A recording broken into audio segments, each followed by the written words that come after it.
Alright, we're live. Woo, alright. Late City. Late City strikes again. Oh boy. Alright, so we're gonna be doing a late night friend stream today. Gonna be doing a late night stream today. It's only 5:30 for me, but we're gonna be going on for a while. The goal? Kill Vlad, strangely enough. As it turns out, Kemmler, sorta dead. Sorta dead, look at that. Kemmler, not exactly a problem anymore. Now we just have Lord Mazda Mundi over here. We've taken over the majority of Bretonia. We've saved the Fey Enchantress for later. The Wood Elves, we're saving them for later. And for now, we're using the Bulldozer, known as Coral Franz, and using him to end the vampire counts. Now, you may have noticed the items on my generals here slightly better. See, I've spent a good amount of time decking out each and every one, almost each and every one of my characters here. And we're gonna be using these guys with all of their new fancy equipment to hopefully bring an end to the vampire counts. Starting off with Vlad. Time to ruin my sleep schedule for Franz with the Sword of Cain. Oh yeah, I forgot. Franz also has a Sword of Cain. Pretty hype. Pretty hype. Sword of Cain Franz. He's basically indestructible. He has like 50% ward save and then 5% physical resist. Basically indestructible over there. I have 3 armies here, and the plan is like they all sort of just swoop into the various territories of Vlad. And then we should be good. Also, fun fact. You may have noticed now, Archaon has actually killed... He's actually taken over Hell Pit. If you take a look at the Skaven right now, they are in disarray. Clan Molder has no armies and 3 settlements right now, which means that they're basically out of the picture. And I can expand as much as I want without worrying about them showing up. So, what does that mean exactly? It means that we're going to grab these guys and we're going to start making our way to these various settlements. Now, I'm going to start off with this guy, and we're going to go down in this way. I'm actually going to leave Bashafen over there until later.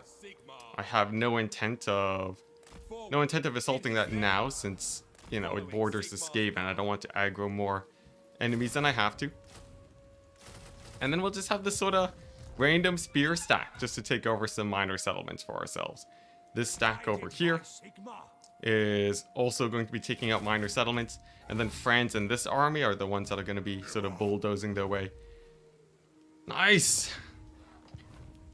Alright, but how's it going, chat? We'll only be able to catch a whole 20 minutes of this stream, sad times. Yeah, such is the way of the late night Enticity streams. But you know, as we got the VODs, Another thing that I would also like to do, I want to get my global recruitment tuned up. So I'm actually going to build a whole whack load more barracks today. And we're going to use those bad boys to make it where we can global recruit halberds at a fairly decent pace. So I'll need to find a good location to sort of build that up. I think Brass Keep. Yeah, so like here's the plan, right? If I demolish some of these buildings and replace them with sort of these barracks, right? Then I should be able to start global recruiting halberds. And if I'm lucky, if we get enough gunsmiths, gunpowder units too. Especially things like mortars would be huge if we could recruit that a bit faster. Hey, Gideon Based. It's going well. Had a great co-cast stream earlier today with Turin, where I was casting the, CA charity stream. It was great. And to see, is this actually working this time? I think it is actually working this time. Indeed, against all odds.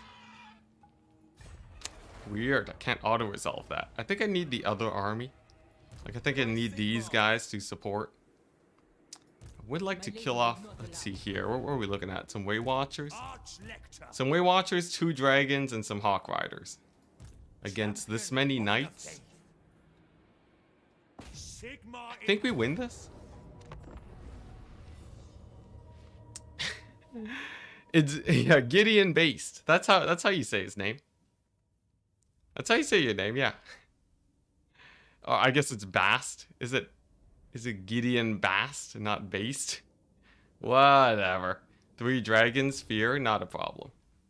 3 dragons, you know, if we route off everything on the ground, right? Then they can't stick around, something like that. You get the leadership debuffs. It's Gideon Bast. Oh, I see. Well, today I learned. Alright, here we go. Hey, student Gaius. Hello. Happy to have you in the stream. Pretty excited for today. I feel like today's the day where we actually make some big progress. I know I say that every day, but today's different. Today, I think, is the first day where we haven't had to deal with Kemmler. Isn't that crazy? It's actually, this is the first time ever that we have not needed to deal with Kemmler. Out of all the other turns that we've been through, this is the one where that massive problem is no longer something that I have to worry about. So I feel like, you know, I feel just empowered, man. I feel indestructible. Nothing here can stop us today. I can't believe Kemmler's dead. Yeah, it's crazy. He's been around for the past like 50 hours of this stream. Kemmler has just been a mainstay since the beginning. It's crazy, but you know, I don't have to worry about the bank of Kemmler issues, right? Just because Kemmler's gone doesn't mean that we're screwed, because we still have Vlad. We can tax him, charge him for living in our empire. So that's not too bad. And then I guess you know, after that we have Gorst. So once we take over the mountains, I assume Gorst is basically the next, you know, the next big thing that we're dealing with. But like, you know, it's Gorst, right? We've been fighting Kemmler and Vlad combined for ages. I feel like Gorst should be pretty chill, relatively. Also, hey, look at that! This battle's actually going pretty well. Can't wait for Kemmler's return in the post-credit scene of this stream. That'd be terrifying. It's all good though. It's just Gorst. And I think Gorst doesn't have the same what's it? Raise, like the dead rise again thing, right? That's just a Kemmler specific, if I remember correctly. So pretty chill. Pretty chill for me. Also, thankfully for me, we finally spec'd out our armies to deal with the various enemies that we possibly have to fight. So on the side of the Wood Elves, I'm building mostly cavalry stacks, and those make life pretty easy for me. We're basically just spamming cavalry and running down any Weight Watcher armies that they have. If you had Recruit defeated Legendary Lord, you'd still see Kemmler's in Vlad's faction. I feel like that's a bad thing. Or I feel like it's a good thing that I don't have to worry about that. Nice. Okay. So now with most of the ground forces gone, all we gotta do is kill off 3 dragons. Just like chat said. 3 dragons always isn't a problem, right? It's just 3 dragons. Maybe they get army lost. Maybe they get army lost first. Like, I guess I have this 1 handgunner unit, right? Paint the map stream? If only. If only. I would love a campaign where I could paint the map in a single sitting. That would be so sick. The only problem is that Warhammer battles just take so long. There's no way, right? There's no way you could actually pull that off. I don't think so. My gut tells me that Warhammer battles, I guess if we were playing on very easy and every battle is an auto-resolve, maybe. Or maybe if I could just ×4 my way through like very crazy battles. Though painting the entire map is basically impossible. How many settlements are there? There's like 5. Let's say it's like 600 settlements, right? 600 settlements divided by 10 hours means 60 settlements an hour, which means you have to take 1 settlement every minute, which means we basically can't load into battles. Yeah, I'm pretty sure that means it's impossible. Though we could almost get there. That's the crazy part. We could almost really just pop off. What's this? Among Us, Enticity, Flaming Sword, WTF. I did it because I had nothing else to do. Alright. I did it because I had nothing else to do. Alright. Alright, calm down, chat. I'm not gonna burning head the dragons. I'm not gonna burning head the dragons. Torok's Doomstack, the 1-turn paint job. Yeah, but then that takes forever because you have to manually play every battle. I still hate Flaming Sword. I'm not gonna lie, I still hate Flaming Sword. But I will use it from time to time begrudgingly.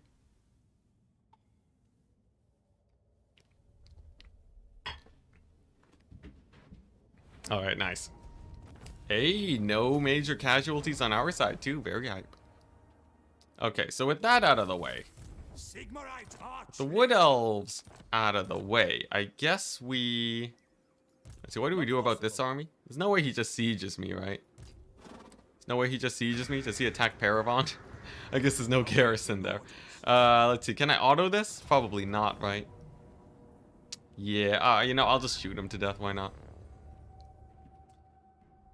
But yeah, I think the biggest thing here today is I might be able to kill the Wood Elves if we're lucky. If they send enough armies my way, killing the Wood Elves isn't too difficult. Just because it's like, you know, like if their trees are undefended, right? It's just finding the opportunity to attack that is a little bit more difficult, but I'm not like, you know, I'm not too worried about that. So assuming...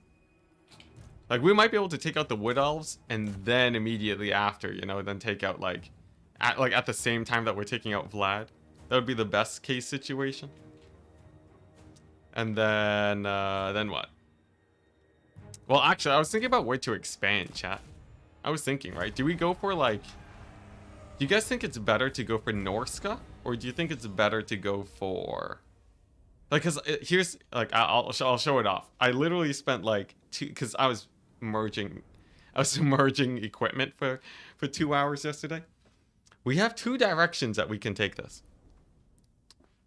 Number 1, we go to Norska, get to the north, and then we don't have to worry about anyone moving from that direction anymore, right? Fewer borders is generally a good thing. But there's a little bit of a problem. If we go over here and take a look at the climate suitability, right? It's not very suitable up here. It's not very suitable over here in the Darklands, right? And I can't make it to Cathay. So, like, really the main area to settle is, like, down over here. Right? In the southern realms. And then we, like, you know, we connect from the tip of where Aranessa is to the desert, which is also green for us. And then we move there to Lustria. That's sort of following the green territory. The alternative, if we want to have fewer borders, right? What we do is we take over the Empire in Batonia. And then we take over the Donut. Which, while it is yellow, it does... we have fewer borders to worry about. So, you know, it sort of reduces, like... Because, like, the attack angles look like this, right? So it's fairly easy to hold. Or we go, like, you know, Norska. And then we just have one big border here. One big border here. Don't go to Norska. I feel like Norska is a bad idea because of the Sword of Cain. So what I'm thinking is, like, we beeline it south, take over the far southlands, and then go to Lustria. And then maybe, like, sea travel to Cathay and take over the green territories first. Depends on how rich we are, though. I am Prince and Emperor. Use Norska as a money farm. Norska doesn't have enough money to be a money farm. I really feel like they just do not. Is this an auto resolve? Valiant defeat?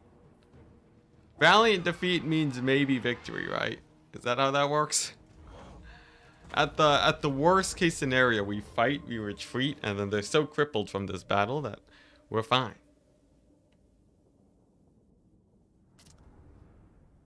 Norska is super not worth it. Okay, it seems like you guys are speaking from experience.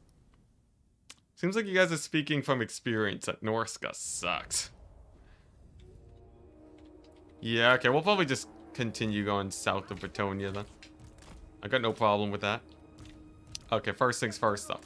Grenade launchers, park them over here. Fire at the Saurus, right? And then use these bad boys and shoot that Dreadsaurian down. Now, I know the Dreadsaurian ain't gonna die to these guys, but maybe I can do this. Maybe I can, like, you know, push them forwards like this. There's a ruination of cities. You know, we got the grenade launchers. Beautiful volley. Beautiful volley. I like it. And then, I guess the biggest problem is, like, you know, the biggest problem is the fact that they have, like, all these mobile guys, like the cold ones. So, we'll see if we can beat them up with maybe my Empire Knights. Maybe my Empire Knights will do it. Because the thing is, we win this as soon as all the mobility is dead. But this army's, like, 50% mobility, so... I'm not going to call it early. Can also make a shield from Erengrad to Kislev. They are habitable and pretty defensible. Yeah, I was thinking like the Kislev region would be really nice for sort of a barrier against the north. Maybe we'll just stick with that. Alright, nice. It looks like damage is going fine over there. The main priority though first, right? This is looking pretty far ahead. We still need to take over the Empire, so I actually probably have like 1 or 2 streams before that really happens. And then we can figure things out. Razordawn Hunting Pack, we should be able to focus fire them. And then Outriders are just going to get munched on by a Dreadsaurian, and we're just going to pretend it doesn't exist. As with all my problems, we can solve it via ignoring it until it eventually comes to bite me in the butt. There we go. Cold One Riders. Looks like they're going down fairly fast. Feral Carnosaur. We can fight that with our Lord. He is pretty decked out in equipment. And the goal is to just get a little bit of poking here. Because Mazda Mundi could attack either of my settlements, right? I just want to trade into his army nice and early. And then that way the settlements will be self-sufficient. You know, they can defend themselves no matter where Mazda Mundi decides to go. Sort of just a sacrificial battle, I guess. Good evening. Hello, Simon. Good evening. Good evening.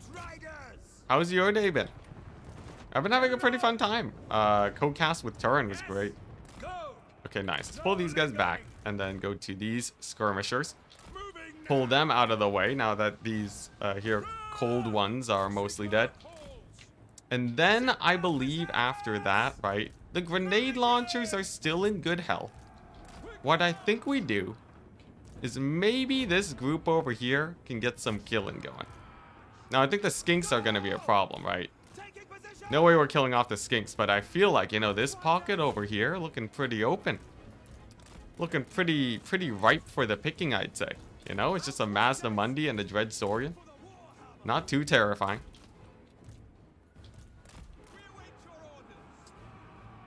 This is a funny army. I feel like that's a bad sign if someone's calling my army funny. You know, I prefer impressive. Maybe instead of army, I like hearing Doomstack, you know. Funny army implies that we're super boned. Nah, you know, like it's not like this army is honestly pretty janky though. I didn't really take great care into building this. It was recruited during, you know, the rougher times of conquering Bretonia. So it's not exactly like a mega elite force here that we're dealing with. Is it a funny army though? I don't know about that. Okay, nice. So it looks like the horned ones are going down. I have just enough grenade launchers to do a little bit of damage to these guys. And all the way over here looks like we have killed off some Kroxigors. The only problem after that is an angry Mazda Mundi, as always. As always, there's always got to be some angry single entity that wants my blood. What is this? Random general over there? Maybe we can even focus fire him. That could work out pretty well for me. We need money from Mazda Mundi.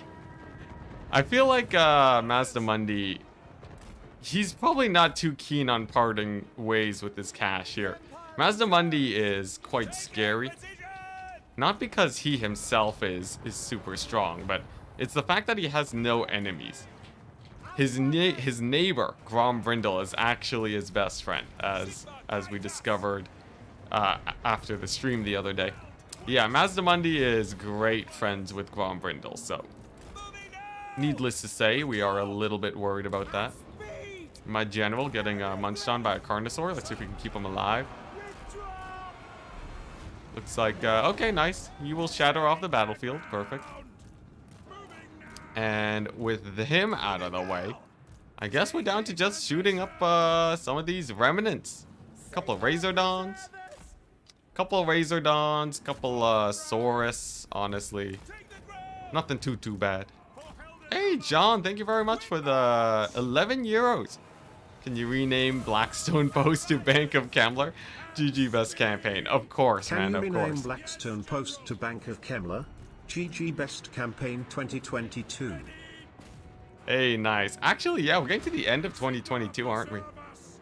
Thank you very much, John, though. I will most assuredly get that renamed. Yeah, it's actually, it's almost the end of 2022. I wonder if we'll finish before the end of the year. It's not like there's a DLC coming out before then, right? So I have all the time in the world to finish this campaign. At the pace that it's going, I feel like we might finish before the end of this month, maybe? You guys think we'll be done? Yeah, 11 euro is like 15 CAD height. Razor dongs. Alt F4 incoming? Dude, chat. Why you gotta have no faith? We're good. We good. Look at that. We're like barely any losses. Now, he did steal one of my items. But, you know what? That's totally fine. We just gotta re-equip one and we should be fine. Yeah, I feel like end of this month or early next month, we done this campaign. As long as no surprise murderer shows up. Hey, look at that Seed of Rebirth. Okay, nice. Oh, he stole my 10%, my 16% ward save item. That sucks. Okay, so anyways, Mazda Mundi's pretty beat up now. We have this garrison of like 1,000,000 halberds and guns against this army now. I think he's too beat up to actually take a settlement. So all we gotta do now is like sit here, recruit a couple guys, and then the big question is, what do we do here? I guess just to be safe, I'll pull this army here and shoo away Mazda Mundi. But yeah, you said Blackstone Post. Blackstone Post is here. the last holdout of Kemmler. It is done. It is done. The Bank of Kemmler. Is Slaanesh not attacking Mundi or Gromby? Slaanesh is attacking the Elves and Grombrand. Yeah, they're technically at war, but like Nikari only has this territory. In fact, I think Nikari's getting attacked by everyone, by the looks of it. I sort of wonder though, what are the High Elves doing? Are the High Elves at war with the... No, yes, they are at war with Grombrindle and Mazda Mundi. So it seems like the Donut is in all-out war. It means that at least we're not dealing with dragon spam, though. That's a big plus. Nice, so I go here. Hopefully these guys can't attack me. I guess maybe we can block her army. Nice. And then... Sick. I think we're fine there. Felt right, you know, wanted to support, might as well. Thank you. It is quite fitting. It is quite fitting. I feel like there needs to be a landmark there. There needs to be like a landmark building called the Bank of Kemmler. And what it does is it constantly causes rebellion, so it's minus 100 public order. And that's it. It's just minus 100 public order and it just spawns Kemmler armies. That would be truly fitting. Oh yes, so what I wanted to do, we don't need walls here at Middenstag anymore. I might not even need walls at Middenheim, though that's a little bit aggressive. I don't wanna get caught out like I did last time, but we're finding places where I don't really need as many defensive structures.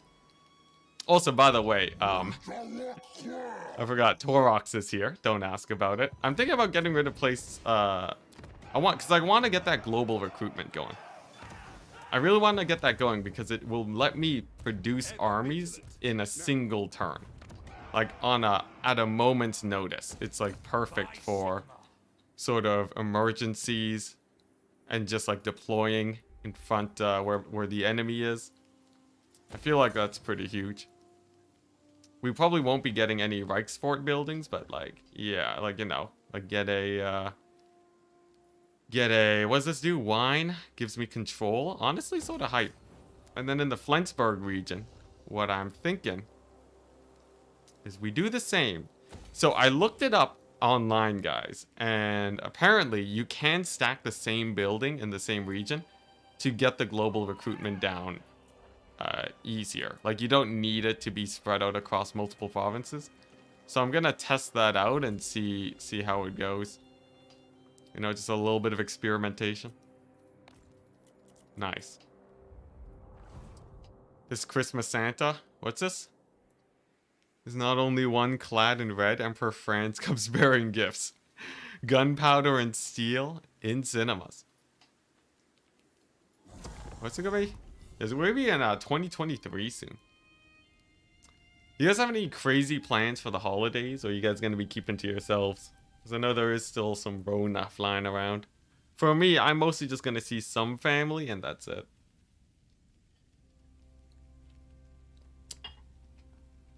It's so sad that one of my major hobbies, dancing, involves such intimacy that you can't really do it with the pandemic. Because if I go, wow, that's a lot of armies. Sure, we'll just play it out. Yeah, because it's like when you go dancing, you're like holding people's hands for like an hour. You're moving a lot. You're breathing everywhere. You're mingling. It's like the ultimate pandemic spreader. You just can't. Oh, I like swing. Swing and jazz is my jam. I'm being my usual shut-in nature. Are people just going to be watching me play Franz campaign over the holidays?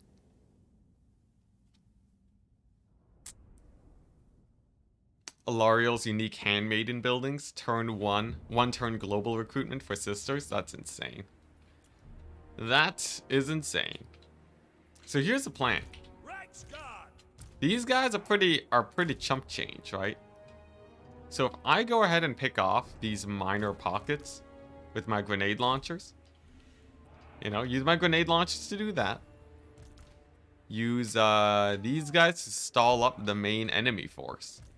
And then use the Reichsguard to continue cleaning up, right? And skirmish the AI outside of the settlement. I feel like we're clutch, right? Feel like the AI's got nothing against that, and then big W, profit, something along those lines. I feel like, you know, these guys don't have that much, right? Just a couple vampire counts is all. Let's try it. Let's try it. Now, these guys are basically pseudo Franz, right? Pseudo Franz and pseudo OP Empire Captain.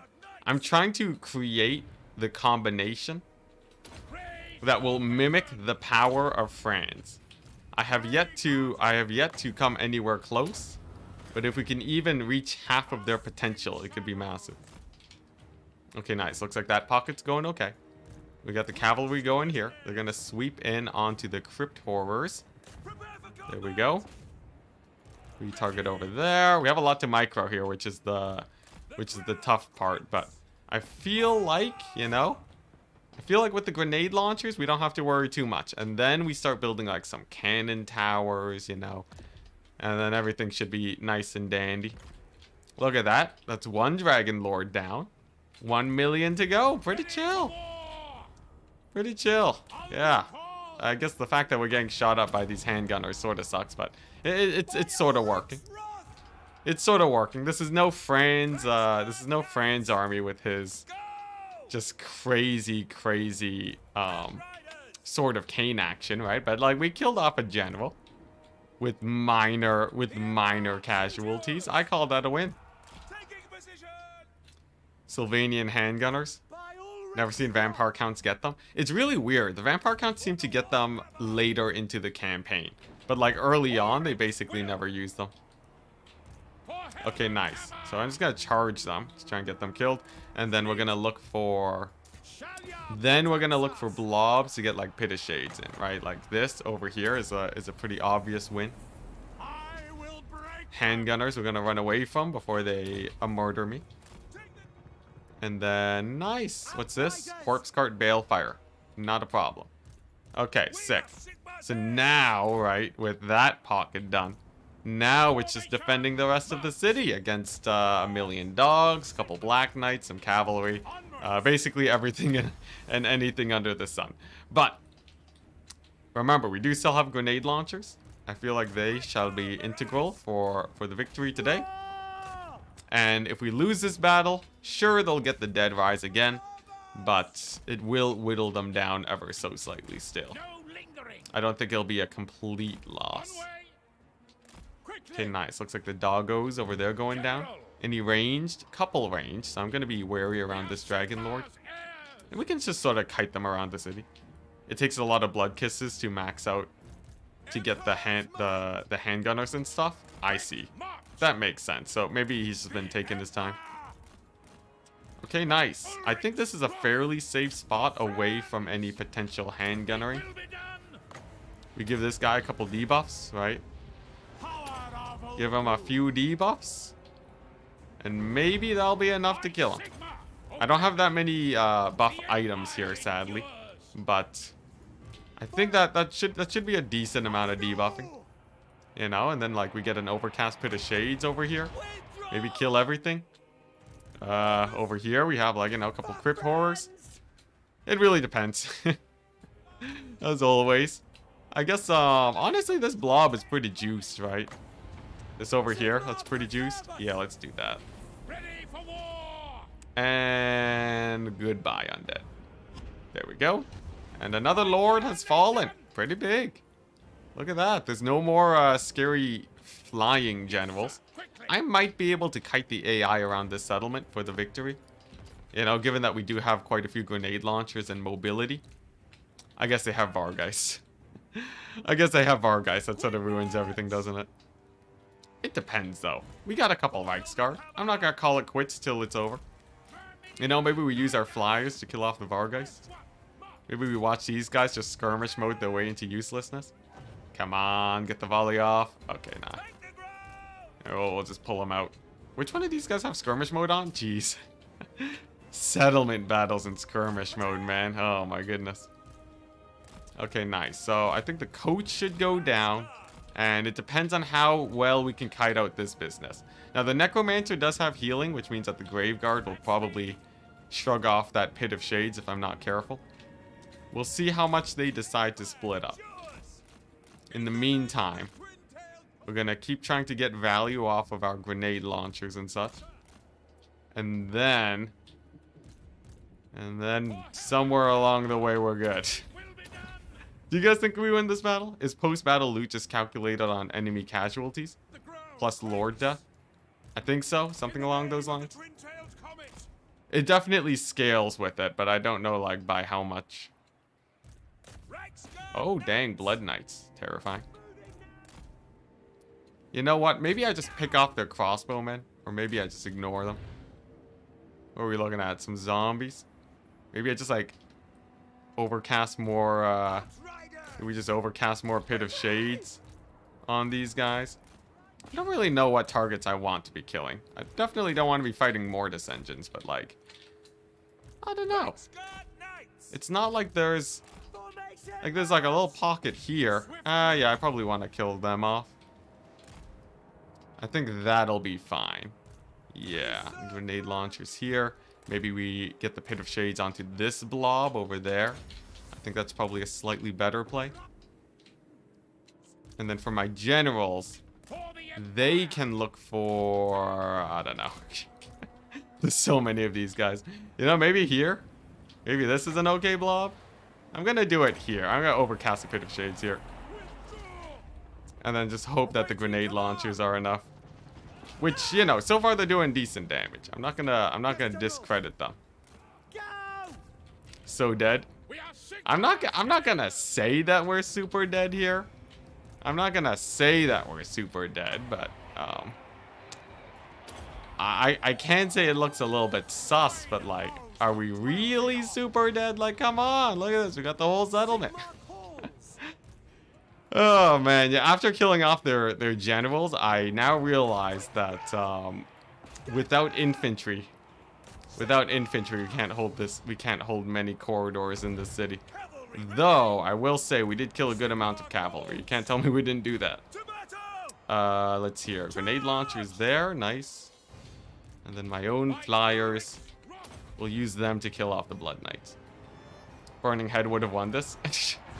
Burning Head would have won this. Dude, my wizard already got 350 kills. If Burning Head was twice as effective...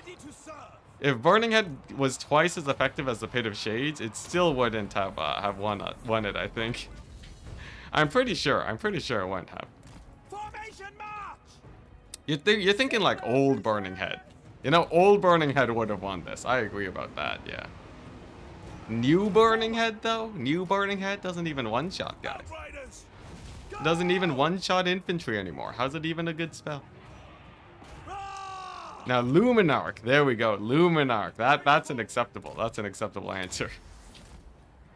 Alright, nice. So we killed off the Black Knights. We killed off most of the cavalry.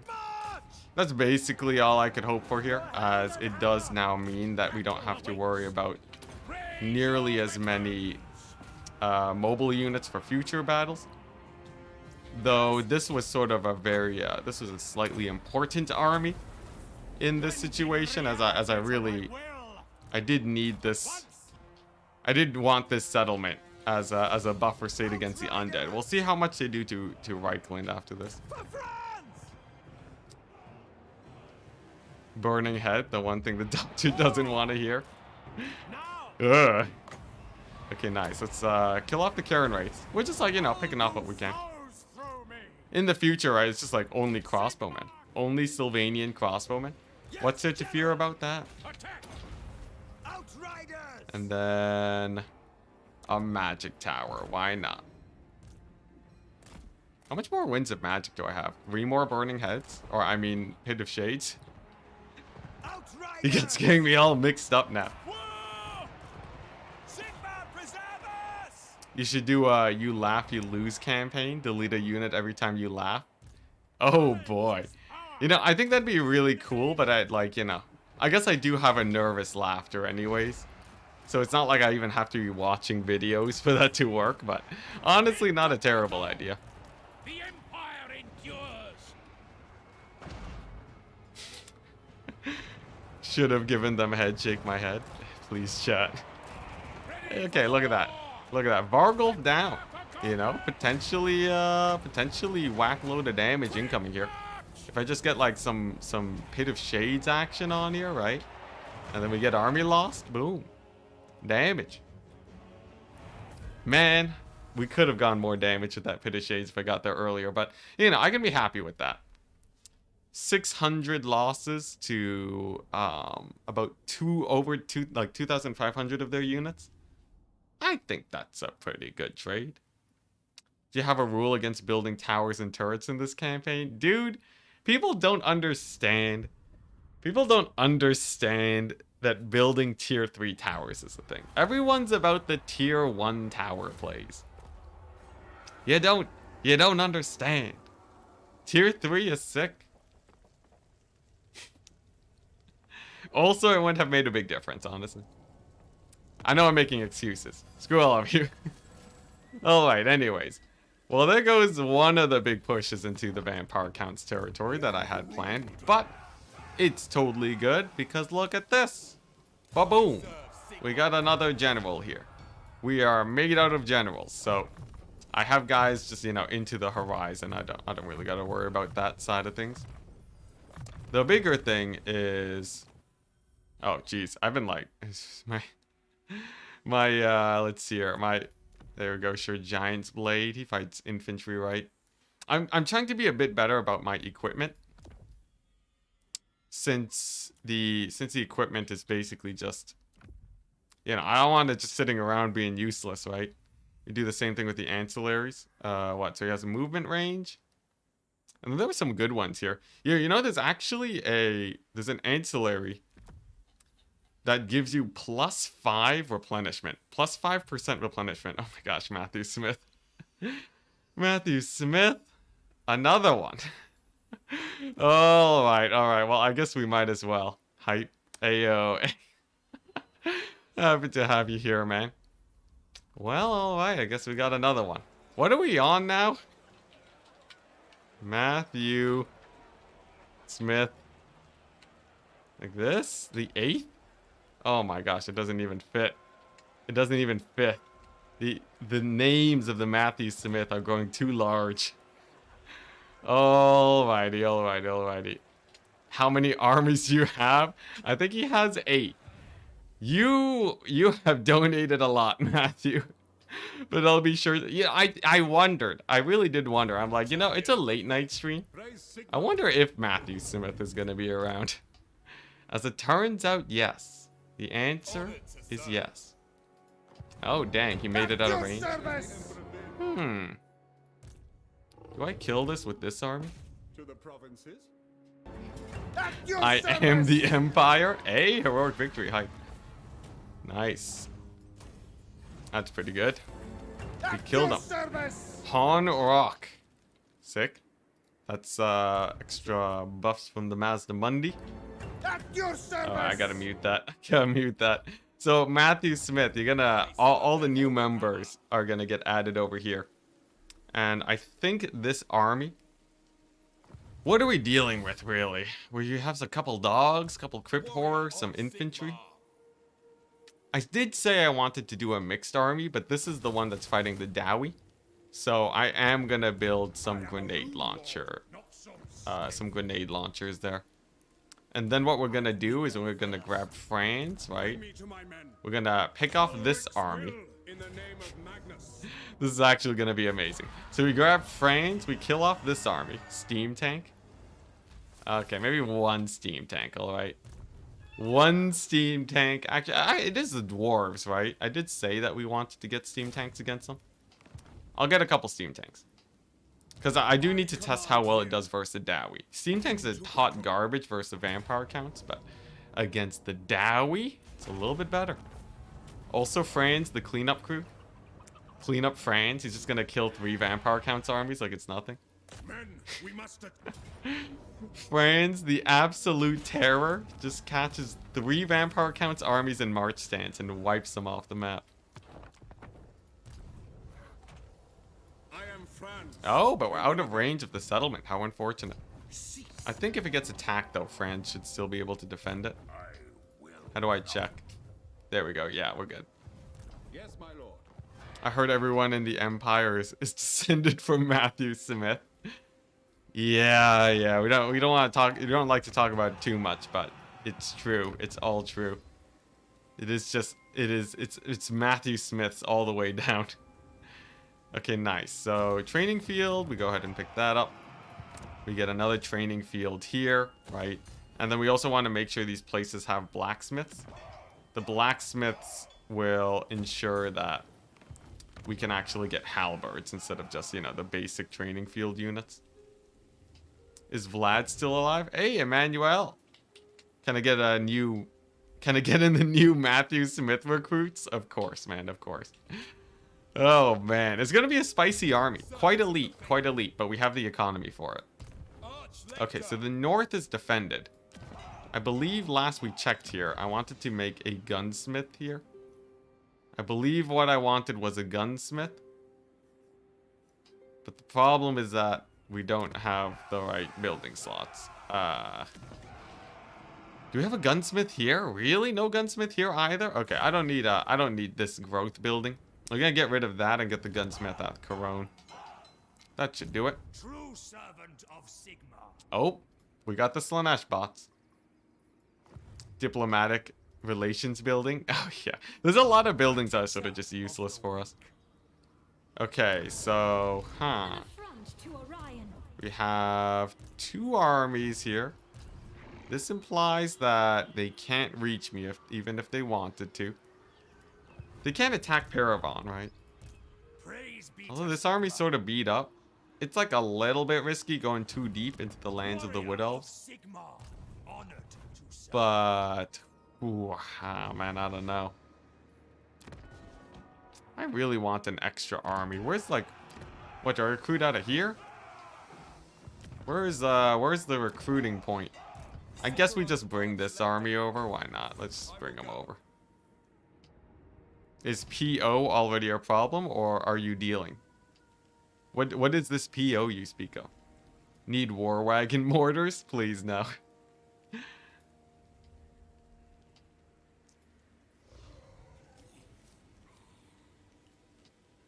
Alright, here we go. No.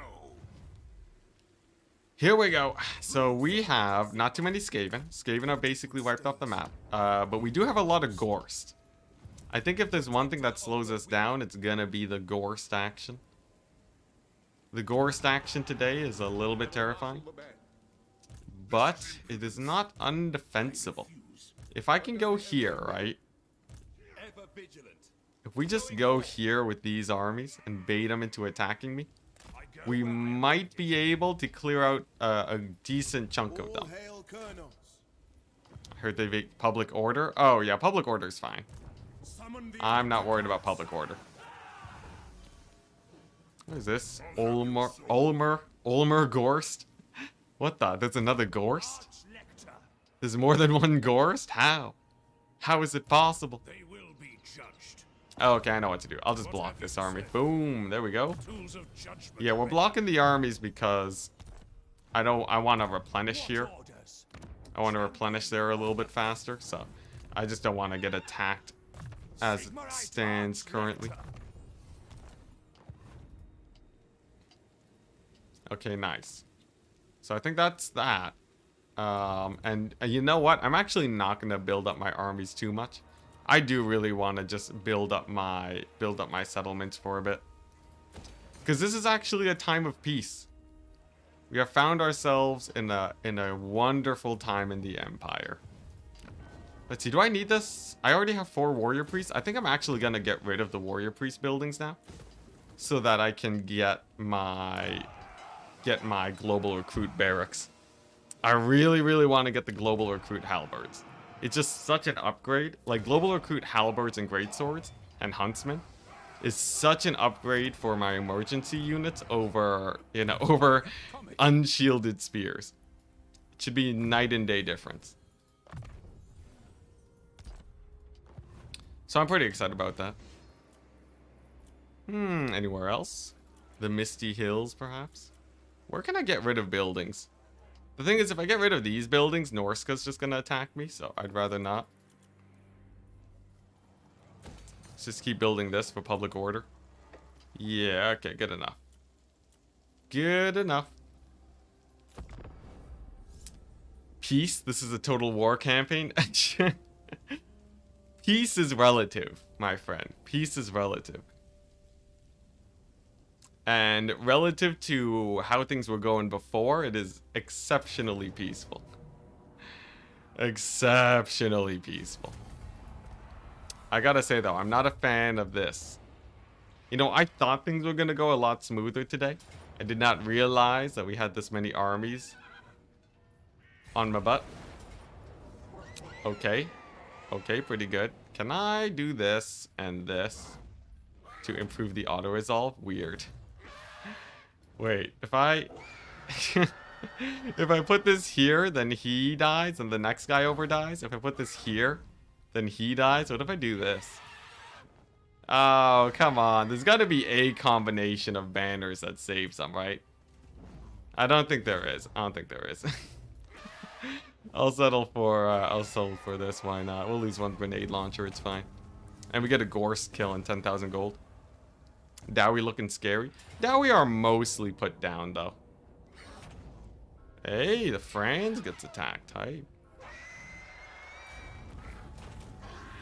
Yeah, Dowie aren't the worst things in the world.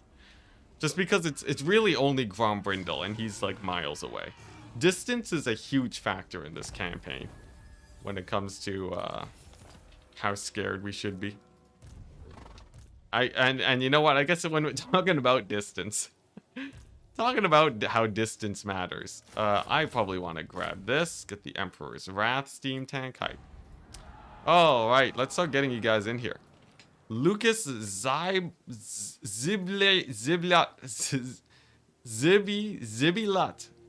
Lucas Zibilat.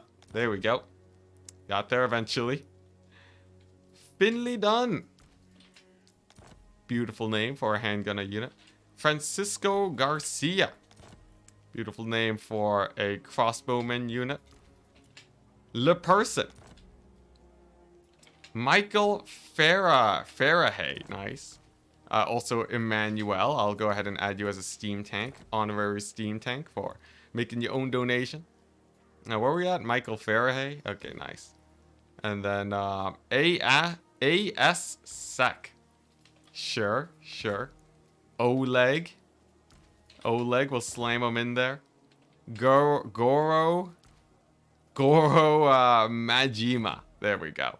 The Matthew Smith army assembles. Now we still have a few more, so I do need this army to survive and recruit a few more units. Fingers crossed they'll be able to do that. I will be getting some this though, some of that action, some of this action. Armor piercing range against the Dowie, perfect. And 1 unit of cavalry to kill off their mobility. Oh man, I'm a sub now. Thanks, Matthew Smith the first. So many Matthew Smiths. Okay, nice. So, hype. Looks like these guys are doing well. Nice. I would say we fended off the Gorst armies fairly well. Though there are more. So, I'm just willing to juke it out. Like, just battle over there for the next while. Right? What I think we do is we grab this army. Park him over here at Wartbad. And that's just basically an excuse to let Franz go on a rampage. So, like, we attack this army, right? Attack this army. They're dead. Okay, Franz is just an auto-resolve beast now. Franz is just an auto-resolve beast. Oh, but we're out of range for over there. Interesting. I wonder. I don't want to take Averheim yet. I think that's actually a bad idea. Because if I take Averheim, the problem is that it will likely get retaken due to me not having enough armies nearby. So we're just gonna chill instead. We're just gonna chill with Franz, go for the slow push, you know. Enjoy the extra economy that we get from beating these armies.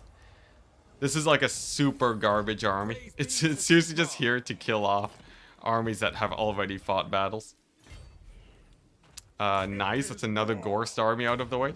Each Gorst army that we kill is one more that will have to be recruited all the way back here at Grand Peak. So, very nice pick.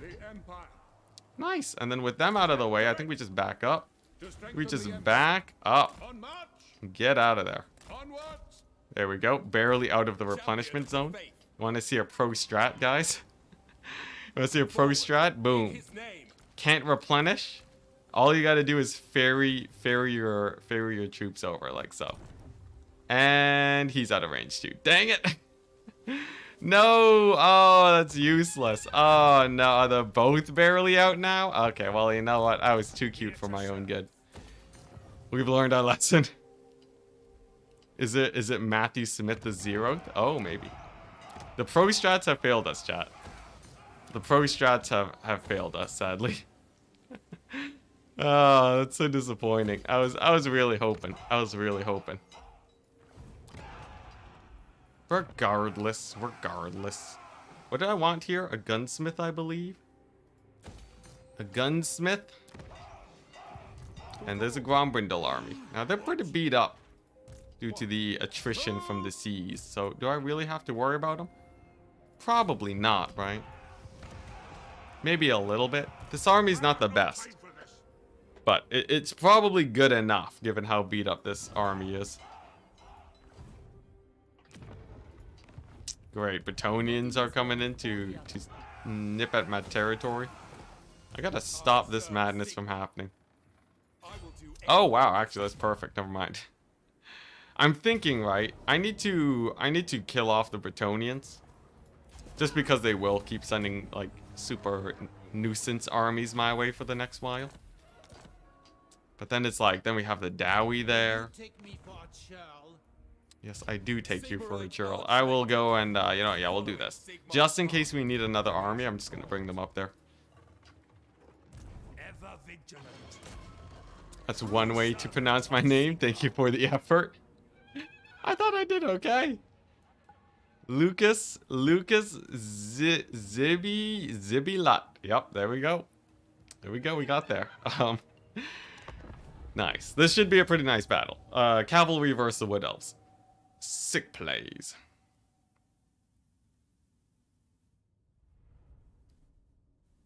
Sounds good to me. You know what? Yeah, as long as you have a majority of people in chat that say it's right, that's just what your name is. It's true. It's true. That's how it works. All right. So there are a few tree men. Do I really have to worry about them? Not really. We have the ranged firepower to take them out. The bigger problem is the fact that they have a lot of infantry here. Some really dangerous infantry in the form of blade singers. But that's nothing that my cavalry can't run over, I believe. Or at the very least, blob up. Like what I think happens is my cavalry, they just hard blob them up. And then it should be no problem, right? Just burning head them to death. Great thing about the Bright Wizard is the fact that he does have those burning heads. You are a pyromancer. Good for you, Wizard. He's so excited about it, too. Okay, nice. And then as long as we shut down the ranged, I think we're good. Yeah, okay, there we go. So the range is shut down, and then we go ahead and do this. Get a burning head. Just pass it right over all of those very expensive Wood Elf infantry units. And then just lay into them with the magic. And then our ranged corps can move on in. And they can do some more useful stuff like killing off the bigger guys. I will say though, this battle's a little bit sketchier than the last one. Though I guess if we do shut down the tree men fast enough, maybe it's not a problem. ZB sound has a silent tang in it. What does that even mean? What does that even mean? I don't know nearly enough about how to say things to know what you are talking about, my good friend. But sure. Hey, Jim Z, what's up? We're just talking about how to say names, having a great time. Watching my lines get absolutely massacred by Wood Elves. Okay, so as it turns out, Blade Singers are scarier than one would have imagined. Who would have guessed it? Blade Singers, kinda scary. Kind of a little bit terrifying. Mildly makes you want to run for my life.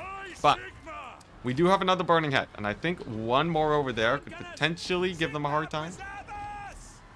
Let's see. There we go. Burning head and 1 winds of magic height. And I think with that, I probably should have. What the? Why can't I cast? Why can't I cast? There we go. All right, nice. And then we just like plop that down over there on top of them. And then we just kite back a little bit. And then we accept defeat on the Wood Elf front. Well, I guess today's gonna be less successful than I thought it'd be, guys. I'm gonna let you guys know right now. That judging based on this situation, things are I don't think we're gonna be losing territory as always. You know, we never lose territory, but is it gonna be smooth sailing? Probably not. I'm always so optimistic at the start of these streams, and then the AI is just like, what are you doing, sir? What are you doing? And I get slapped across the face. At least we'll beat up most of this army. That's you know what? That's the plan B. That's the plan B. We beat up most of these guys, right? And then what? And then what does the AI even do? You know? They can't attack me. They'll have all of their guys will be all roasty toasty. Okay, that's really weird that my burning head says that it should be castable, but isn't. Does it really matter? Not really, but makes me a bit sad. Okay, nice. So I think we settle for this burning head. You know, it's decent. It's a decent burning head. Honestly, if we had just saved up some winds of magic, it would have been fine. Who knows? Maybe my general lives too, and we get another burning head. Sword of Cain claiming its toll. Nah, I think that's just me. I don't think it's a Sword of Cain.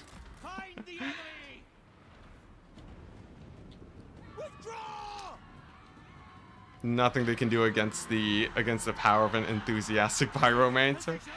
Almost. Oh, I feel like what they're doing right now is doing things, but you know, I'll take the Valiant. I'll take the Valiant. That's not the worst.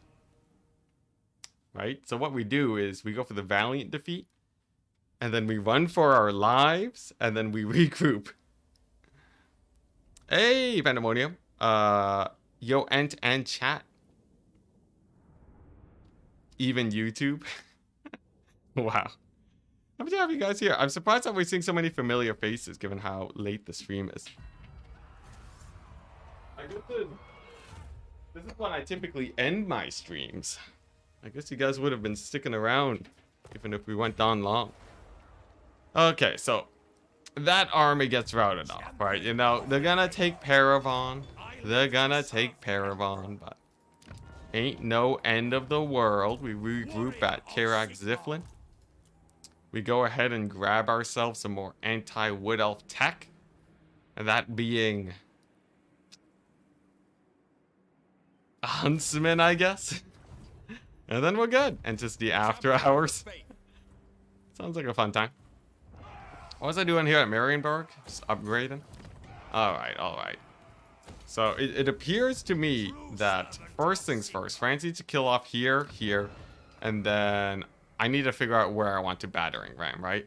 Over here, I think this is a bit too aggressive, these guys. Where I'd rather be building. Let's see, where would I rather be building? I feel like I want to push down here and secure this against the dwarves before I go full hog against Vlad. You know, Franz can quarrel with him for a bit. Of course, we're going to be holding at Wartbad. But like, full hog against Vlad? Maybe we wait a second, you know? Maybe we wait just a teensy tooch. And I also, this army's garbage against Grombrindle. It needs to get more grenade launchers. I guess it has a decent amount now, but it would want more in a bit. I think that's just enough to deal with like one Grombrindle army, and that'll be good enough for me today. What have you to say? It's crazy how much progress you've done. It's actually, yeah, we actually have like in most campaigns, people who expanded this far would be like almost done. They'd basically be calling it a day. So like, the thing is, we still have so many enemies that that's not really the case. We don't have any built up alliances. But yeah, it's crazy, man. The progress is insane. I almost said immeasurable, but it is actually quite measurable, so. Let's not give myself too much credit. Let's see, Karak Ziflin is over here. I think I wanted to make a blacksmith. Yeah, blacksmith to allow the great swords to be taken. Sick. Now you, for those of you newer to the usual Enticity streams, you might be wondering, wait a second. Isn't your income at like basically nothing? Aren't you gonna go broke in 3 turns? The answer, as always, is no. We have infinite money right over here. All we gotta do is fight them, so not a problem. Nice. Okay. Midnight in France. Hype.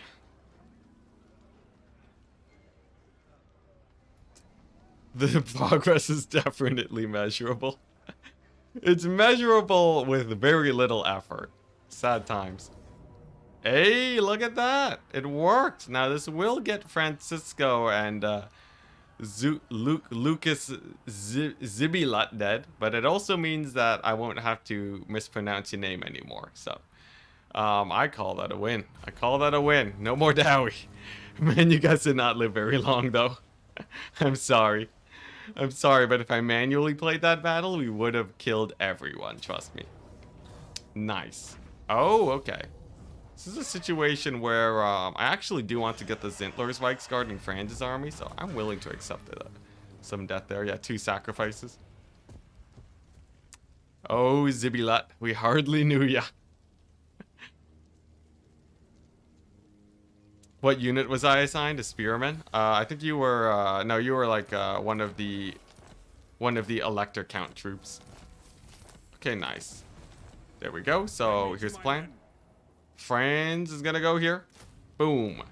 ROR Zintler's Reichsguard gets all the buffs that the normal Reichsguard get, except it also has Vanguard and ITP. Pretty hype. We go here. We take the Flensburg. And then that means no more vampire counts nearby there. Zibby let stocks go down. Did he even get a shield? He had a shield. It was a elector count unit, so they special. And look at that, we're gonna have steam tanks here in a second. Nice. So this is a primarily this is an interesting army. It has some steam tanks to shoot off the dangerous targets to my Outrider grenade launchers, and then the grenade launchers basically do cleanup. I'm gonna get 2 cannons here as extra artillery versus the dwarves, and this is a full-on anti-dwarf army. The first of many. The first of many anti-dwarf armies. And I say many because just because I say it's anti-dwarf doesn't mean it actually has proven itself in battle yet. The only armies that have really done great in battle is like Franz's Doomstack and one of the Demogryph Doomstacks. Anyways, Jonathan Swayski. Welcome to the crew. Philip Ulchawaski. Where are your vowels, chat? Why do you have no vowels? Why is there a W beside an S? All right. Trowerchest. There we go. Daniel Yang. There we go. That's a name I can say. All right, nice. What's stronger, a great cannon or a great... What's this? A great cannon? Great cannon or a grand cannon? Oh, I have no idea, man. You think I'm supposed to be able to distinguish cannons? Who do you take me for? A historian? You madman. Alright, anyways. The suffering is done. I have pronounced all the names perfectly fine. Now all we gotta do is fight off the Dowie. Did they just sack Abraham? Those butts. Those butts. They just took Abraham. They sacked my tier 5 settlement. Alright, I see how it is. So they've chosen death. Hey, look at that. We actually have normal swordsmen with shield on global recruit now. That's a very good sign. So that means if I just build up a couple more of these things. Why is Aquitaine not building walls? I thought I had walls there. I guess I canceled it. If we just get a few more training fields and such, then we should be good. Lucas Zibilat. Put me back in. Can I get a bright wizard? I'd love a burning head. All right, yeah, of course. Oh boy. Reborn anew. The Zibilat bright wizard. Where is that bright wizard? Jack. Can I get a bright wizard? I'd love a burning head. Lol. Smiley face. All right, let's see. I think we have Alex FM here, but let's see. I think if I do... How do I slam you in? Can I get a separate bright wizard? Can I get like a new one? Let me check. Let me check if I can get a new bright wizard. Oh, we can. Oh, well, that's actually perfect then. I will then. We're gonna get this guy. Boom. Yeah, new bright wizard, chat. Welcome the new bright wizard. You know, be nice. Be nice. His name is Lucas Zibilat. Zibilat. There we go. Ah, beautiful. All right, welcome to the crew, man. Bright wizards are just Irish people, right? What is that? Is that name Irish? Is that then I would know that I cannot pronounce Irish names. Interesting. Bombardal's army's here. I think we just kill him though, right? That attrition is too much. Wow, what is this game? It's fine. We got Outriders. I'll just kite them. Their infantry's so beat up that they surely can't be that much of a problem, right? Because of the orange hair? Okay, well.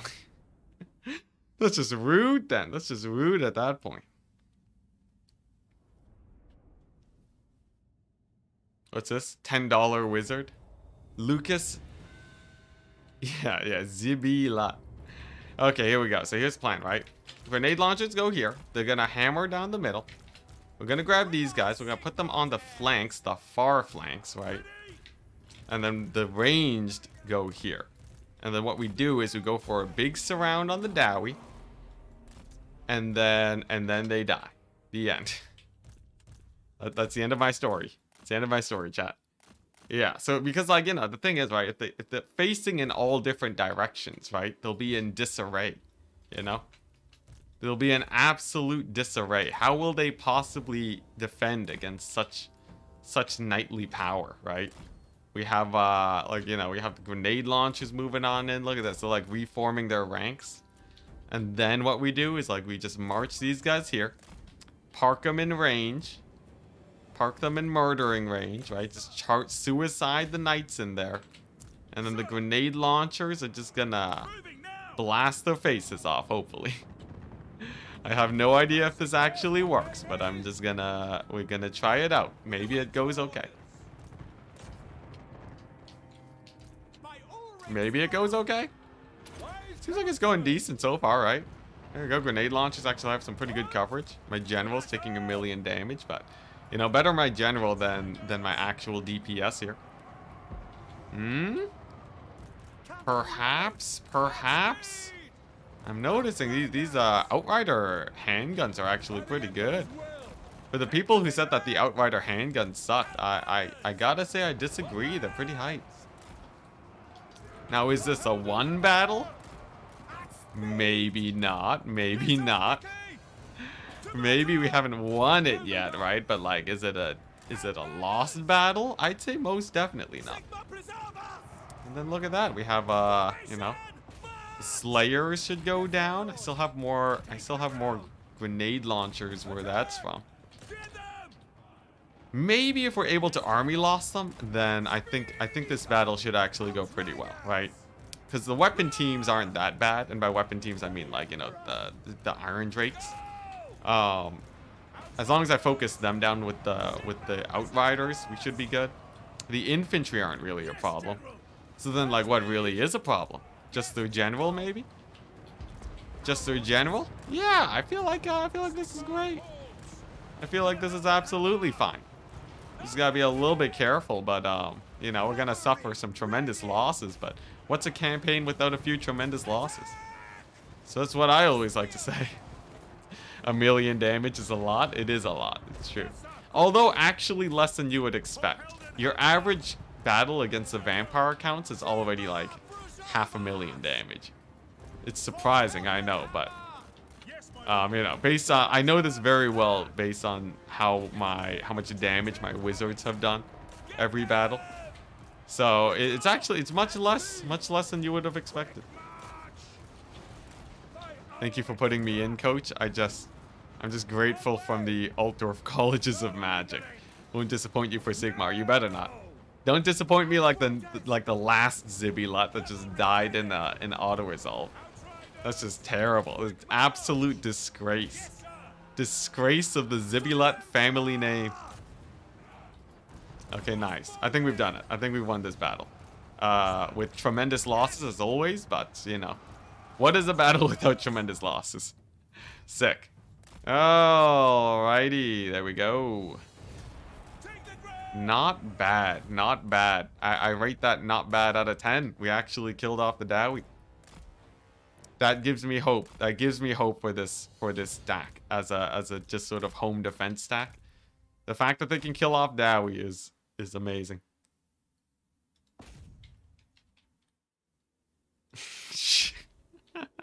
I'm pretty sure Jesus himself once said that. Oh man, yeah, I got. Oh, all right. Anyways, oh, I love hanging out with chat. You guys are amazing. When do you consider this campaign won? When it's very clear that we are able to win the entire map. When it's very clear that there is like nothing left. There has to be basically nothing left in the way between me and full-on victory for this campaign. Okay, well, he made it out alive, but it's fine. We'll just kill him in the next battle. I think my unit died of old age up in Norska. No, we didn't lose that many guys in Norska, I think. The herd is the word. Unless it was like early on. The army that I sent to Norska has lived, but then it got replaced by like war wagons. You might be dead. You might be dead, man. Hey, look at that. All of them lived. Tremendous. Enormity. Nice. Leadership when fighting the dwarves. Great stuff.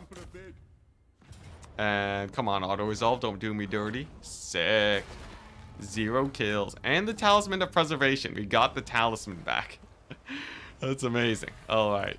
Alrighty, sick. Now, Nakari's pretty passive. He's not gonna really go too ham on me. What I'm thinking, right?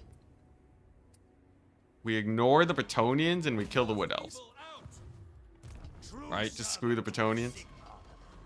Screw the Bretonnians and just head on here. Tools of judgment ready. Yeah, failure. Alright, that's fine. So, like, what I'm thinking, we go, like, here, right? We get a couple spears. This guy's gonna... Oh, wait, we don't have to get spears. I forgot. We are beyond spears. Prepare your butts, chat. Prepare your butts. Look at this. Swordsmen. Swordsmen with shields in the global recruit pool. Amazing. I survived 2 streams, so like 150 years in Reiksguard life expectancy. Dude, Reiksguard don't die that often. Reiksguard don't die that often, do they? Okay, what's this? Matthew Smith, the original? Random beat up dwarf army. Random beat up dwarf army. Yeah, he can just sit at wart bad. He'll be fine. He'll be fine sitting there. I will say though, I'm not super excited about this. I thought the dwarves would take a little bit longer to show up. It doesn't really matter though once this army's going, right? Basically no more Dowie. And then I could just sort of catch them at that choke point. Catch them at the choke point and hopefully we don't have to deal with them anymore. Let's see. I still don't have the economy to upgrade my gunsmith buildings, but I guess it's not the end of the world. It's not the end of the world. At the Black Pit too. Do I really need this? The tall walls at the Black Pit. I feel like we don't, honestly. Yeah, let's get rid of that. Black Pit hasn't been attacked in ages, right? Now, dismantling walls is a very risky affair. I'm not gonna go too ham on it, but like we wanna be able to start global recruiting handgunners.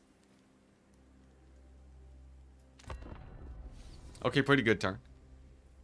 Pretty good turn. What I'm thinking is we send France to Averheim now. We send France to Averheim, and then we'll leave the guys up north to deal with the Vlad armies. Because the thing is, right, I don't want to waste time pushing Vlad if he's just going to be a pain anyways. We can just sit back and defend against him. Last time you removed walls, you died, though. I removed a hell of a lot of walls, so... I removed a lot of walls, and we also had no economy buildings, which made a massive difference. So I actually had way fewer armies moment. Though you never know. You never know. You can always lose a campaign. That's what I like to say. You can always lose a campaign. No campaign is safe from my misplays. Nice. Okay. So, first things first. I think we want 2 battering ram armies to pummel the dwarves. Like, this army obviously just beelines it straight to Nuln. Retakes it.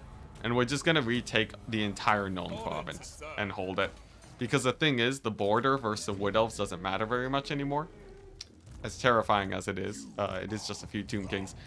The border with the Wood Elves doesn't matter nearly as much anymore. Okay, why are there so many though? Why are there so many? I angered the Hornet's Nest again, didn't I? And our economy's sort of running out? Alright. Alright, here we go, guys. It's time. Is that Taurox? Yes, it is Taurox. Don't worry about it. France needs to take some fights. France needs to take some fights aggressively. Don't think so. And I guess we'll start off with this army. Into battle. I am Prince and Emperor. What else when you don't pick up the trash? It really is terrifying. I don't want too many Reiksguard to die in this battle. I'm willing to accept a bit of damage on Franz, because he needs to push southwards to Averheim. And then we're going to loot and occupy the settlement. Wait, does loot and occupy... Loot and Occupy only reduces the level of the settlement by 1, right? Unlike Sack and Occupy. So we can do that, and maybe we can pick up the replenishment ancillary. What turn are we on? Like a turn 150 something? I don't know. We started the stream. We haven't... We only get like a maximum of 10 turns every stream. So, you know, just look at the title and do plus 10. And somewhere between the title and plus 10, that's what turn we're on. Okay, nice. So we'll go ahead and catch these guys. We're just going to dive bomb these artillery pieces, right? You know, France has a million missile resist, so he's just going to fly through the barrage like a beast. And then the wizards is going to be chill. Now, you may have noticed, I've respec'd the abilities on my wizard and my Empire Captain. I've actually given the Empire Captain a slightly better item so that the wizard can so that he can go to town and that the wizard can just be, you know, the support tool. I think that should be better. It's going to make my captain way, way, way stronger. Okay, and we get the cavalry, get them ready to dive bomb in here. And then I believe we're only a couple dwellers below away from a clean victory.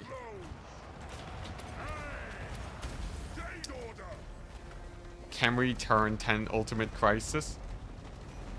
Oh, yeah, Tomb King's ultimate crisis sounds just impossible to me. But some people said that Tomb King's campaigns were slightly more doable nowadays.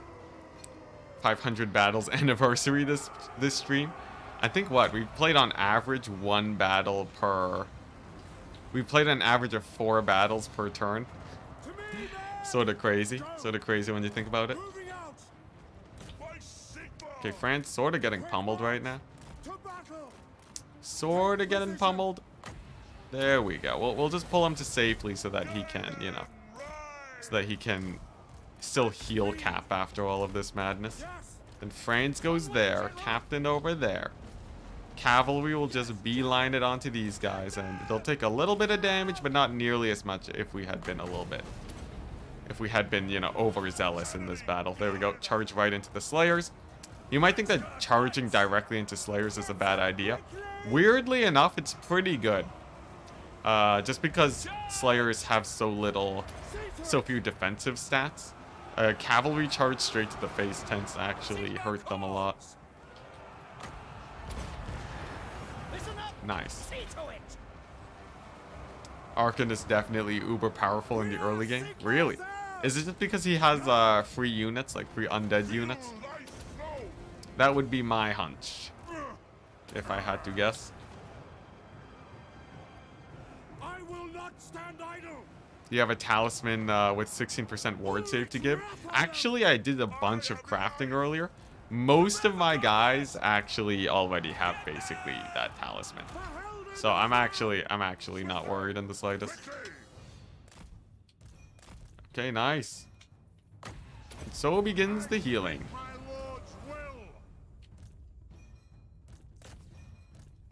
Yeah, I spent like basically, you know, I spent like 3 to 2 hours yesterday just merging ancillaries off stream. So I'm pretty sure I've decked out everyone with almost everything that they need. 2 armies, and he also boosts crypt ghouls to ridiculous amounts of melee attack. Oh yeah, I've seen that before, yeah. That's pretty hype, honestly.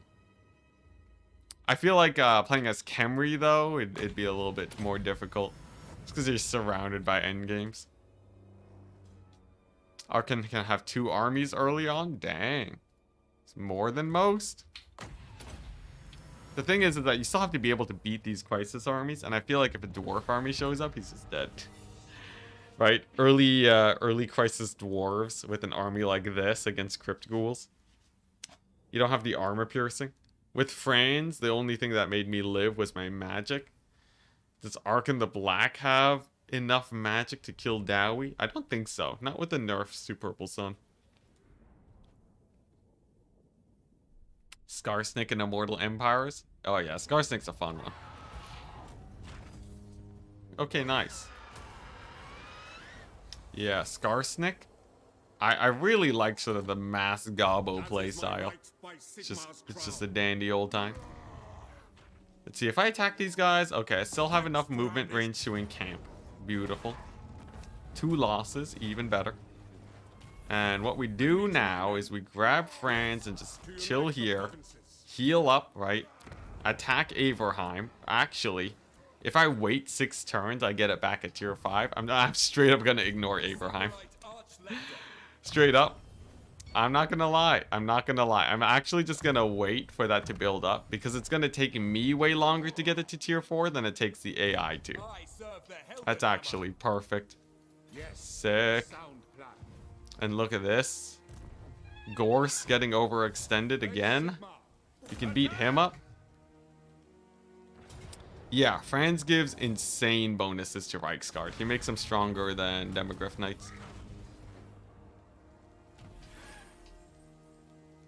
Nice. Beautiful, beautiful. For 20 minutes, I'm the only one who comments on Twitch with 40 to 50 viewers. Well, it's mostly because I keep forgetting to interact with Twitch viewers. I keep forgetting to interact with Twitch viewers, but people just like in general feel the need to comment less. But I'm watching Twitch. I'm watching Twitch, you know, all you lurkers out there. Or maybe have I just cultivated an entire group of lurkers for Twitch? It's just a whole army of lurkers. Let's see here. I did say I wanted to start looting and occupying settlements, but with all the Wood Elves so close, I think we just retreat from here. Yeah, lurkers for life. YouTube superiority. Great, now the YouTube's getting the superiority complex again. Oh, dang, we're not healing. Run to Ziflin. There we go. So that's looking okay. And then over here, we just have another Lizardmen army. And another Lizardmen army. This army's gonna need some help. I think he needs some help ASAP. What we're gonna do is we're gonna go here. We're gonna get the Matthew Smith the 4th. Now that we have a little bit more cash, right? And he's gonna go ahead and spam. Unfortunately, we can't do grenade launchers yet. Oh, thank goodness. We can finally get halberds. Yes, ultimate power. All right, nice. So there's global recruitment for you guys. There's a little bit of global recruitment for you guys. Nice. So we can now make a 20 stack at a moment's notice. It's not going to be a strong 20 stack, but it is going to be a 20 stack. Twitch gives more cash. I would say Twitch gives a very mild amount more cash. It gives you a smaller percentage of the cash than YouTube, I believe. But also, more importantly, Twitch gives you 0 growth. So it doesn't matter if it gives you more in the end. What do you want of me? Okay. Wizard. We're going to send him down. Good old Zibila. Moving off. Wait, are halberds viable? Barely so, if we're talking in campaign. Great, Norskins are showing up too. These guys. Champion of the faith. I think I need an army to send up to fight the Norskins before they become a big problem. I think we're just gonna send this guy up and have him fight them off. Tools of judgment ready. Yeah, a lot of people say they don't like halberds. I feel like I'm a pretty big halberd fan. The forest is whispering. Twitch is the cash building, YouTube is growth. Sort of, but then it's like, why not just be on YouTube at the same time? Like if I was a completely new streamer and you asked me how I would do my strategizing, I would be like full on YouTube and that's it. Yeah, I wouldn't really, I wouldn't be super duper like gung ho about the Twitch side of things. Even though Twitch is even like supposed to be the big Twitch is supposed to be like the big gaming platform. I do think that YouTube, like just full primarily YouTube, is just the way to go. It just has like so many benefits. What? Sigmar compels us. What are we gonna do about this? Oh my gosh, I don't have walls. I don't have walls at Jonathan Anderson. That's such a noob play from me. Such a newbie play. How expensive is this? 3,000? Okay. Just enough cash. Exactly where I like to be. So, I probably won't have enough for... What the... Skaven are showing up now? What's going on? Alright. We'll see what fights I can pick. If I can't, I can always get rid of buildings. But the income situation is a little bit sus, I admit. It's a little bit sus, and we have armies that sort of need to be everywhere right now. I guess Franz might be able to just beeline it into these guys. If I just ram Franz into here, do you think we win it? We might win it.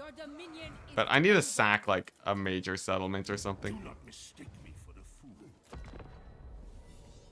No, I'm still going to be streaming to Twitch. But I see Twitch as just me doing it because it's basically free, right? If I can spend, like, $100 a year and be able to stream on Twitch, that's a pretty good deal, right? Even if it doesn't actually directly make me anything. It's just like, you know, might as well, right? For everyone who enjoys watching on Twitch. Nice, that's very good. So I'm never gonna leave Twitch, but I'm never gonna go ham on Twitch, you know? I'm never gonna, like, focus on Twitch as my strat. You'll still stream on Twitch when you do your bathtub stream, right? Twitch is more lax with their guidelines. So YouTube might take me down for the bathtub stream. Twitch, though, will accept it. That is true. That is very true. Interesting. Migration. I'll take it. And then we do this. Oh my gosh, chat. -4 Imperial Authority. I've never thought I'd get this far. Ambush discovered. Skaven. Alright. Hype. Let's see what we can do here now. So we got some guys here. Some captains. A wizard. I think we slammed the wizard in here. What do you seek? In the Matthew Smith army. Man, that movement range is immense. We slam him in the Matthew Smith army. Ah, jeez. How do we do this?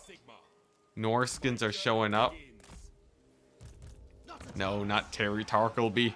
Don't you dare, Norska. Hopefully he doesn't attack that immediately. Okay, and then over here it seems like the lizardmen are indeed mobilizing. But he's in march stance. So if I go here and then do this... No, not enough range. I think we might be able to take a fight here early though, right?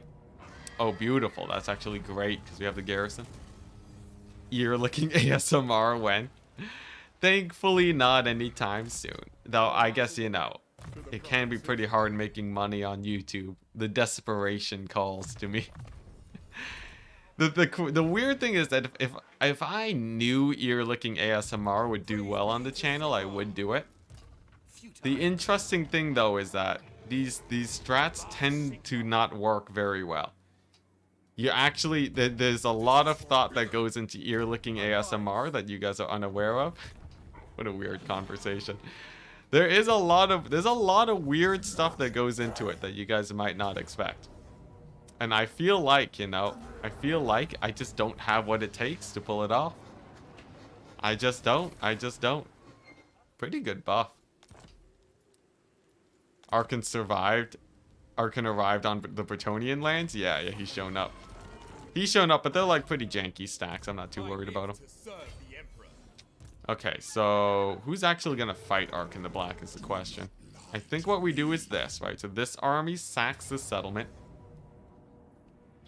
Good, very good. Right, so we sack it. And then we retreat so that we can hold off against the Bretonnians on the west side. This doesn't sound like Sigmar approved content. I guess, yeah. Alright, nice. And then like we just go like over here so that we can save Aquitaine if it gets attacked.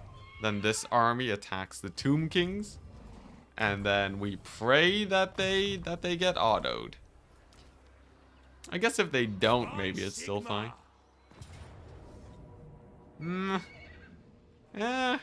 It's like 50% normal skellies. And an Arkan the Black against some wagons. And a Bright Wizard. And a Bright Wizard with a lot of Winds of Magic. against some sepulchral stalkers and hex rates, but most of them, no, it's 40 units, so they will show up. What's the map look like? Pretty flat, pretty flat. I don't think I have the oomph here. Like, I'd rather just stay in high health and defend the fort. Yeah, he has skinks. Mad Lad is friends with Kwakar, who is also alive, surprisingly. At least we paid our debts today, though. That's a big plus. So this will be done in 5 turns for me to take. Right for the taking. I serve Sigma. Okay, nice. Wizard. Slam them in there. And then Franz can kill off these guys. And I'm thinking, right, what we do with Franz. Oh my gosh, he has vampire counts units in his army. What I'm thinking what we do is we use him to fight the counts. Screw fighting the dwarves. Franz should be fighting the vampire counts because there's a lot more battles to be had, and that will make me a lot more cash.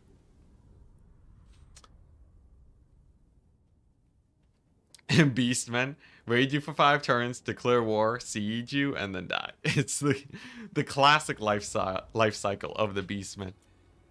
It is, you know, I feel like that is lore accurate though. That's about as lore accurate as it gets. Yeah, these Zintlers don't actually have better stats than the normal Reiksguard. I feel like they're actually just a waste of money. Or do they have more HP? They don't. Oh my gosh, they're actually the same except for Vanguard. Oh, that is disappointing. Well, I guess we might as well make use of it.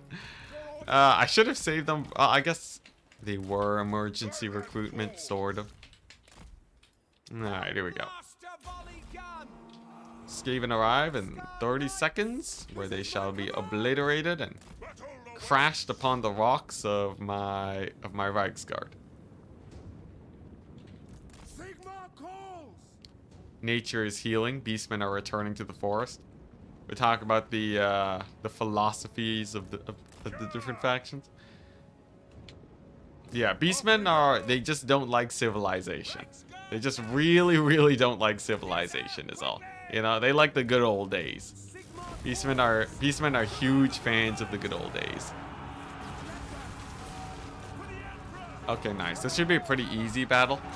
Because they're sort of just popping off the edge of the map here, right? I can just sort of catch them out like this, get some dwellers action. And then I believe we'd be fine. There we go. And then a million buffs. And then there we go, the dwellers getting 1,000,000 damage. And then I believe that should be it. Especially, well, if we kill the Lord, it won't give them the Lord loss penalty. But it will remove any nearby encouragement leadership effects for the skaven. Beastmen are the OG boomers. They really are. They're like the most hardcore boomers. Okay, nice. Land the wizard. Kill the doom wheel. We have a lot of single entities to kill, but not the biggest problem. One more dwellers over there, and then it's just killing off the vampire count, so it should be a pretty easy task. And then the black lions just sitting around being useless. I don't even want a friendly fire. I'll just leave them. We'll just leave the black lions, it's fine. Okay, nice. So that's basically these guys down. And then all that's left is, I believe, just this army. Which is mostly flyers. A good sign for me. Mostly flyers is... Well, you know, why is this guy taking damage? What is that? I see like a little damage indicator there. Alright, is my cavalry dying? It looks like they're fine. What's going on? What's this guy? Weird. Okay, I guess it's just a visual bug. Anyways, they're mostly flyers, so I think Franz and the wizard should be able to kill them all.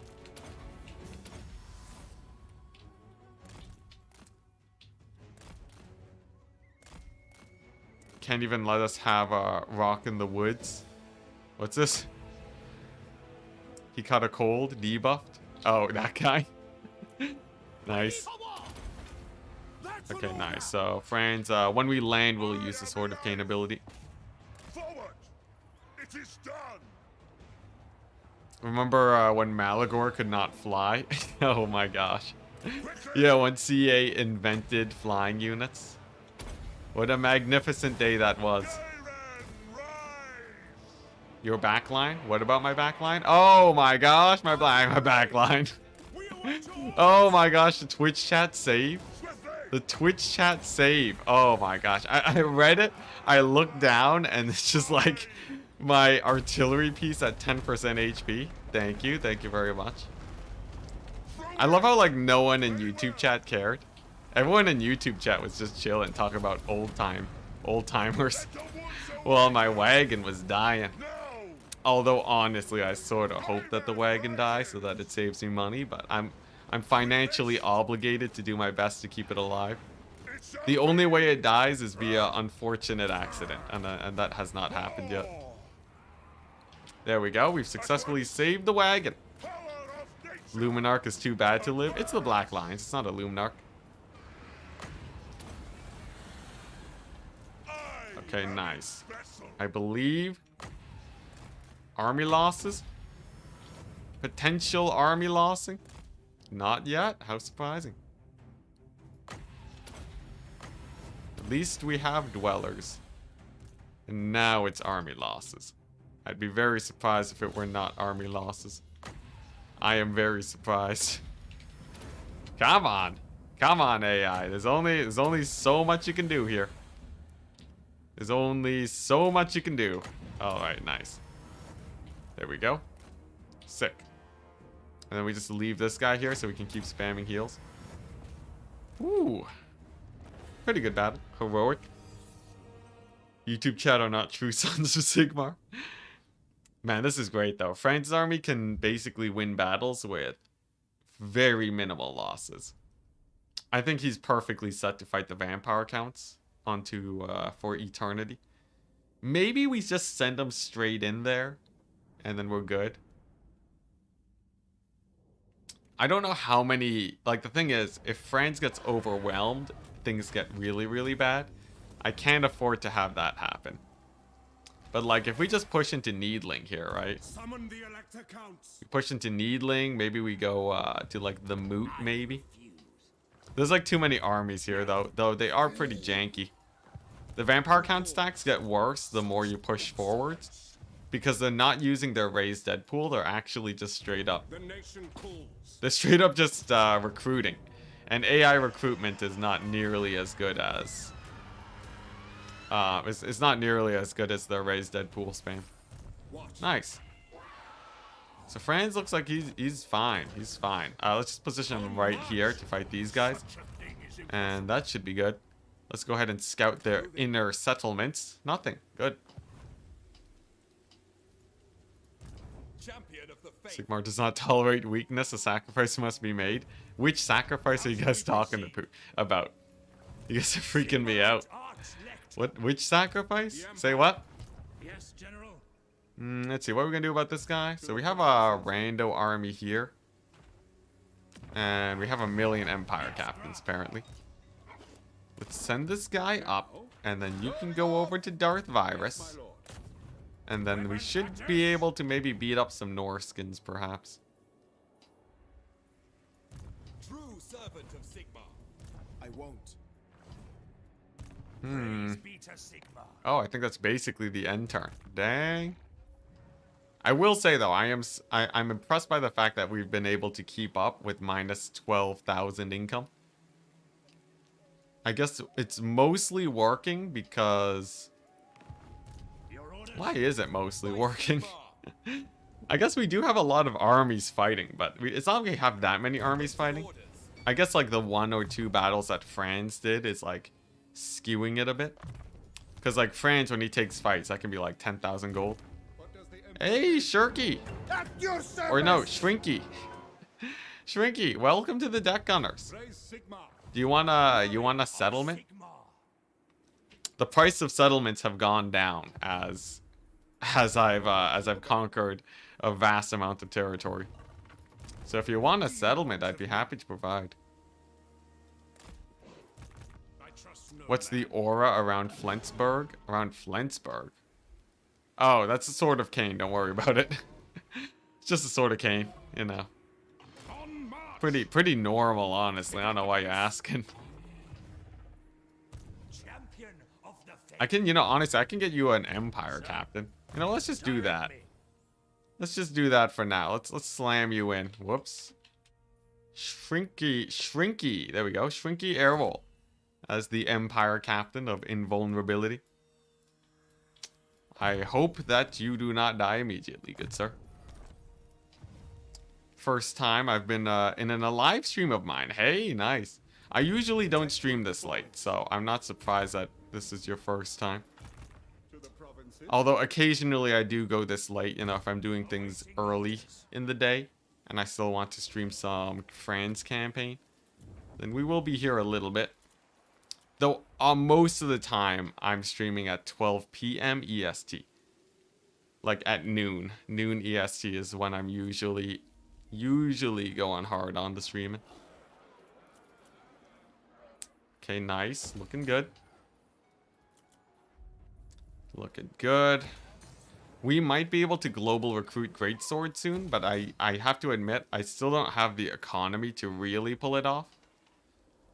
I don't have the full economy to easily global recruit Greatswords 24/7, but we're a decent ways of the way there. At least I have the infrastructure. Now I just need the economy. That sort of implies I need to lose one of these armies, but I don't know who to get rid of. Like, this is pretty important, right? This Vlad comes down through here. Ah, man. We're, like, really stretched thin right now. I'm very, very stretched thin. I guess after we kill off this army, right? Then we'll have these guys who can probably, you know, continue going down south to help in the fight against the Wood Elves and Tomb Kings. Of course, you have this settlement here. Fort Quantum, which is near indestructible for them. Yes, sacrifice the artillery. I don't want to sack the artillery. It's important to me. Perfect. Perfect. Oh, right. That's a solid 5,000, 3,400 gold.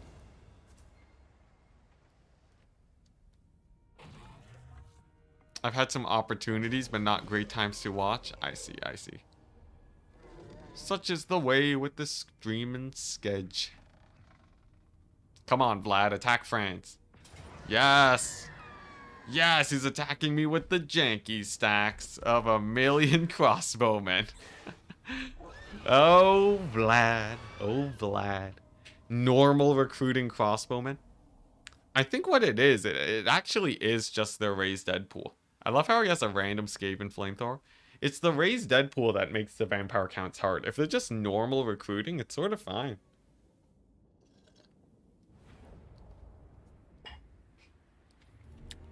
Yeah, Karen Wraith Doom stack against some mass dwellers below I've been dishing out. This should be chill. This should be exceptionally chill. So the plan here.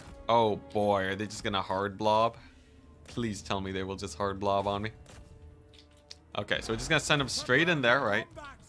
Send them right in, and then see who we can get to blob up. It seems like no one. It seems like they're just peeling away for now. Alright, we don't have to get too aggressive then. If we can just take back off into the skies. There we go. Nice. Nice. Get this. Sword of Cane action. Melt a couple zombies. Honestly, a little bit of a waste on the zombies, I guess, but it's all good. It's all good. It don't matter very much. And then I guess we'll just use the knights to kill off their mobility. Great thing about Reichsguard is that they do get the anti-large when they're in Franz's army. So they got not a single problem. They feel the dwellers coming. Yeah, there was some fear of the dwellers there. It really felt that way. Okay, nice. So general down, and now it's down to just Vlad. So Vlad is fine. I'm just gonna micro my knights from miles away. Vlad is fine. We'll leave the dwarf in there, right? Dwarf doesn't really care about much. I'm gonna give him a regrowth, and we'll come back to him later when I can get the sick dwellers. Then it's just hunting down Dragon Lords, I think. I wonder, how easily do my knights kill Karen Wraiths? My gut tells me that it's a little bit more difficult than I would think. Seems like decent charge damage, honestly, but like the thing is, it's only enough to get through the shields, and then after that, there's still, you know, there's still a whack load of Karen Wraiths. So I feel like, you know, if we're not actually killing any entities, they can do a lot of damage to my knights if I'm not careful. So we'll play it safe. Thane has regeneration, I believe, so I'm fine leaving him in combat. And then the war wagons, now that the mobility is down, we can bring that out and just pick off some Vargeists. And then something, find a way to kill Vlad. Can you get Isabella's trait if she's a hero? Apparently, I think no. But I think someone said that you can get Isabella to revive as a lord and then kill her for her trait. I don't know the specifics. I think you just have to kill her in Vlad's army and then it works. So it's a little bit janky, but like, you know. If it works, it's something we might want to investigate. Okay, nice. Get the heal here to keep the knights alive. I think most of them are doing okay, even against the Karen Wraiths. Very good. Get some more debuffs here. And then we gotta hunt down Vlad. Just because he's doing unnecessary amounts of damage to my cavalry right now. Let's see here. And then it's really silly. It's really silly, but the ranged spam that's going on here right now is actually... I'm having a hard time dealing with it despite having like an only cavalry army. Here we go. We've peeled off a couple of them. Nice. That's all I need. Sick. Okay. So with that out of the way, right? I dwellers here to pick off the remnants. We do the big sweep with the cavalry. And then I believe that's basically the battle. I think we've won it at this point. Yeah, Vlad's armies, you know, it's just anything that doesn't involve 5 Terrorgeists, and it's chill. Just Wind of Death range spam line. Yeah, well, like the AI rarely casts Winds of Death, so we actually haven't seen many. Though when they do land the Wind of Death, it's insane. Because I get used to not having to dodge it. And like a good Wind of Death shows up and we're just doomed. Oh man, look at that. Never seen Vampire counter out this much before. Okay, nice.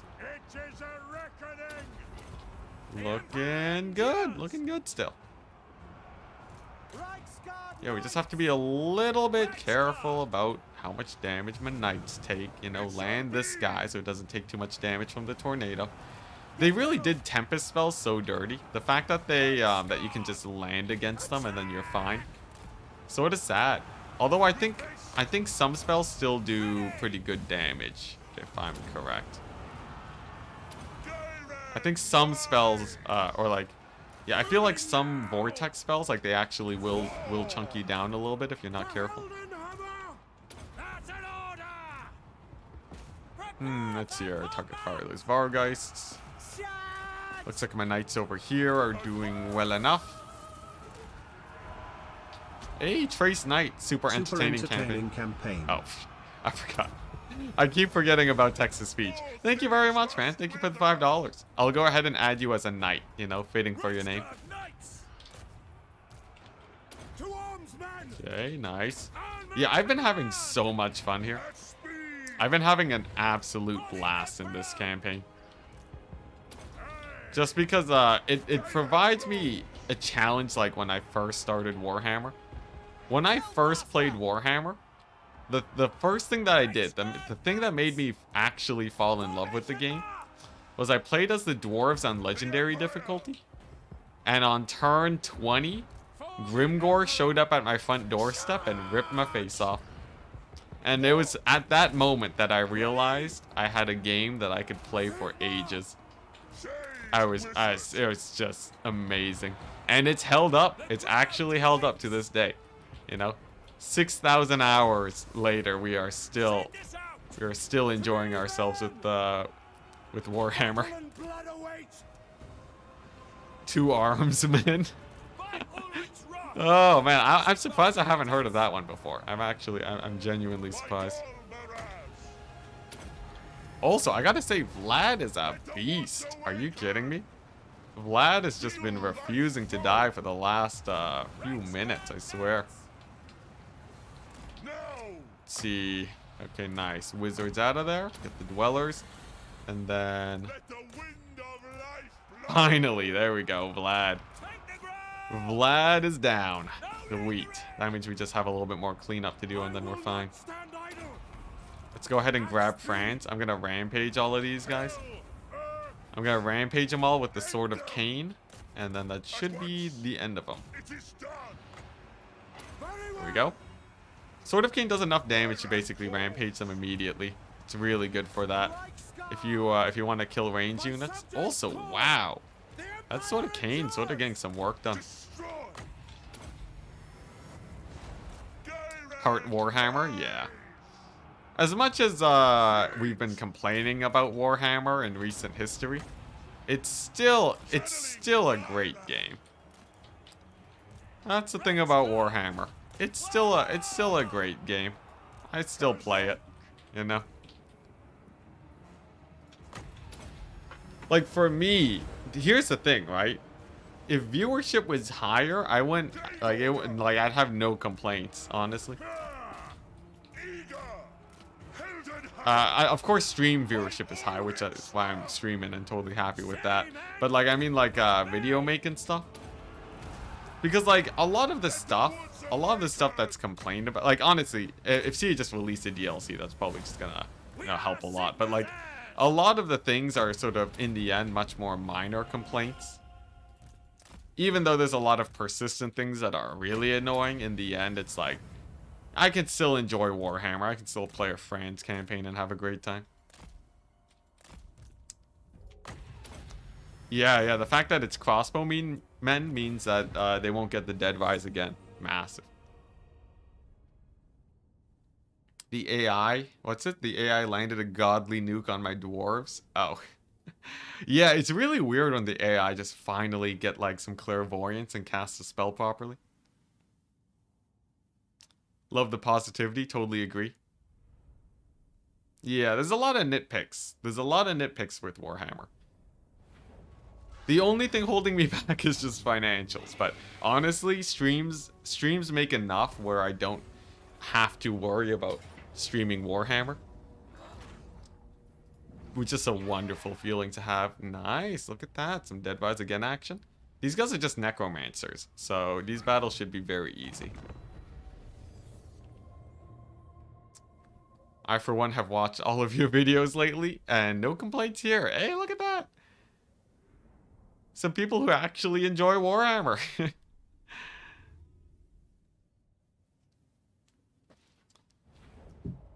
Oh, I forgot. We still have to add Trace Knight. We still gotta add Trace Knight to the thing. This doesn't excuse CA, though. Let's be clear. Let's be clear. Let's be clear. We can always hope that CA provides us more and infinite content forever. Let's see here. Get the knights. Go over here. I'm just gonna go for the easy strat and just catch them out. Catch them out over here. Ugh, voice crack. Excuse me. So yeah, it's just a couple zombies, right? Just a couple zombies. So like we do that, they all rampage, and then get the Thane, do some of that action, and then it's just some cavalry, and then a couple slingers and such, I guess. Let's see here. Okay, yeah, HP's looking good. Hype. The ×4 is always a little bit stressful because I have to really make sure that I don't accidentally, lose a bunch of guys. And honestly, with the crossbowmen, we're gonna be a little bit safer here. We're gonna be a little bit safer because the crossbowmen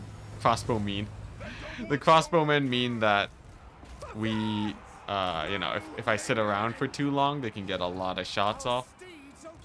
Though, I don't know, those guys are sort of in a really well-defended position. You know what, let's just back up. Let's back up. Plan B. Back up a tiny little bit. The Empire. Yeah, the thing is, I think it's more a like my guess right now. All right, and this is sort of doesn't have a lot of this doesn't have a whole lot of data backing it up. But so my theory for Warhammer, as it stands currently, is that the thing that screwed it over is like upper management problems. That's my theory. So like, it could go as high as like all the way up the ladder for CA.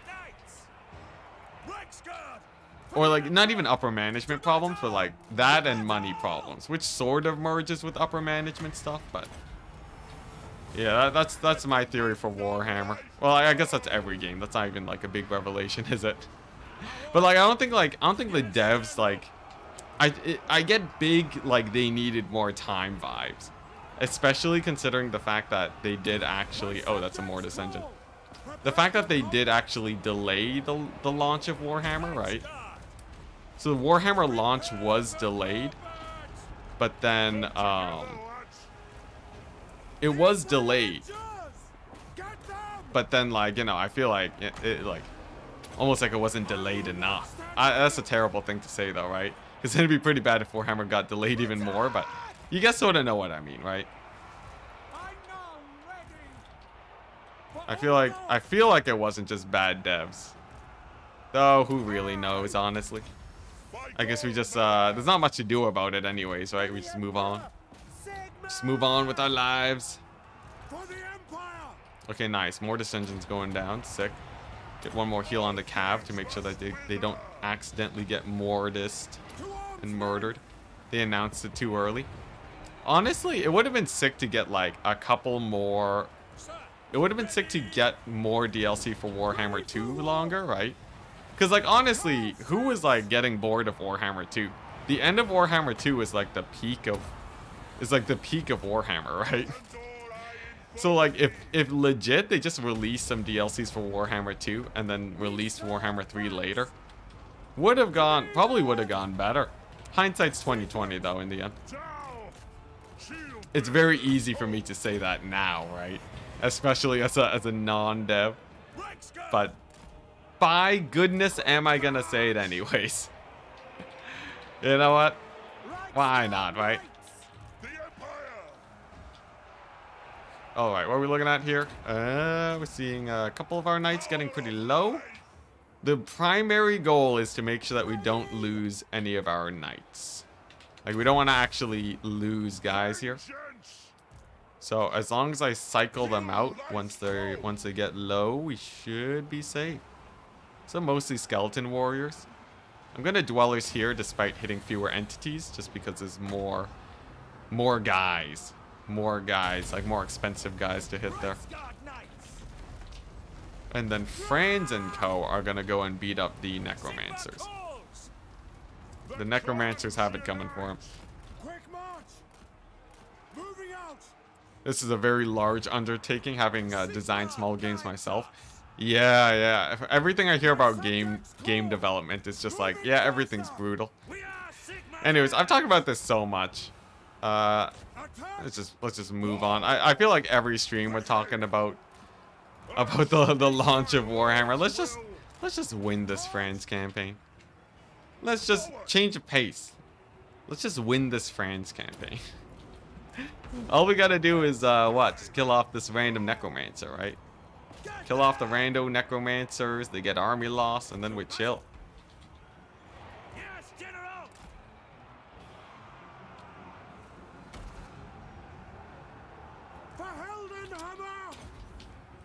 Yeah. Yeah, let's slay these zombies. Here we go. I think a dwellers below on the grave guard will basically do it. Because we already have Franz killing off the necromancers, right? We have him there. Over here, we're basically taking no damage because the fights are happening in the forest. Hype. Pull these guys back. Army losses. This guy's unbreakable, as usual. Buys me time for healing. Hype. There we go. Nice. Another battle. Yeah, France definitely just need to strike at the heart of the vampire counts. It's too much free money. It really is just too much free money fighting these guys. Like, I'm fighting these armies multiple times because of Dead Rise again.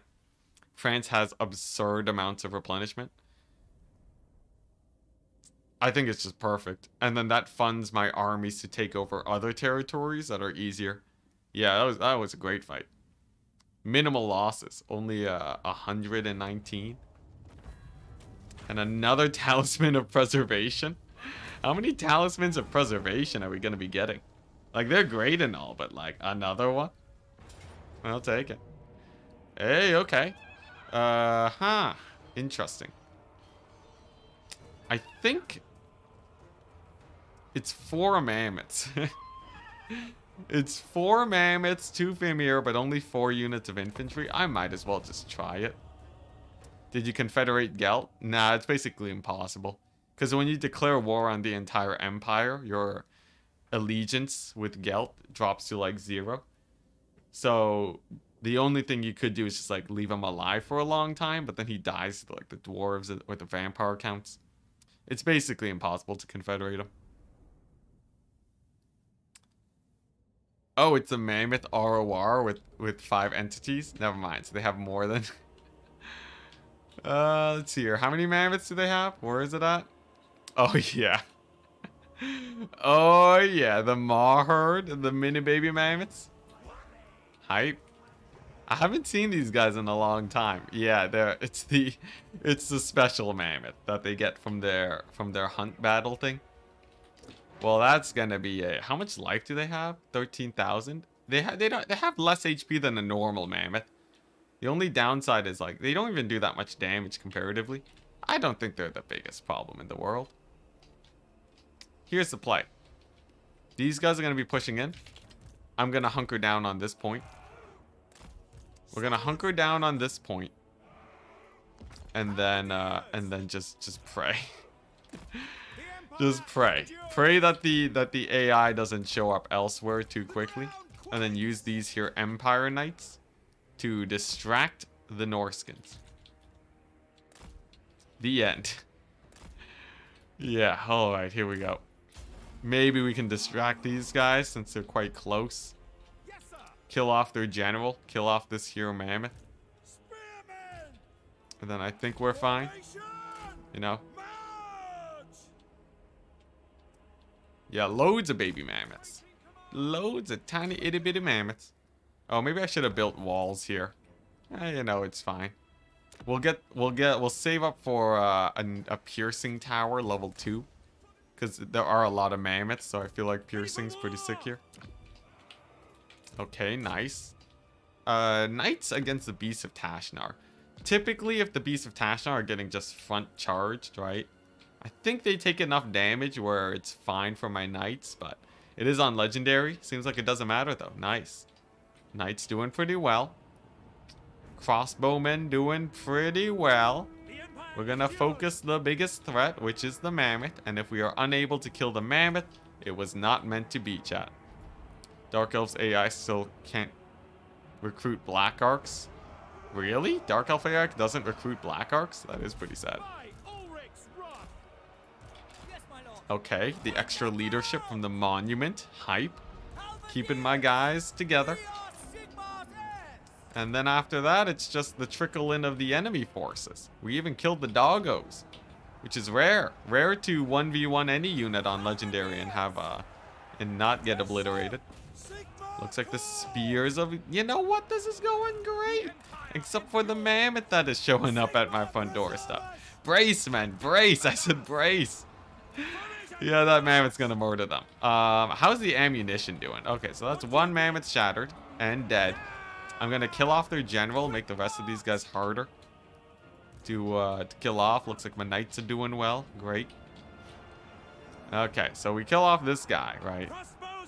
Line of sight issues. Dang it. We're gonna kill off the Fimir. After the Fimir are dead, it's a little bit easier, right? Just a couple Marauder champs. Couple Marauder champs is all. Oh boy, yeah, they are coming here real fast. My knights haven't even killed the dogs yet. You know what? I'll settle for killing a few mammoths. Why not? Screw the Fimir. Screw the Fimir. I'm gonna go and focus fire this other mammoth. You know, if we're gonna go down, we're gonna kill off a mammoth while we do it. There we go. Big focus fire plays. There's another one. And another one. Oh boy, yeah. I guess I thought this was gonna be a walled settlement too. I guess it is a minor settlement. Still though, you know, not terrible. What are the Beasts of Tashnar doing? Still alive. Terrifying. I saw Loki with multiple Black Arcs, but only by turn 100 plus. Weird. Well, you know, we are at turn 100 plus right now, so I guess that it's fine then. The Black Arcs or no, the Dark Elves are all dead though. That's a problem. All the Dark Elves are dead, so I don't think they actually I think they I think there's no more Dark Elves, so we still won't be seeing Black Arcs. Honestly though, Black Arcs are such a pain. Because they're just all over the map. There's like a million of them. And at the end of my last France campaign, we did have to deal with Black Arcs, and they were a big old pain. Okay, nice. Looks like the general's dead. Mammoth is broken.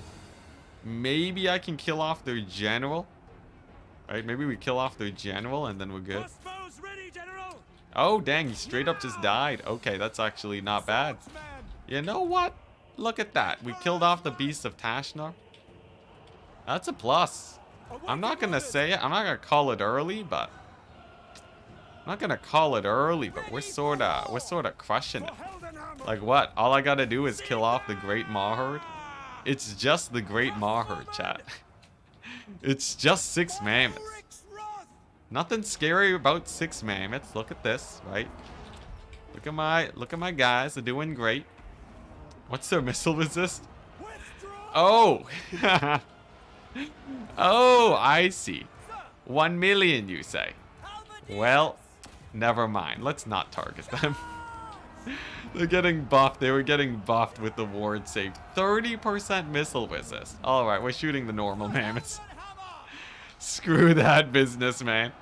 That was so much.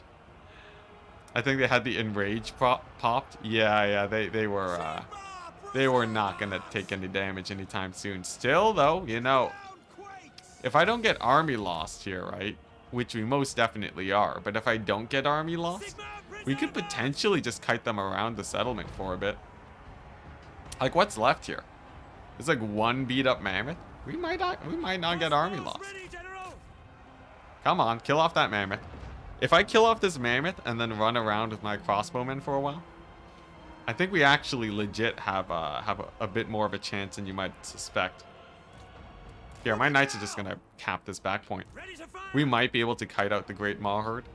Norskins have done pretty bad job at capturing points today. Come on, just kill off the 1 mammoth. Oh, they coming. Oh boy, they coming. All right, we're gonna pull back.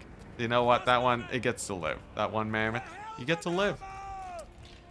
Now, these crossbowmen are very important for balance of power. I want them alive, of course. Over here, we're just gonna start spamming out normal towers, some normie towers, and then just drive the AI through the mud for as long as we can. Because if I leave the settlement, right, I think the AI doesn't chase. What mammoth was that? 40% missile resist? It was closer to 30, but it's 40%.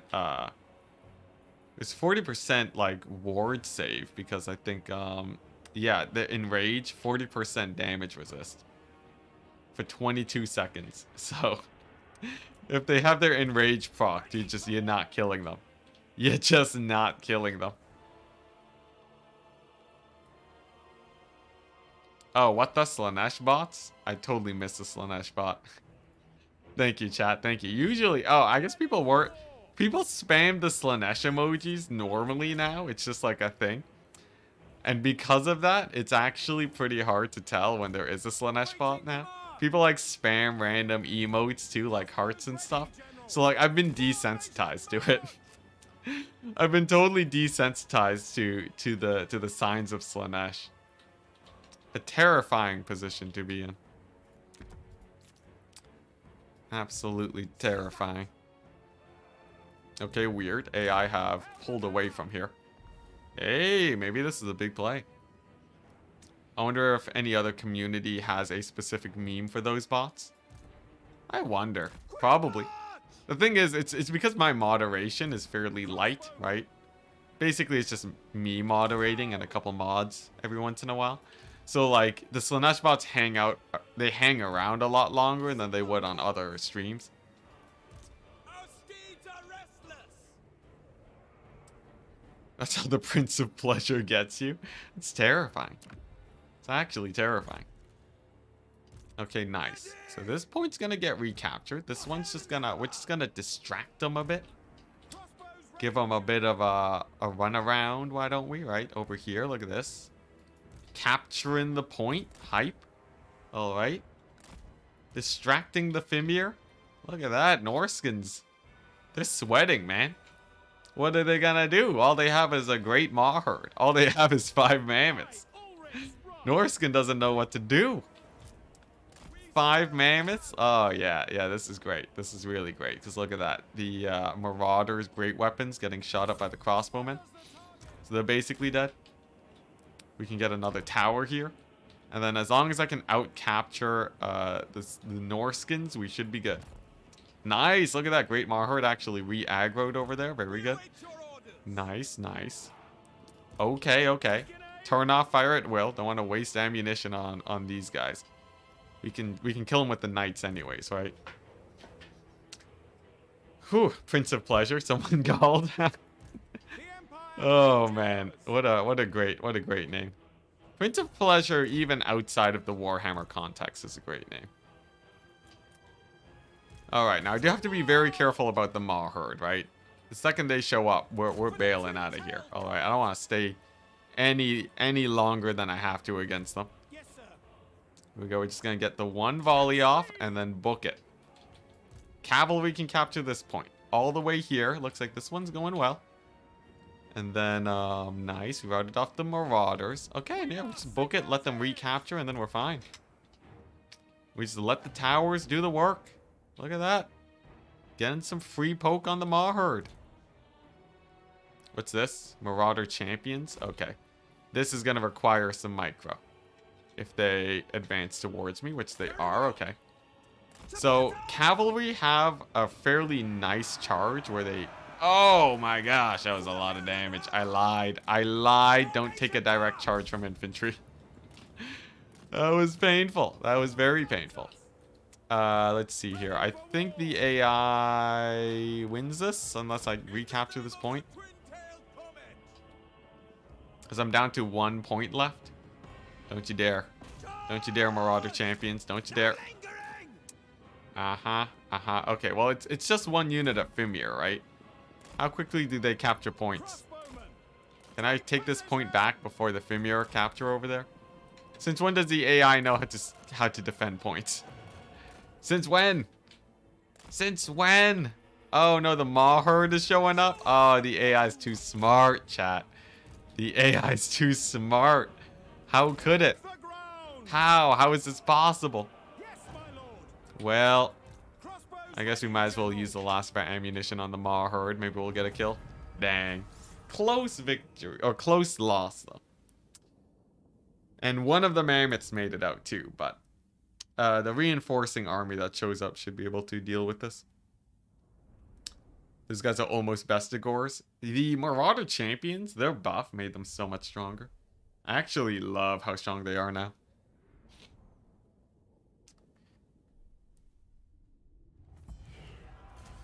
Well done, given the compositions. Yeah, it's going to make the auto-resolve a little bit better. He just sacks the settlement.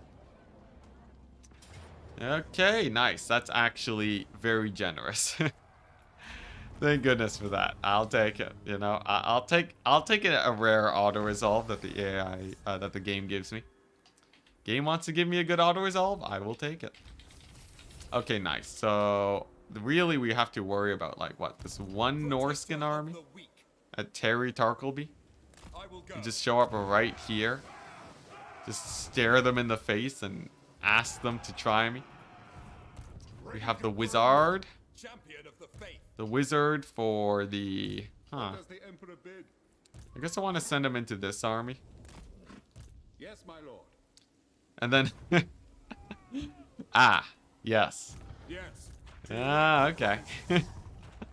That's a lot of vampire counts armies. Funnily enough, though, Franz, like I said, absolute raid boss, doesn't actually care that much about them. Your word is my command. Let's deal with this first, though, before we do the deep dive.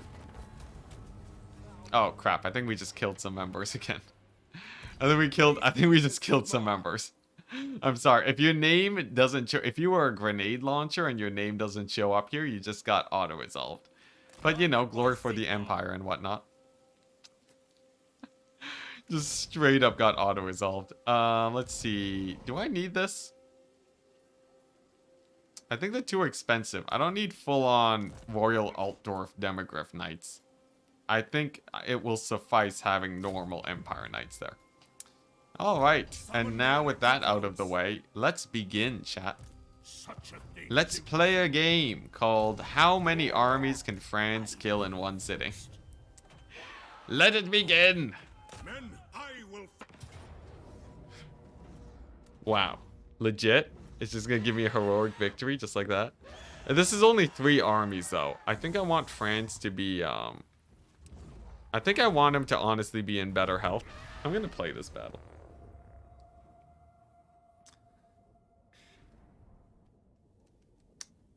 Yeah, we can do better than this auto-resolve. Don't do it. No, it's a Franz army. It's a Franz army, chat. Franz is the destroyer of worlds. No X4. Is chat just traumatized by me? What have I done?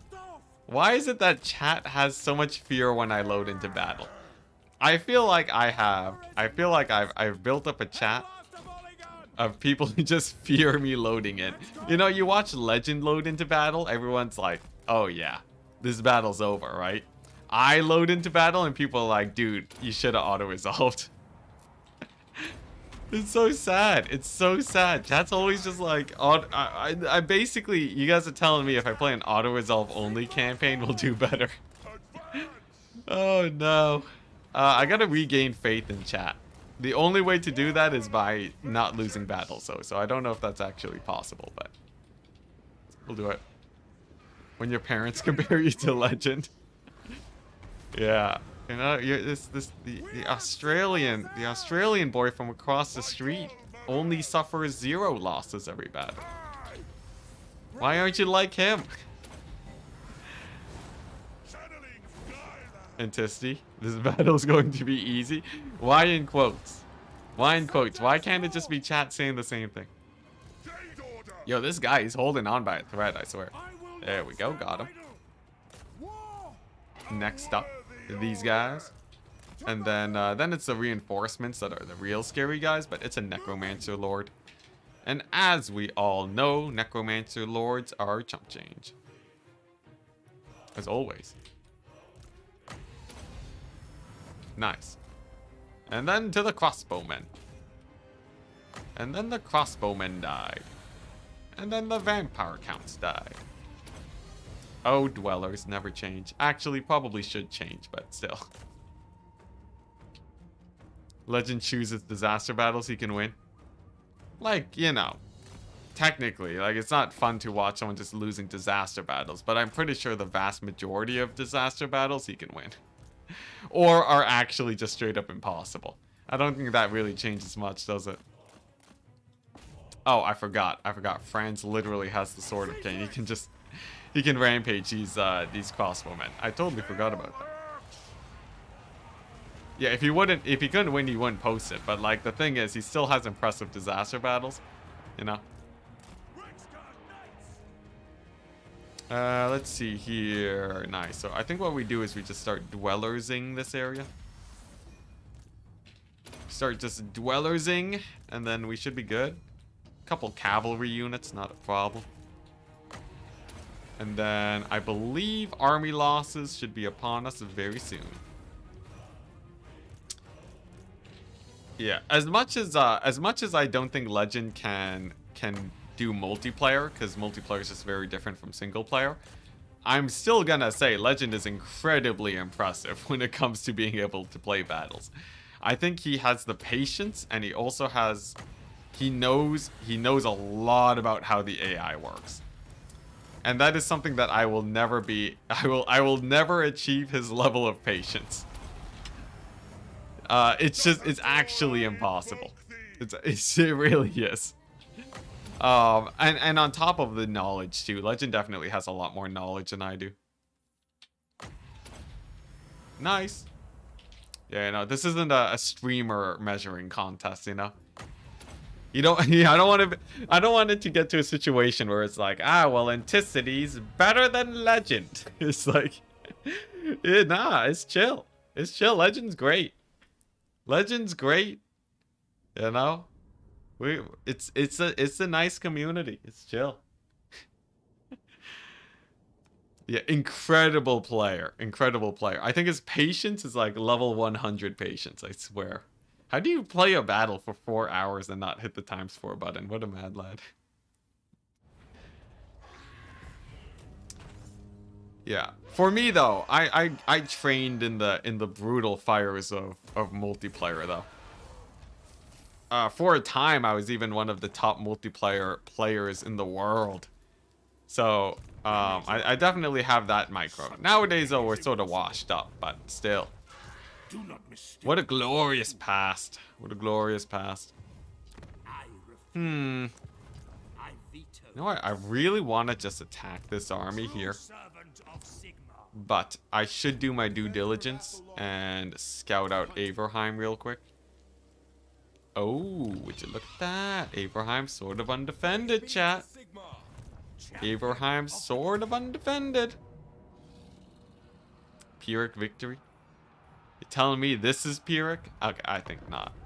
Oh crap, I forgot to rename Trace Knight. My bad. I'll get you in after this battle.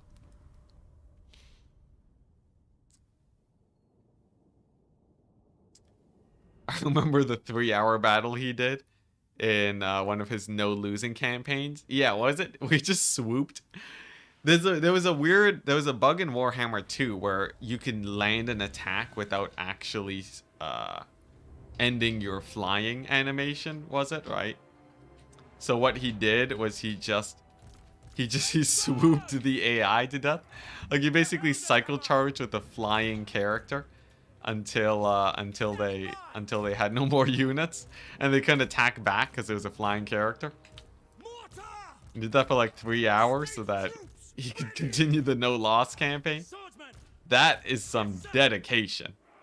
That is some insane dedication. Oh my gosh. I think that's where the swooping memes come from, right? Terrifying. How? How does one do that? Without going insane? 3 hours. Like my streams are like 3 hours long, right? So imagine if I started a stream and then I just didn't, I played one battle and I was like, that was a good stream, guys. See ya. Crazy. Absolutely crazy. Okay, nice. I'm just gonna take this one nice and easy. Because by all measurements, this should not be a very difficult battle. So we're just gonna be chill. We're just gonna be chill.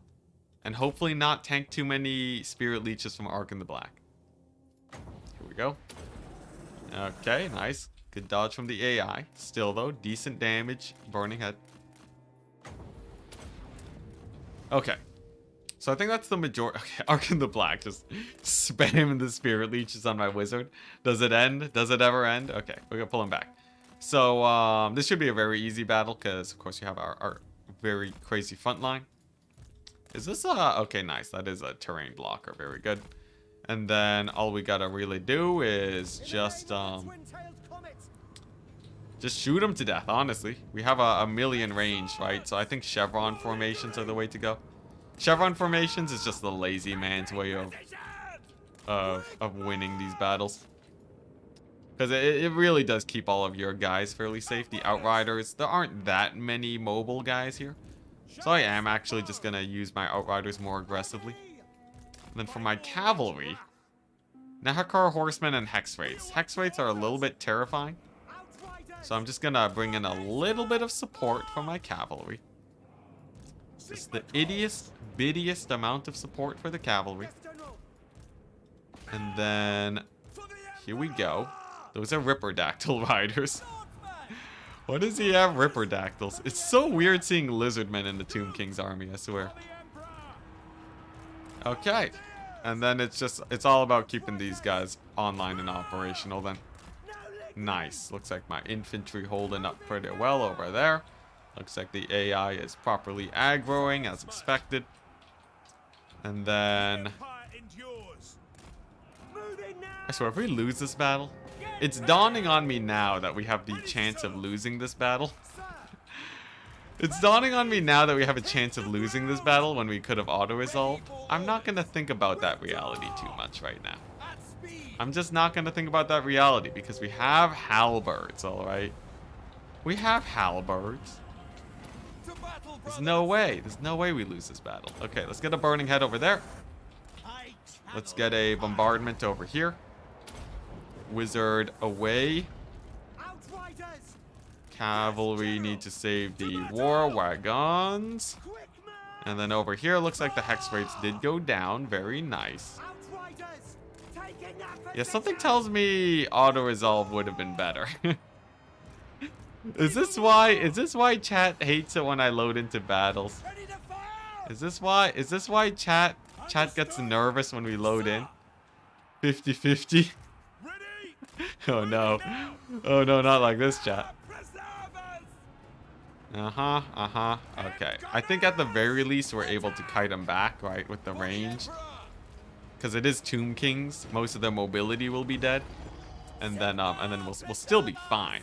Like, we'll still win the battle. I'm just, you know, losing guys unnecessarily. But that's just par for the course. That's just par for the course, you know. Who's this? Random Chariot Lord? Okay, we'll see if we can focus fire him.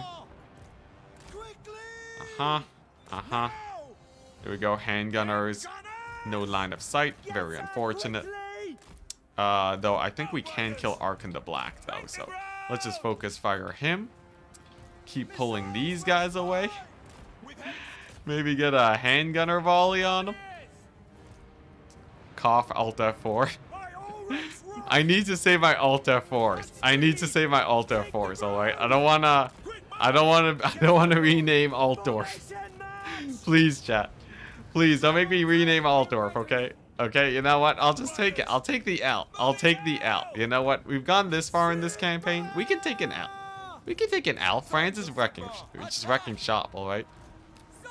France is wrecking shop like no one's business, man. So, like, we don't gotta. We don't gotta worry about it. We really don't. Look at this. Arch Lector. It's massacring Arkan the Black. Oh, every time. Every time. Franz is like the ultimate in overconfidence. He has like the Sword of Cain. He has a Sword of Cain. He's like a beast. He's super powered. And then every time I come back here to my other armies expecting miracles. And then what do I get? What do I get? We get a decent battle, you know. All right, here we go. Yeah, I shouldn't have been as so lazy about my formations. I could have done my formations way smarter, but you know, it's a lesson, right? We haven't played against Tomb Kings in a while. You know, I wanted to get a feel for what Tomb Kings felt like. Okay, anyways, there we go. General down. Beautiful. Beautiful. So general's down. This is an exercise in coming back, all right? Because there's a chance that we still win this battle, but there's also a very high chance that we don't. Okay, he's just line of sight issues, but if I get a burning head and we rebound it off this terrain piece, I think that's clutch, right? So we go for the rebound there, and then we get our handgunners over here, right? Line them up for the Scorpion. Look at that. Bouncing head. Oh, yeah. The double hit on the skeletons. Went full on... went full on Kool-Aid man there for a second. Great stuff. Great stuff. Hey, look at this. Look at this. We're going to get a victory. Very nice. That's all I wanted, chat. That's all I wanted. I wanted the win. I wanted to prove at least that we would win the battle. Yeah, Legend is he's still in the game. Legend is still he's just doing videos instead of streams nowadays for a variety of reasons. Sick. We've done it. A victory. For everyone who thought that we would lose this battle, shame on you. Shame on you. You don't know that the auto-resolve would have been better than this. You have no data. You have no data that says auto-resolve would have gone better than this. Zero. There's no objective analysis to show it any other way. There we go. Army losses. Hi. Great stuff. All right, nice. The confident Forex. Why did he stop streaming? It was a mix of viewership and saying that some he said it was a mix of viewership and then like his chat wasn't super friendly. There's some toxic chat things. And then probably just a mix of burnt out stuff. I don't know if that's one of the reasons he threw in there. Chat knows better than I. Tomb King rise again. He's so terrible. Hey, look at that. We didn't even lose too many guys. Sick. Yeah. Some burning out action. Hey, diplomacy. Wow, look at that. Weapon strength against vampire counts is pretty hype, though. Ignore the trait. Ignore the trait that I just got that says that we get HP because we lost a ton of guys.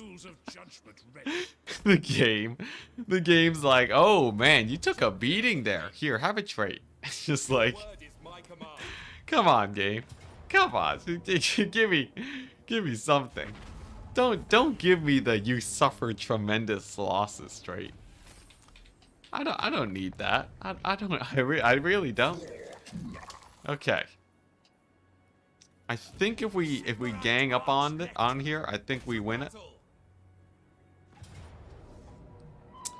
It's hard to still love a game after you played 700 hours in the first 4 weeks.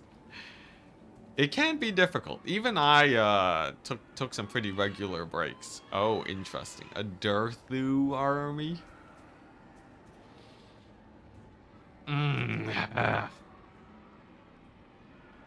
Huh.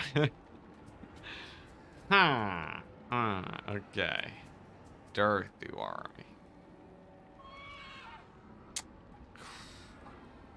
Do I have enough to kill off his guys? I guess you retreat to the fort.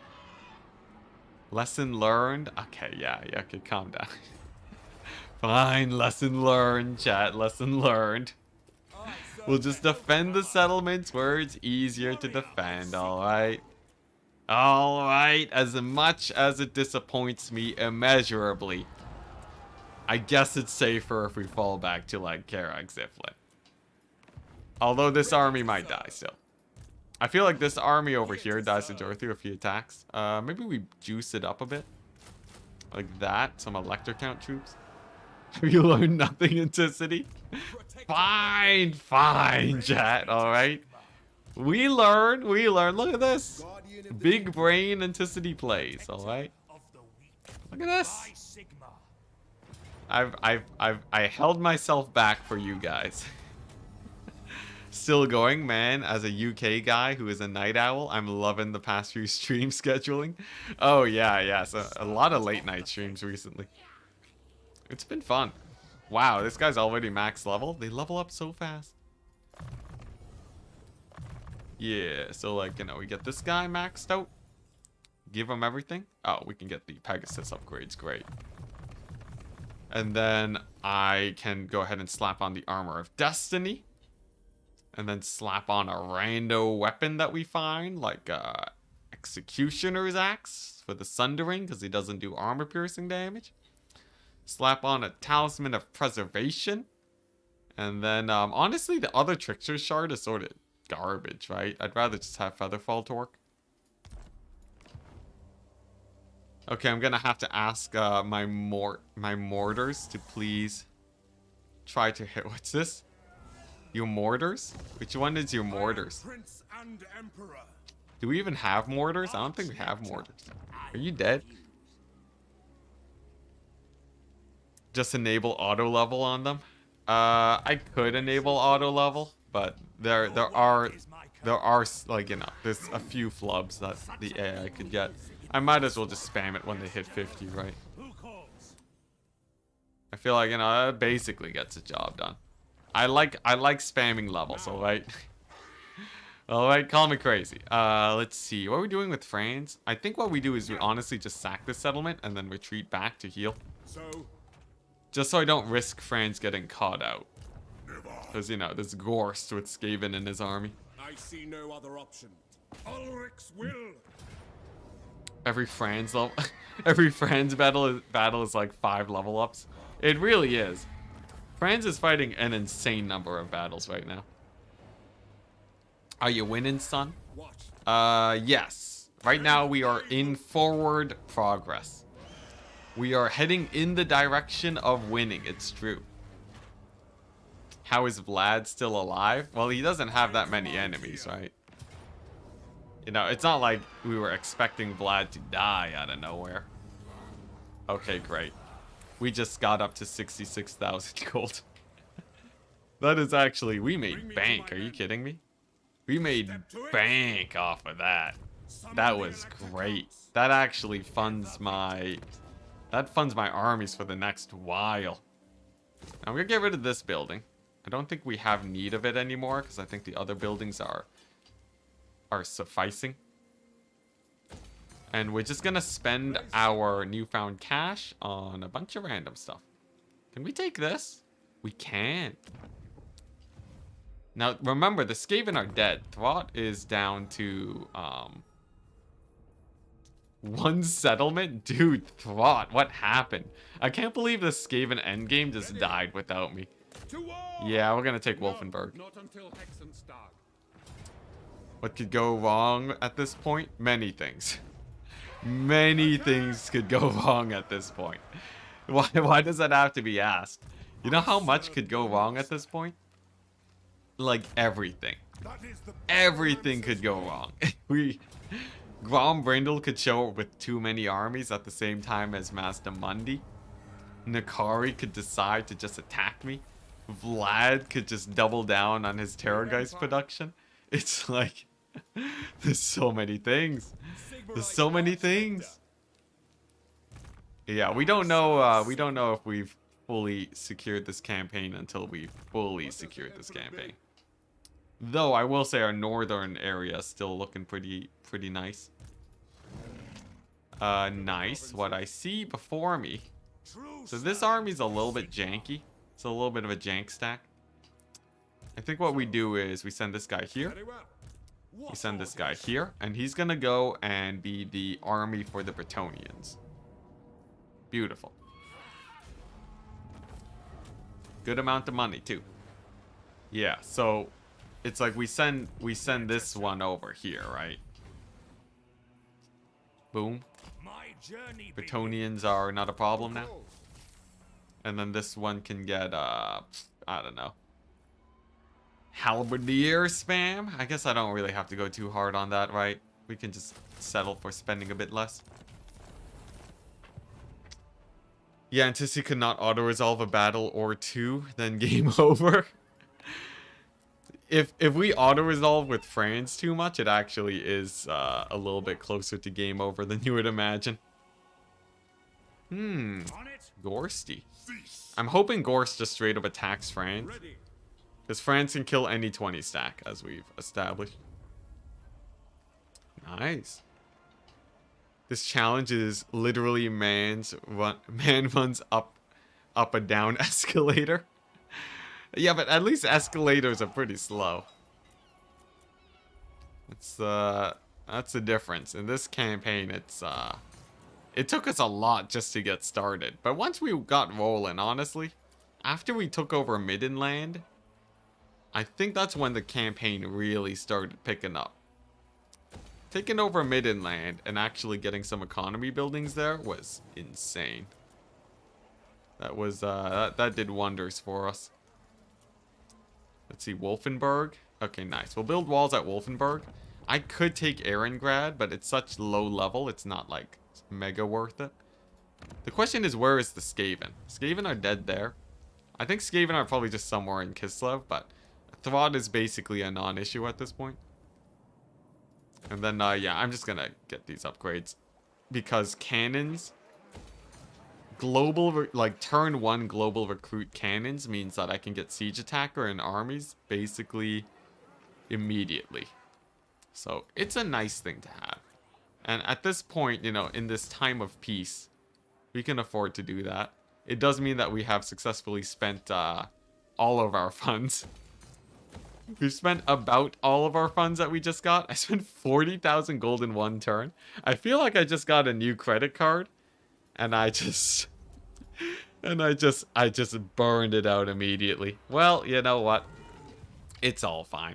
We're gonna upgrade to, you know, normal stagnant Imperial Authority soon. And that'll be a little bit of an economy boost. The problem, though, is that the Sword of Cain is gonna upgrade soon. And when it does...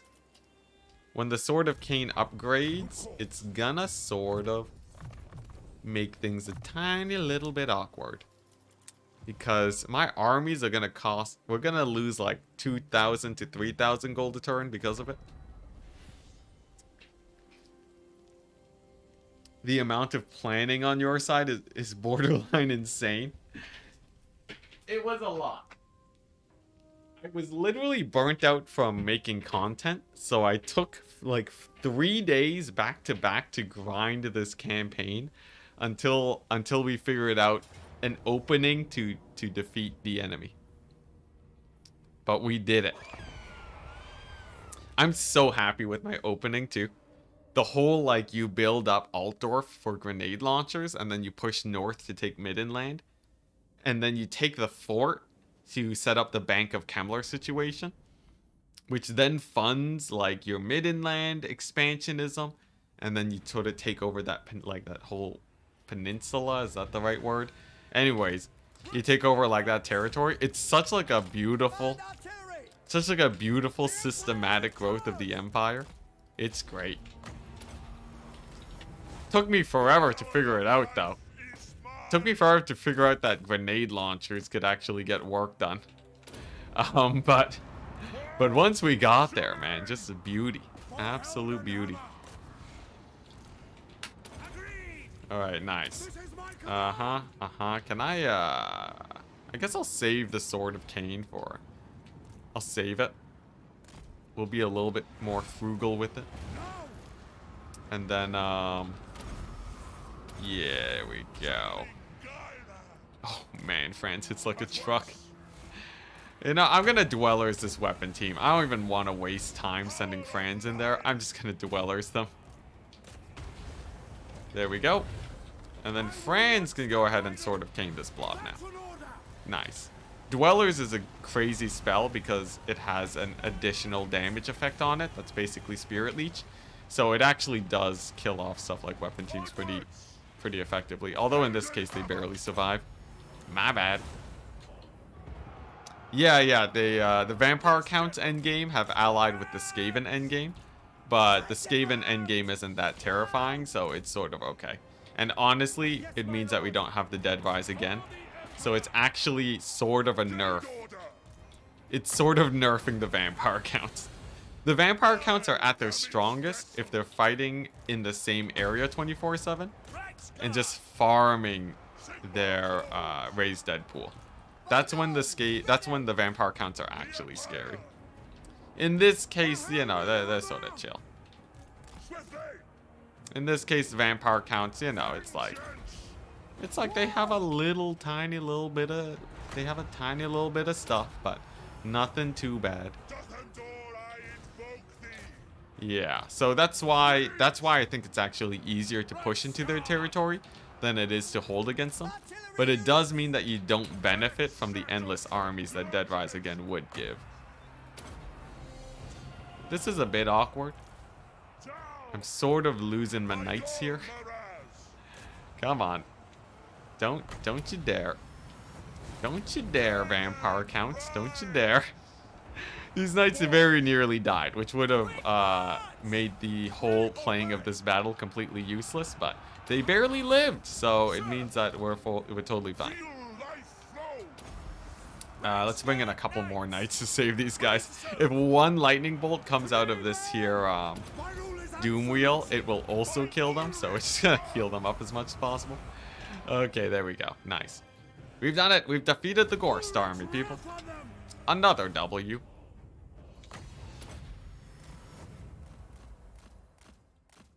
I tried Demon Prince last night. Why is it so awful?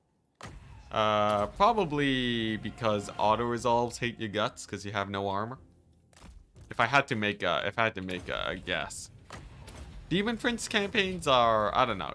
He's also not a world beater like a lot of the other legendary lords. So like if you look at Scarbrand, right?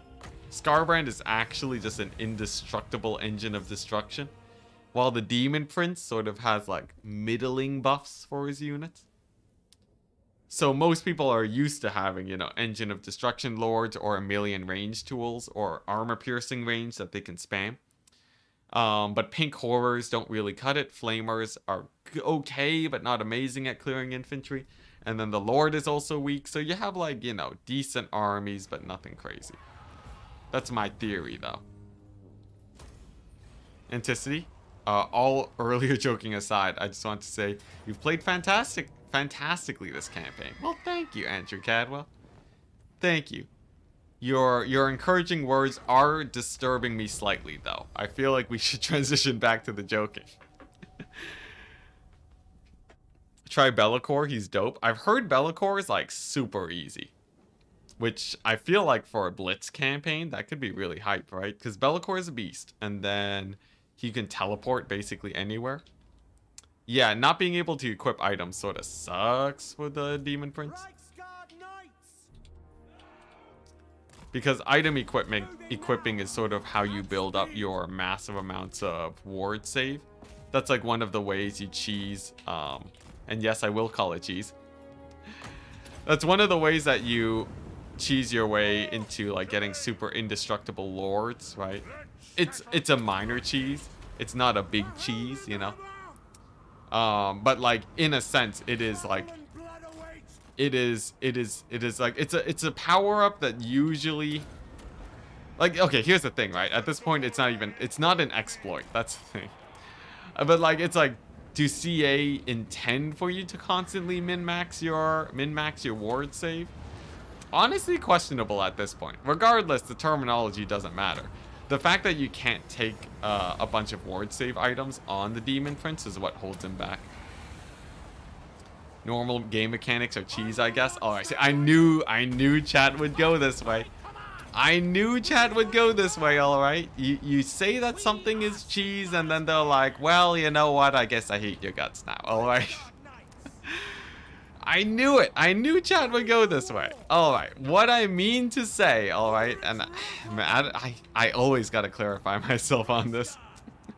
When I say cheese, right? I mean, I'm talking about like, it's very clear that you're setting up mechanics. Like, look, when you have Kolek, when you make it where Kolek's literally indestructible, alright? Can you really make a good argument that like, that is like, you know, that is what was intended? I guess maybe it was intended. It depends on your definition of cheese, I guess. When I say cheese, I mean like it is one of those strategies that is so powerful that it can win you the campaign on its own. Under that definition of cheese that we have now clarified for all of the world to hear, under that definition of cheese, it checks out because you can actually make it where you have an indestructible lord and that the campaign is impossible to lose because you have like a 90% ward save Kolek. And then like what's gonna kill you, right? What's actually gonna kill you at that point? Now is it like, you know, like, here's the thing, right? I don't say that's the wrong way to play, right? I'm just saying that it's one of those states that you've just won it at that point. So you know, whether or not that falls into your definition of cheese, like, it doesn't matter. It doesn't matter. In the end, we're talking about Daniel, all right? We're talking about Daniel. That's all that really matters. Winning battles is cheese. Yeah, because the thing is, right? In the end, right? In the end, the thing is, it's all semantics. Did I seriously just straight up lose a knight because of this conversation? I really hope I did not lose a Reichsguard knight because of this conversation. Come on, please tell me I didn't lose a Reichsguard knight because of a cheese conversation. Yes! Okay, I think they lived. Anyways, in the end, we have to admit, it is just arguing semantics, right? It doesn't actually matter what is cheese and what isn't cheese. And I think because of that, it actually just doesn't matter. It actually just don't matter. You know, it's just a fun thing to discuss about. Yeah, I've said it. I think I said that a million times. Yeah, because what actually matters is the more juicy topics. Yeah, in the end, nothing matters. Daniel still sucks. I think that summarizes it. Oh, man. All right. Anyways, battle's over, which means I can actually make coherent sentences now. And the Wood Elves have arrived. Okay, so this battle is an interesting one.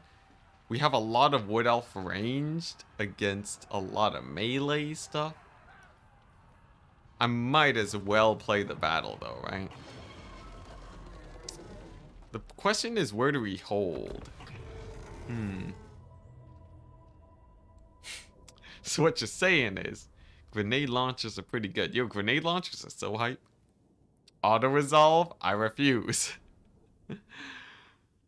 Come on! It's like nothing. It's nothing. Some tree men? Really? What, just to valiant defeat these guys?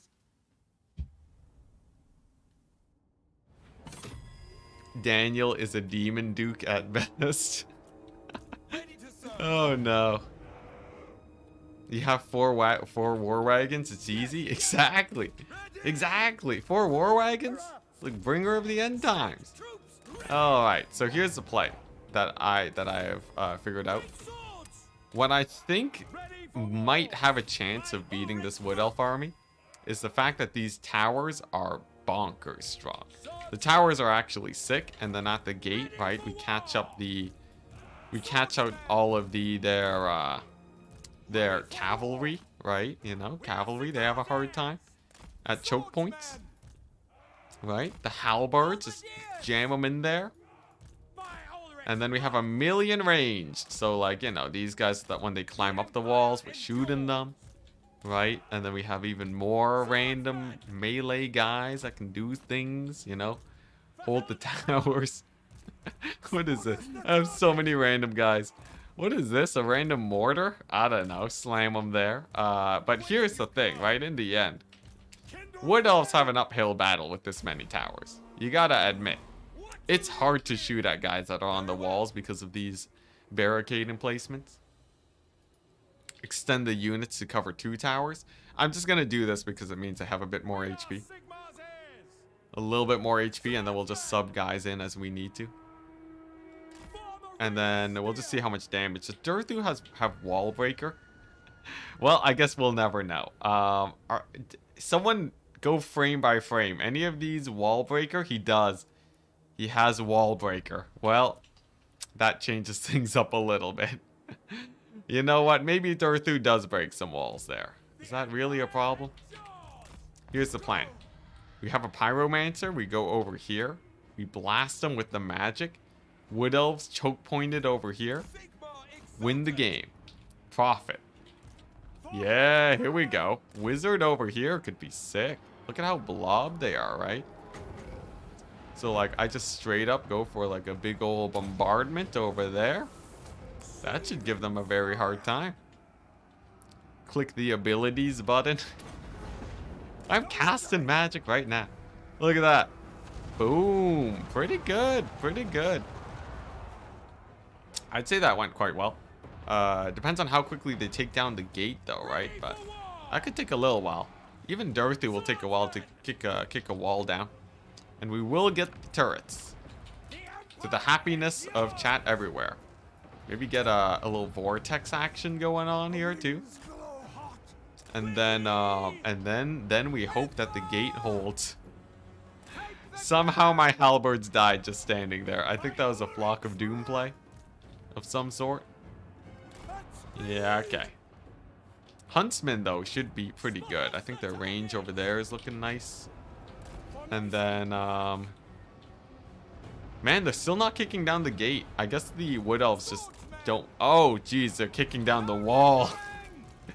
They're kicking down the wall. All right, that makes a big difference. We're gonna relocate over there. Another big AoE on these guys. That should deal with them. And then through the wall, the AI comes in. Now we have our huntsman already in position, so I think the range pressure there should be good. Let's get another tower. I think the bombardments on the wizard have done well too. And then, honestly, if they lose all of their cavalry here, that's a pretty big loss for them. The abilities plus button shows the abilities and stats better than the icon spam. What do you mean the abilities button? What is this abilities button that you... The plus button? What are you guys talking about? Is there like some crazy tech that I never knew about? Is there like some crazy... What is this abilities button that you guys speak of? The abilities button. What, this? Details? Oh, look at that. Look at that. Oh, wow. I would have never guessed it. There's an abilities button. Yeah. Did you look at that? Learn something new every day. I knew that existed, but I forgot that it existed. All right. All right. I'm not that much of a noob. I use it so little. You know, I guess, yeah, wow. Yeah, huh. Would you look at that? Huh. Yeah, the abilities plus button. Now I can move on with my life and tell other people about the abilities plus button like they're crazy. And I can continue the cycle. How is Vlad still alive? He's a vampire? That's a trick. Man, I have not been keeping up with Twitch chat. That message was like 30 minutes ago. I'm so sorry, Twitch chat. One day I will get used to looking at you guys. Yeah, spread the word. Spread the word, people. The abilities plus button exists. Now, we've so far done a pretty good amount of damage to the wood elves. We've caught them at a few choke points, and I think my Outrider handguns are doing quite well. The question is, how well do we kill off the Weight Watchers, right? There's still a 60 unit there. And then, of course, there's a Flock of Dooms here, just annihilating my face. So, I feel like, you know, as well as things are going, we still have a bit of an uphill battle. At least we have a tree man, though, who's contemplating why the wood elves have built wood ladders. He's like, what in the world has my civilization come to? Why is it such a common theme that tree men look at wooden objects? I feel like that's intentional at this point. Can we ask, though? Can we ask? Why do the wood elves build ladders out of wood? Surely they can, like, it's not just all dead tree men, right? It's surely not. I guess they do fire wooden arrows. It is par for the course. Get another one of them towers, dude. All right, sure. Look, you know, I'm just here trying to talk about tree men. Everyone's still talking about towers. Yeah, we'll get towers. Trying to do a bit, chat. Tree men genocide is okay. It does explain why there is the whole Orion Durthu split. Also, speaking of Durthu, the fact that he is also stuck at the ladders, big plus. If it wasn't for that, we'd be boned right now. Look at that. We can even ×4 through this battle. That's how well it's going. I'm gonna ×4 through this battle. Because guess what? We got war wagons against Weight Watchers. And I think that's just a hilarious thing. Yeah, sick. What, they're capturing a point? How are they capturing a point back there? Maybe they use arrows from plastic. They make arrows out of lizardmen. Is it actually just all bones? Has it been bones this whole time? They're actually just undead themed. Orion wanted to take his relationship with the trees to the next level, and Durthu was not amused. You know, I wouldn't be surprised if that was actually lore accurate. Nice. So that's the Way Watchers dead. They basically just have that left. We're gonna capture it with our infantry, and then I'm pretty sure the towers just end them. Oh, how would you look at that? It's just a random unit of Deepwood scouts. I'll need to bring in my range to kill him. But I think if we recapture these towers, it pokes the tree men to death. And plastic is made out of oil. And oil is made out of wood. Oh no! Oh no, there's no way! That's true, yeah. It actually is true. Most oil doesn't come from dinosaurs. It's made out of dead, compacted trees. How can the Wood Elves ethically wage a war? The Weight Watchers? Yeah, Weight Watchers. Even my sister, who doesn't play Warhammer, sees Weight Watchers and is like, yep, Weight Watchers. More like Durthu. Don't aggro him, man. I've seen an angry tree man before. It's not pretty. Weird. They actually killed my artillery piece and captured my point. Such a shame. I believe I should be able to save it though. If I just bring in my Outriders, I think.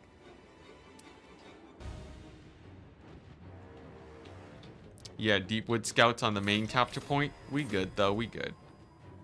Nice. So we've taken over the towers, right? We go over here. And then I think we just build towers. Whoa, that's a lot of Deepwood Scouts. That's a lot more Deepwood Scout than I thought would be there. Well, there goes my Outriders. I guess we'll bring in the Wizard.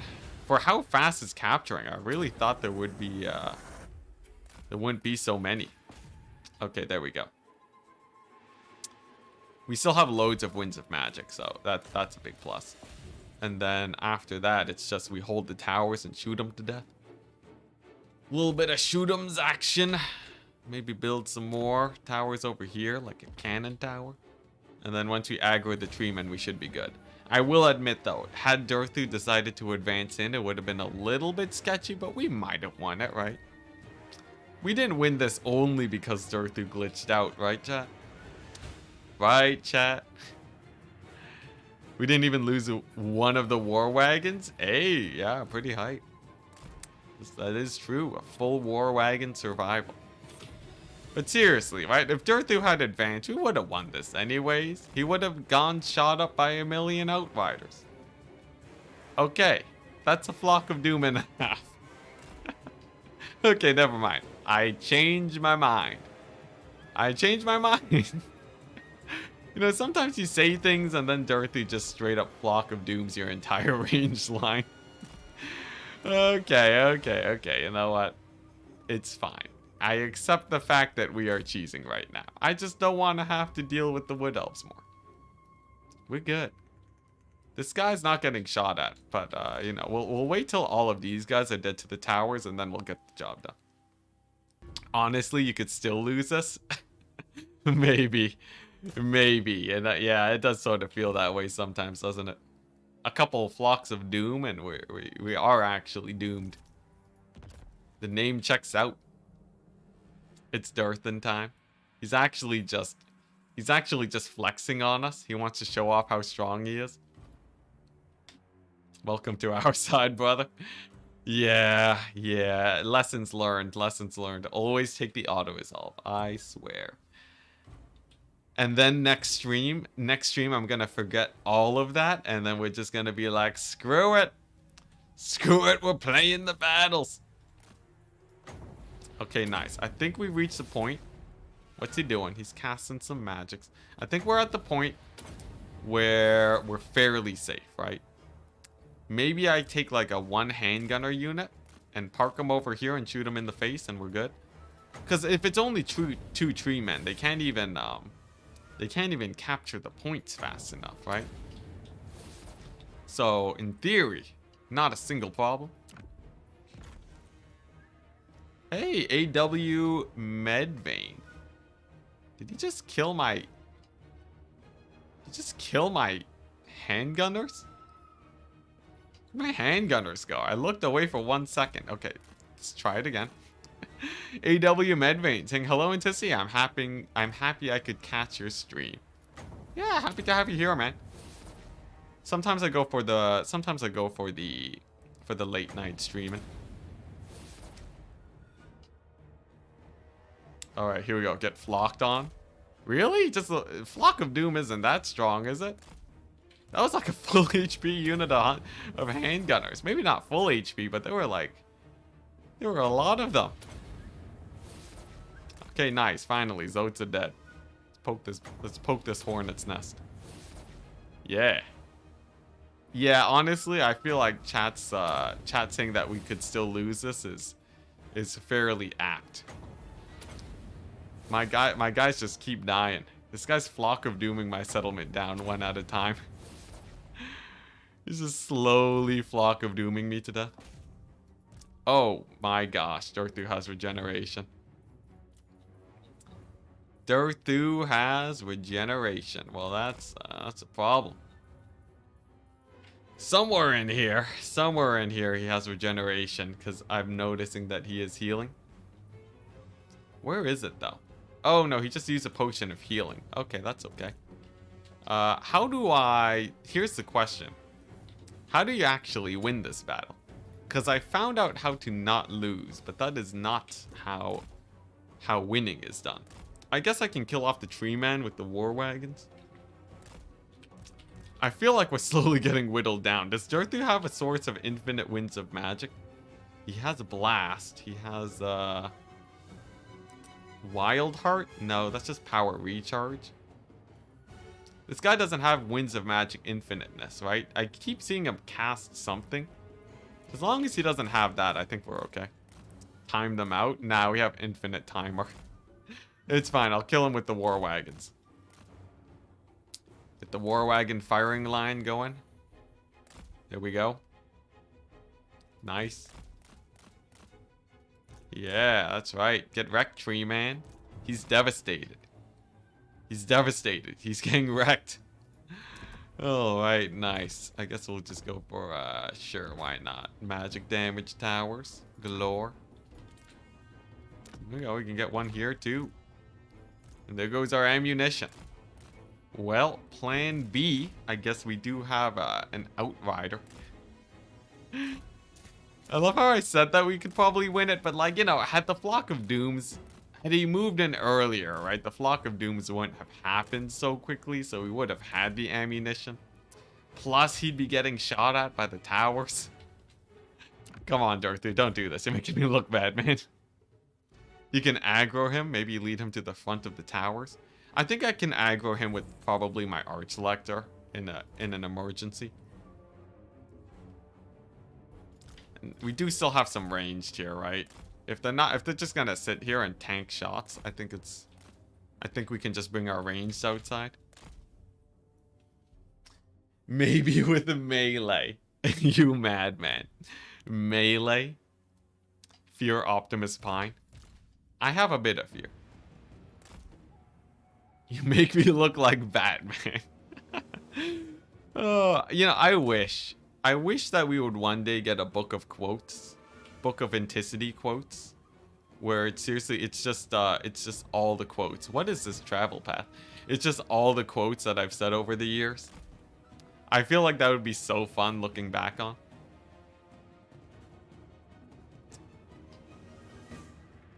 Enticity being sieged on the battle map, please. No more than 2 units near. All right, fine. Are you really that terrified? Do you think this guy has more Flocks of Doom? Fine, fine. We won't go... We won't lose all of them to the Sword of Death, alright? I got the micro for it. We good. Yeah, best line. I feel like we have too many ethnicities nowadays. Good times, good times. Okay, there you go. Death Jacks. Big damage Death Jacks. Huntsman, line up those shots. Yeah, there we go. Massive. Massive damage. Alright, then these guys. Well. Oh, we do still have a crossbowmen unit. I can bring them along. Don't you dare. So we're going to bring in the crossbowmen unit, and then I think after they're out of their ammunition, then we get the warrior priest, right? Now remember, there's an easy way to do this, and there's a hard way.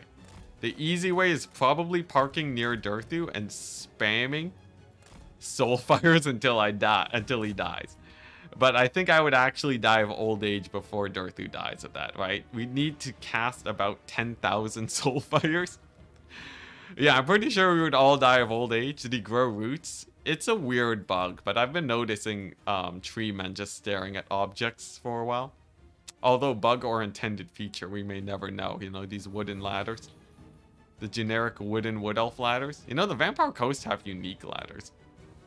There we go, look at that. The cinematic shots. Fire at the tree! You know, I did always say trees were indestructible in Warhammer. This sort of confirms it. Okay, nice. Army losses, beautiful. He has suffered army losses. So now all we gotta do is push his leadership down. Durthu has suffered army losses. He is suffering the minus 120 penalty. And we just gotta break it. There we go. Come on, Durthu. It's minus 120 leadership. Come on, Durthu. Why is your base leadership 90? Come on. You got this, Durthu. Come on. Come on. Why is his leadership going up? Why does he have 139 leadership? He got out of army losses? All right. All right, game. All right. He smacked my captain. And he's now out of army losses. Well, that's just terrible. That's just terrible. Come on. Maybe a hit there? Oh, that's painful. Alright. How do you deal with an angry tree man? Okay, first we're gonna... Oh, jeez, he's facing the right direction now. Okay, maybe I can get him to turn around again if I jam the wizard in here. Okay, now he's shooting missiles at me. Durthu, not like this, please. Can I get him out of here? Okay, we can get him to turn around, but I think he's legit stuck. Oh, yes. Oh, we got him out of there. Oh, my gosh. The Jade Wizard, I think, or the Fire Wizard, I think legit he pushed Durthu out. I think he actually had to wedge him out. He was stuck. He had to call his I'm not gonna make the joke. Yeah, there we go. Nice. So now all we gotta do is shoot him up with the towers. Our last remnants of range. We're gonna climb our own walls here. Oh, beautiful. Okay, he's just smacking the wall now. Ah, we've saved him. We've saved him. Oh, man. I can't believe he just smacked his way out of army losses from minus 120 leadership. This guy has 147 leadership. What a raid boss. Okay, where were we? I needed to build more magic towers. Ah, beautiful. Now we just shoot this man to death. Man the towers now. Yeah, it's all good. It's all good. He's in army losses, which means that we are far from army losses, and we just have the towers pummel him. Can I stop him from capping? Oh, no, he's angry. Get out of there, man. Okay, there we go. There's the army losses. 30 more leadership to go. We only have 30 more leadership. Bait him back inside because all the towers. Yeah. Bait him inside the settlement is definitely the way to go. Because you have like 1 million magic towers here. The problem, though, is the fact that he has 30 leadership. Come on, Dorothy. You got this. Come on. Come on, Dorothy. Come on. You got this. Hey, there we go. I'm gonna go grab myself a drink. BRB, chat.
Alright, nice.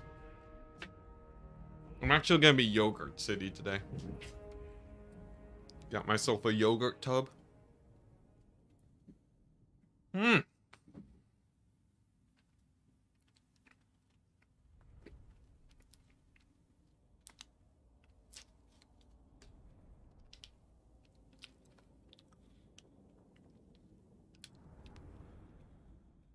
Hmm.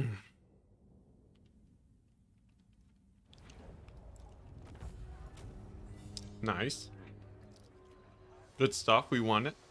We actually beat the auto resolve for once.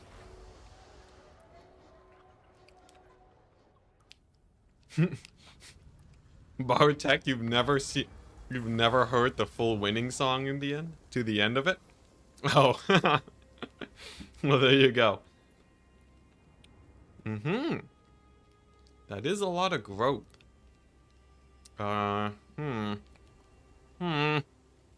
Sure. Ah, yes. Now, we did get paid $50 to keep it.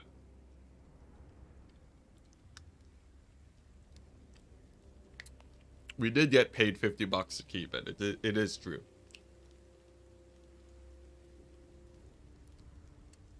Final boss after Gorst and Vlad is Grombrindle.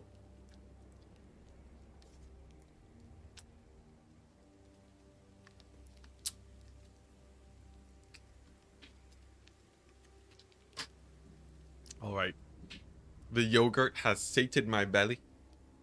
And yeah. It was a $90, it was like a 90, it wasn't a 90 euro. It was like a $90 battle between keeping it and not keeping it. But I am financially obligated to keep it. It's only 2,000 gold though. It's actually not that expensive. The bigger downside is the fact that we're gonna have minus leadership penalties everywhere. So like over here, right? Where like the ward save is so good though. The ward save. Think of the ward save, chat. But like honestly, if you look over here, right? The penalty for being at low public order is +8 public order. Pretty sick, right?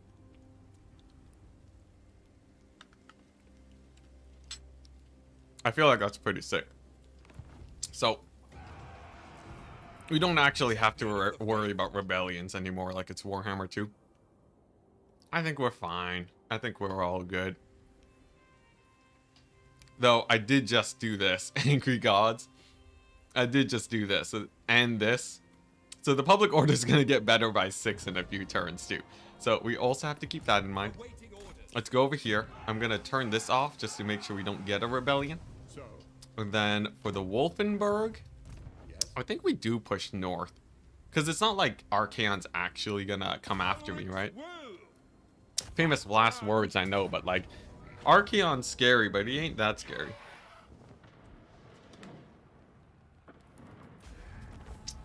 Like, honestly, his biggest doom stacks, they died to war wagons. And we know how I feel about war wagons.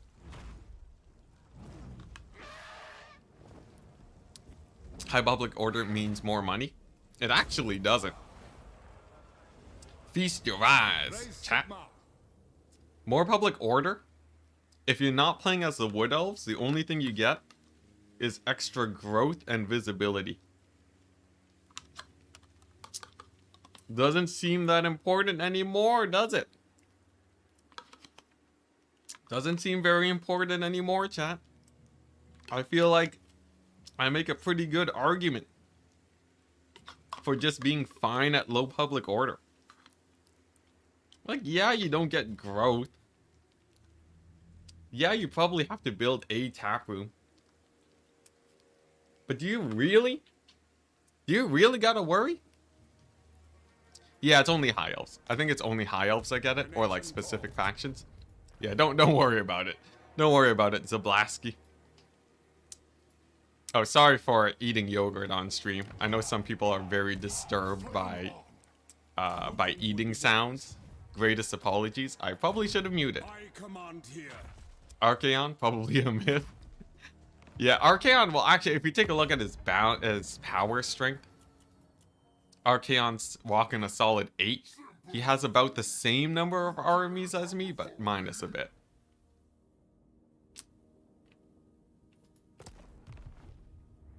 High Elves have more buffs.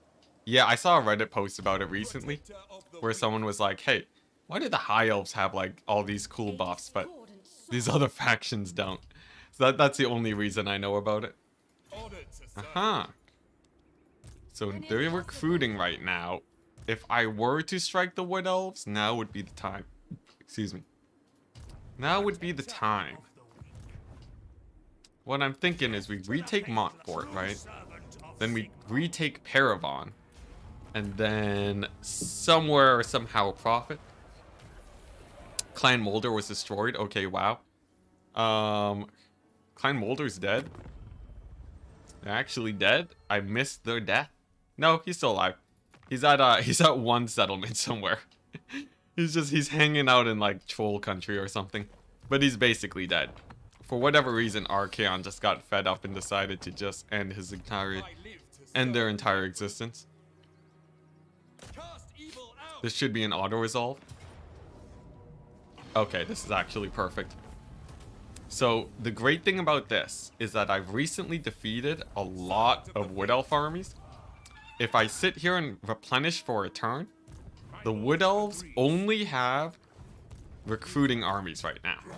So they have one turn of recruitment, but this army can probably blitz in and maybe kill Durthu. If Durthu dies, it means that we don't have to worry about these random tree teleportations into my lands anymore. Rip grenade launcher. But this would be the next step in this campaign. Because the Wood Elves are occupying about 2 armies right now. So the removal of them is pretty massive. Are we talking about yogurt? Eric's Sword of Confusion? What is this? Warhammer Fantasy Roleplay? Where a Norse warrior commissioned a wizard to make him a sword that cuts through things like butter. Oh no. And the wizard made a sword that's really weak against most things, but cuts through dairy products like with fanatic ease. That's amazing. Oh man, that's great. I love it. Hey, nice, Fey Enchantress. I believe this army hasn't gone the Fey Enchantress kill trait yet. Uh-huh. Yeah, this one hasn't killed the Fey Enchantress yet, so you know. We gotta get the Fey Enchantress tax going. And beautiful. Yeah, Halberd spam is just elite enough to beat Fey Enchantress armies. Very nice. So that's a trait gained. Trait gained. What is it nowadays? 10%. That's so massive. Enchantress is like, jeez. That is so much. Also, why and how in the world? Dwarves just showing up on my coastline like it's nothing? Alright. I didn't realize. I didn't realize the dwarves were so close. Okay. Alright, yes, you do need to marshal the men. Okie dokie, okie dokie. Once again, we find ourselves here. The precipice of destruction. The thing is, this campaign legit could end up being a loss if the dwarves manage to cause enough trouble. Because weirdly enough, the dwarves, if they make landing and take a high enough tier settlement, they will start spamming armies out of there non-stop forever. So it is paramount that we actually mobilize against them. And I think the army that I want is like some grenade launchers. How expensive is this? 10,000 gold? 10,000 gold for worth of great swords. Where is he, the white dwarf? Yeah, no, he's right there. You can see him. 10,000 gold for a row of great swords against the Dowie. I might as well. Great swords are good in multiplayer, right? Right? Great swords are great in multiplayer. They should be fine here. What was I planning to do? Yes, Franz needed to take out Tempelhof and such. Tempelhof and such and such. The question is, how do I maneuver him here? So we could waste a bit of movement on that guy. Or we can just blitz it to Fort Oberstein. Yes. I guess I should send the scout. How should we proceed? Where's my... Okay, there we go. Chase Field. So it's finally time we start scouting the inner depths of the vampire counts. And by the looks of it, pretty chump changey, honestly. Where's Vlad's armies? He just has nothing. Terrible in campaign. Against campaign hammers and iron breakers. Probably. The army, though, it's like, what else is it gonna have, right? Halberds. Equally bad. Halberds are sort of equally bad there, too. So, I'm not really feeling that. Okay, here's the plan. Go here. Auto-resolve these guys. And then France is gonna go ahead and take that settlement. If he ends up in a sketchy situation. What is the sketchiest situation France could end up in? If he gets attacked by... I guess... What if I just go here? Okay, here's the plan. We're gonna use France, we're gonna occupy the settlement, and then we're gonna use the other army. We're gonna use the other army to support France. He could die. I think we would need, because we have a tier 2 Sword of Cain now. So Franz is resisting 60% damage total. To me, man! Franz is reducing, yeah, 60% damage. So that's actually, he went from 55 to, or he went from 45. So what's 5 over 45? He's actually resisting 10% more damage than he was earlier. I think we would need at least 3 vampire count stacks before we really run into trouble here. So I think as long as we have the support army, France should be fine. I am reasonable. Sure, my handgunners from turn 30 are dead. Any spots in France's army? Oh, yeah. Yeah, of course, man. Of course. Upon request, we are always happy to provide. Oh, I think that reminds me. I think we have a... I forgot to add Trace Knight again. Okay, people. After this battle, I have to remember to add Trace Knight. I've been foregoing my duties. Trace Knight's just been waiting. He's probably not even watching the stream anymore. I bet he tapped out. Yeah, we forgot to add Trace Knight. Alright, we'll get him in there in a second. Every time. Every time. I get in the battle and by the end of it, we're talking about something else. Okay. Here we go. Dwellers. Dwellers. Sword of Cain action. A million everything. Even more million everything. Nice. Franz is a beast. He's an absolute beast. Now I'm here just playing my own campaign. Okay, nice. I swear it, Trace, we will get you. We will get you in here. But yeah, so it looks like this should go fine. I have no worries here. We have the missile resist of the gods because Franz has a base like 25% missile resist. Yeah, 25% missile resist on top of 60%, so he's with 85% resistances.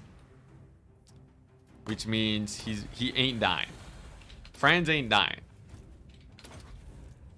Although the crossbowmen do technically still make him bleed a bit. He's still fine. He's still good. Nice. Over there. Another one of these bad boys. And then I believe army losses with this dwellers.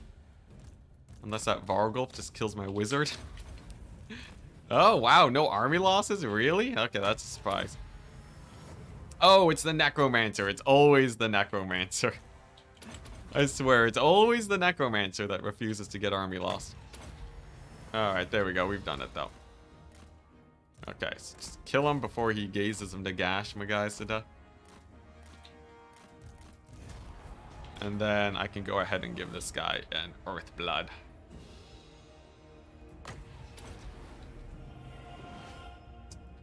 This is great. Love the energy. Good night, you all. Hey, peace out. Train goes Burr. Great name. Okay, nice. There we go. Now we remember to add our wonderful members as Reiksguard. The longest lived knights in the world. They're like the immortals. In the sense that they die and they keep coming back, renamed. That was a quick kill? It was only 2 armies. Oh, it was 2 armies? Oh, it was a random settlement. I see. Yeah, it was only just like a guy in a Vargul. Okay, nice. Nice. So now we go and I think I said I wanted to loot and occupy because it has a chance of giving me an upgraded thingy. Yes, there we go. Barber Surgeon. Casualty replenishment plus 5%. Actually massive. Okay. Yeah, the Barber Surgeon is, you only get him by looting and occupying, which means you basically never get him, because who does that?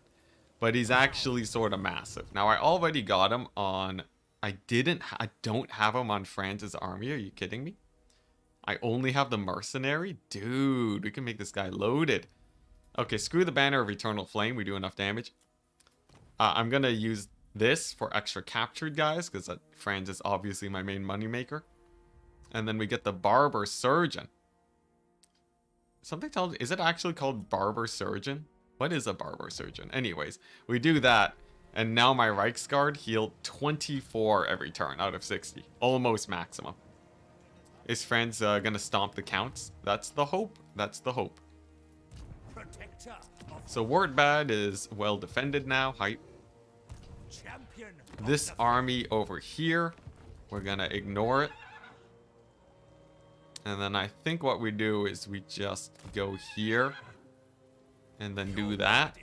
Channeling stance. We take a bit of damage, but it's okay. Barber Surgeon, go for a shave and amputation. Surely not, right? Barbers are often doctors. Are you kidding me? But why? Why? What is the overlap? How do those jobs mesh? It's like, yeah, I'm a plumber and a software developer. It's a common thing.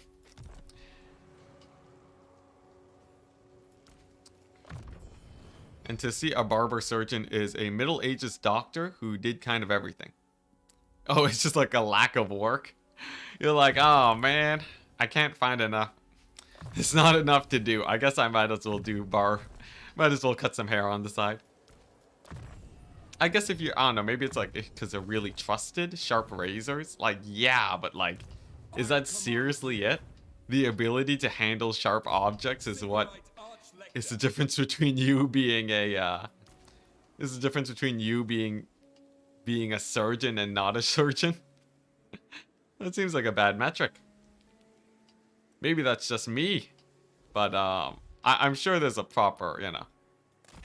I'm sure there's a lot of explaining to do, but I don't know. Scissors cut skin and hair. Like, owning scissors doesn't, just because I have a pipe doesn't mean that I'm a plumber. Although it was the medieval times, I wouldn't put it past them to put those two things together. But like, this is crazy. That is crazy to me. Like, it's just, I guess maybe it's the other way around if you're a surgeon, because that's what you guys said, right? You said they're surgeons and then they do barbery on the side. Not using sharp objects, it's literally having sharp objects. Okay. Because it's the medieval times and that's not super common. Okay. You got me there, chat. Next time. Sharp things were expensive. Ah. Yes, my lord. Does that mean like getting a haircut was like hella expensive then? Enticity, not playing Darktide, or have you been purging offline? Oh, Mercy the Mad, happy to have you here. Are you playing a lot of Darktide recently? For me, I haven't really been doing the deep dive there, mostly because, actually primarily because of this campaign. I swear, if it wasn't, well actually, even after this campaign, I don't know how much Darktide I'll be playing. But definitely because of this campaign, we probably won't go super deep. But yeah, I've talked about it before on stream. I think Darktide's a really cool game. I enjoy playing it. I don't know if I want that to be like, you know, my main streaming game, you know? I don't like actively search out and play, excuse me. I don't actively search out and play Darktide. Though maybe that's just me. Okay, definitely upgrading these things. And then, is this like a road situation? I feel like it's a... no, we have a blacksmith there. We already have the tap room. I feel like this... Don't mind the public order, by the way. Public order is totally fine. It's gonna get better as soon as this stuff goes away. I have a bunch of plus growth stuff going on. Yeah, the man himself, Mercy the Mad. Another great content creator. You can find him on the YouTubes. Alright, let's finally get wagon upgrades, I guess. What is this? Missile resist for wagons? I guess that has some application. Hero action success chance, pretty terrible. I'm gonna get this. Extra ranged. I don't think my Darktide obsession will be as long as my Total War obsession. Yo, my Total War obsession's still going, man. I don't know about you, but I just can't drop difficult campaigns. I haven't even dipped into the DLC side of Warhammer yet. That's the scary part. Like, or not DLC, I mean mods. I haven't even done the deep dive into the Warhammer modding scene. And I feel like that could really just ruin me. The amount of content is endless at that point. Though honestly, look, I play like it. I've been in this campaign for the entire patch now. I've been playing this campaign for the whole patch. I don't think we'll ever, like, as long as CA is releasing DLCs, I don't think I'll ever run out of content for this. Okay, nice. Nice. Public order buildings. And then nice. Look at that. We're actually, I think I have another. Yes. Another one. Let's make it a Matthew Smith. Yes. Oh, yes. We get the Stubborn Bulls Great Swords. Great Sword Knights. I'm pretty sure they're basically questing knights then. Yeah, look at that. We only have 4 more provinces, and then I can finally summon the Elector Counts. After 100 After more than 150 turns, we'll finally be able to start summoning the elector counts. Shave the dwarves mod, the visual mods. Oh no. Have you appointed all of your elector counts? We've done most of them. Now, if Wordbad dies, I will be very sad. Oh man, Langui. Langui the oft-sieged. Oh, and he settles it. What a madman. That's fine though, I can siege and attack the outside army. Wow, you're doing pretty well. You must be over the worst of it now, I guess? Yeah. For people new to the stream that don't know what he's talking about, this is what he means by the worst of it. The restrictions for this here campaign. The no lightning strike was pretty difficult, but after... The thing about the no lightning strike is all I have to do is build an army that can fight 3 armies. And while that seems insane, it actually was not as difficult as you might imagine. Like, basically, right, all you really had to do is just get Franz juiced up. Also, these guys are alive. Kislev lives. I don't know how, but Kislev lives. And they're actually friends with the vampire counts, but they're seeking refuge from me. But yeah. Once I could get Franz to hold off multiple Kemmler armies at Fort Cetra, that was the turning point where things actually started getting good. I will do anything for Sigma. Langui is better sieged by this guy, because then the cavalry can get there better. The Empire! Lightning Strike is pretty OP. Lightning Strike is pretty OP because you only need an army that's good enough to beat one army. So your actual like Doom stack strength as a whole doesn't have to be that strong. You know, you can do perfectly fine with... Oh, this is a tough choice. Because I also need to win the next battle.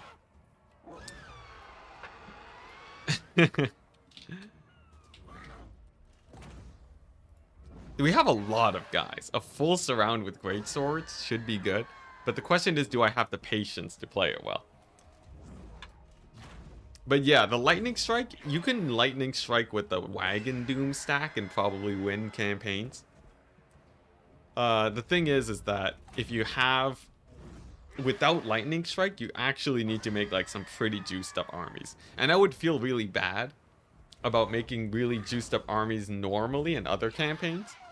But because this challenge is so difficult, it feels like I'm actually being rewarded for making these like ultra doom stacks. Excuse me, sorry. Will you get rid of them fully? Oh, I guess that's sort of true. Alright, 55% auto resolve. I can take a hint, chat. Okay, that did way better. That was not medium losses, alright? That was not medium losses, game. That was not. I guess it did do like 50% damage to the great swords, I guess. But like, that went so much better than playing the battle. Today I learned, chat is always right. Never mind, I should have already known that.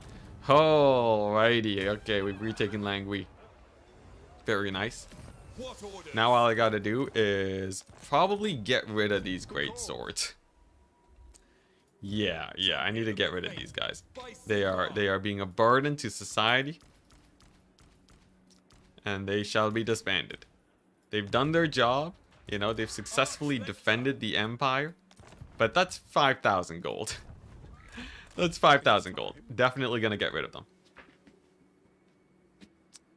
Oh yeah, fear against 200 leadership dwarves. Hype. Get hype, chat. We've got the fear. We got the fear in them. Oh man, yeah, that's a really silly thing about the about that, isn't it? Some of the defeat traits are so bad. They're so bad, man. It doesn't matter though, right? Not all the defeat traits have to be, you know, bonkers, but it's just funny how bad they are sometimes. Sorry if I missed it. When does the campaign end? Short campaign victory? Mercy. Don't you know me, Mercy? Mercy, you know me well enough to be able to properly guess. We're going for full map dominance, or until it's very clear that we can get full map dominance. There is no other victory condition but that. So maybe that ends at short victory campaign, but it really depends. Cause there's a good chance that it does not end at the short victory condition. Oh yes. Oh yes. Yes. Now, can I cheese them? They arrive in 2 minutes. It's a million Glade Guard. I'll just auto it. Yeah. Isn't it already clear that we're gonna win it? It's not. That's the freaky part. It's actually not clear that we are gonna win this campaign. We actually frequently run into issues that you would not expect. Actually, quite frequently. Like that Grom Brindle incursion into me being bankrupt in 2 turns. Let me tell you right now, if I pass the turn 2 times in a row, we actually just straight up lose the campaign. We are 2 turns away from losing this campaign. To sort of give a good perspective of where we are right now.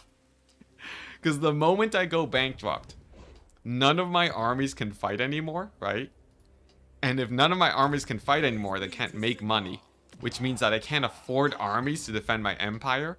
Grom Brindle can make a landing here, and then we're doomed. We're doomed, man. We're so doomed if that happens. So, yeah, it's pretty sus. Now, people are saying take Templehof. I think it's safer for me to kill off their other armies first.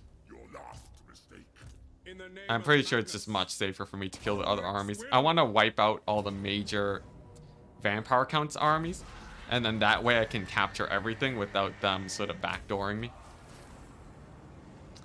That's cool though, you need the danger. Oh yeah. Without the danger, we definitely wouldn't be able to enjoy this campaign. What is this? Oh. Control, you say? Is that just a war? All provinces? Oh my gosh, that's actually hype. Just turn more hedge wizards into base. Always an option. Okay, nice. And occupy. Nice. So we're actually doing the mass conquering of Vlad's territory now. Vlad is beginning to suffer, I'd say. Wartbad looking pretty hot. Averheim. Does Vlad have no armies? Vlad is at a solid, he's larger than me. The what? That's so terrifying. Oh my gosh, Vlad is here. Vlad is here at Karazakarak. Are you telling me Vlad has 8 armies? Okay. Terrifying. At least we haven't run into them yet. And that means I can probably make a big push here, but that is a little bit terrifying. I wonder, what's he doing? What's Vlad doing, man? How is that possible? Have no fear, Vlad is here. I have a lot of fear. That is really crazy. He has no armies in the Empire, but he has he's stronger than me militarily. That's so crazy. All right, well, we'll figure out that issue later. Of course, France can still fight a million Vlad armies, but yeah, we'll figure that out later. What the? Oh, did I not deal with this army?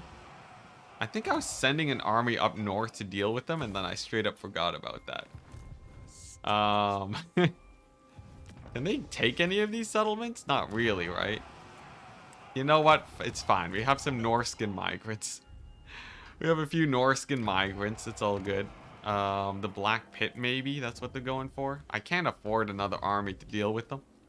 Ready. Did he confederate Gorst or something? No, he didn't. Gorst is still chilling. Gorst is right here, man. It's really weird. Alright, whatever. I think France can just keep pushing Vlad, and we use this army to capture this territory. I will marshal the band. This guy can probably push, like, you know, Keppelberg and Beshefen. That should be fine. I don't know. It's a little bit of a toss-up. It's a little bit of a tussle. I don't know how I feel about this. I think honestly what we do This guy is sort of not really needed anymore. I think we... I forgot. This wizard's died a few times. You can tell. You can tell because of how massive that movement is. So either we disband this army or we just march them straight north. I think it's slightly more efficient if we just march them straight north because we're not recruiting. I'm going to use him to kill off the Norskin. Should be fine. Hey, peace out, Mercy. Have a good one. Have a good one. I'd say France can beat 8 Vampire Counts armies in a row. As long as it's not all at once. In a row is definitely the deciding factor there. Yeah, this is an interesting situation. How is his movement so big? There's a bug where if your guys get injured, your heroes, they come back with 1,000,000 movement range. Sort of inexplicably, but you know, it's all good. It's just a good time. I'm gonna push Bretonia. It's only one settlement here, right? That it only expands my border by a bit, and we can get Carcassonne and get some walls there. I think that's worth it. What I'm really worried about right now, though, is that I don't really have access to more armies. We're basically at, like... We're very close to just straight up running out of cash. I guess, like, the more we loot and occupy the Wood Elves, the better. But, like, I think this guy's gonna attack me. Huh. This guy's 100% gonna attack me. Can I get, like, Okay, here's a play. What if I do this? I know this seems silly, chat, but, like, if I do this, he won't attack the guys in the settlement, right? I think. Sure, let's try it.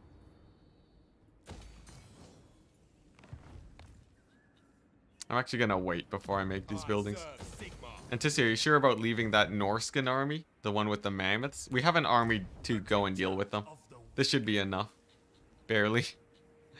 But yeah, they would, if they get into my internal settlements, they would definitely cause havoc. So, I do need to deal with them. But, like, we are maxed out on armies right now. We are insanely maxed out on armies. Economy. Economy. Yeah, there we go. That'll do. Oh, man. Sketch. Sketch, I say. Sketch. It's because, like, the borders have expanded, right? And we haven't built up the settlements to make a ton of cash yet. So it's like, it's real tenuous. And if I suffer rebellions everywhere, we start reviving empire factions. But if Vlad is dead, it still reduces the enemy count by enough, where I think it's a sizable impact. Let's see, where is the public order stabilized, I guess, is the real question. Let's see here. Black Pit is gonna rebel soon. Ayya. I need to get rid of one of these here buildings. I can't get rid of it at Wrecker's Point. I guess we can get rid of the barracks here. It's not like I need the barracks anymore. We have barracks everywhere else for the global recruit. And then we can get a public order building there. Over here, we're on economy mode, so that checks out. Economy. Altdorf can go economy. There we go. That's an extra little bit per turn there. And then everywhere else needs public order. Okay. That'll do. This is... Yeah, it's becoming economy. This one can also become economy. This one can also become economy. Nice. Okay, we're good. We good, chat. We good. It's such a... We're always on the knife's edge. Sack Drakenhof. I could sack Tempelhof and Drakenhof. I think that would actually solve most of my issues. And settling them at tier 3 isn't the worst. Because you can still make most of the good buildings there. Why is Vlad a one-man army? Because he has 1,000,000 ward save. Make peace with a couple factions and consolidate. I see. I see. You haven't seen the rules yet, son. Nice. Okay, they just attacked. Beautiful. He will kill, really he's gonna kill these guys? Alright, we'll play it. Yeah, the rules state that we are not allowed to ally with anybody. That's actually sacrilege. What part of no peace, no peace, only war you don't understand? Yeah, I'm thinking we sack Drakenhof. That should give me a solid, like, 20 to 30,000 gold, and Templehof too. And then we're good. Warhammer, not Peace Hammer. Right, my bad. Yeah, no, don't worry about it. We don't have the rules always up, so I don't expect everybody to always know. Yeah, Chad Wood Elf killing half my army. Let's see here. I'm pretty sure if we just have this squad and the handgunner execution line on him.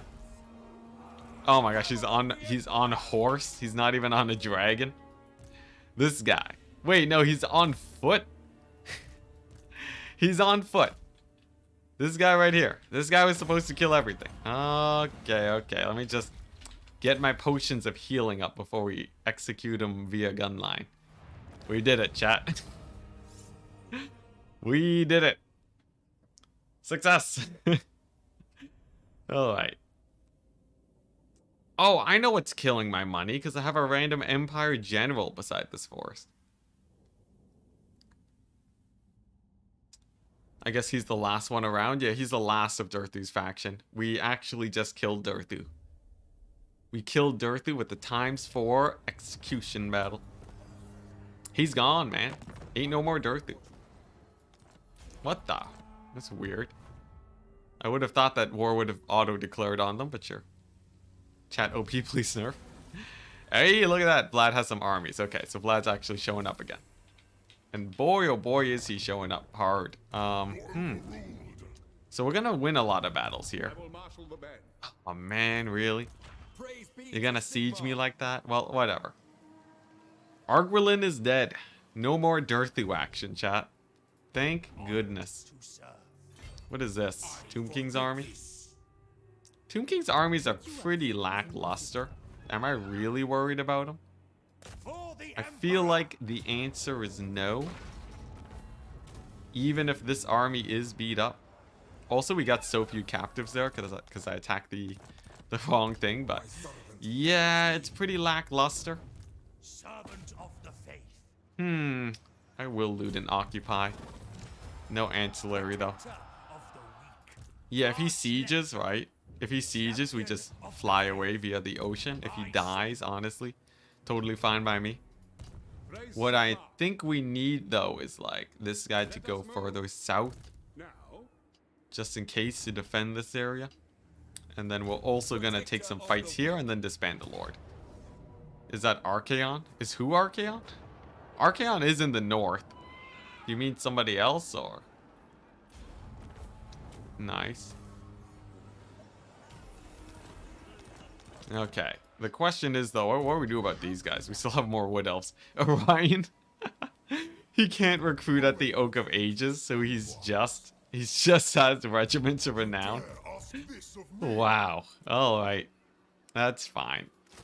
He's fine. Alright. So this guy, I don't need him anymore. We're gonna disband him. Save me for like 2,000 gold. And then with our sick Elector Count recruitment system, we can go ahead and get a couple guys. There we go. North of Templehof? Wait, north of Templehof? Oh, this? Yes, it is Archaon. Look at that. The man himself has arrived. Pretty hype. Archaon's not actually scary, though. He's pretty chill. Archaon's been, he's been a pal. He's been a chum this whole campaign. He actually killed Throt, one of the Skaven endgames, so... Yeah, it's been great. Okay, now the question is, what do we do here? I think I want to take Averheim. Yes, okay, nice. Franza actually gave him a sick ancillary. that gives him plus 25% vision radius. So we can actually see in a good area around him to help me make sure I don't get caught out. Chaos is extremely tamed for a chaos-centered game. It's really weird, isn't it? Yeah, Chaos is more aggressive in Warhammer 2 and 1. What's this, Zablasky? What you talking about? Why are we waiting? What's going on? Can we hear your best wah? You just heard it. I'm not a big wah guy. I'm pretty neutral a lot of the times. I'm not like a big hype man. Also, I've been streaming for the past few hours and I don't want to kill my voice. Did you check that city is level 6 now? Oh, I see. Is the city level 6 now? How do you check? Did anyone catch it? You know, does it really matter? You were waiting on that? I know. But does it really matter? We're already here. It's a Vlad army. What are the odds? It was a few turns. It was close, right? Either it's level 6 now or it's gonna be level 6 in like 1 turn. Maybe we should have sieged it. No, but then it wouldn't have leveled. You know, honestly, does it really matter? Level 6, level 3, level 4. It doesn't matter that much, right? Ah, dang it, that sucks. That sucks. I really hope that it's level 5. Did anyone catch it? I think it's 1 turn away. No, don't do me like this, man. Don't do me like this. It can't be. It can't be. Yeah, not level 6, level 5. Level 5, yeah. It can't be 1 turn away, right? Surely not? I don't know. I feel like... Come on. There's no way, right? We'll see. We'll see. You know what? If it's not level 5, it sucks. But like, we need to continue the warpath with France anyways. Last time you checked, they were still upgrading 2 turns away. Yeah, honestly, like the thing is, we always might lose settlements too, right? We might lose settlements because of the AI just taking me over, right? I feel like it's just a safer idea to just go for the capture faster rather than later. Because it's like a minor efficiency, but like, what am I really gonna do with the tier 4 settlement, right? I think tier 3 will suffice, as much as it hurts my guts. Alright, anyways, we continue. We kill off the Vargul, send in the Knights, and then with no Mortis engine nearby, should be pretty chill. Alright, nice. Empire Knights are in. And by Empire Knights, I mean Reichsguard.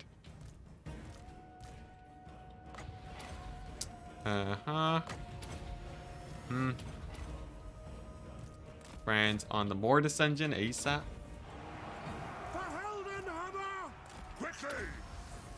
Tier 3, perfect for more wagon recruitment. So that makes you regret everything. Okay, nice. There we go. As long as the Mortis engine doesn't get too much damage off, then we're good. Can we get a summon the Elector count?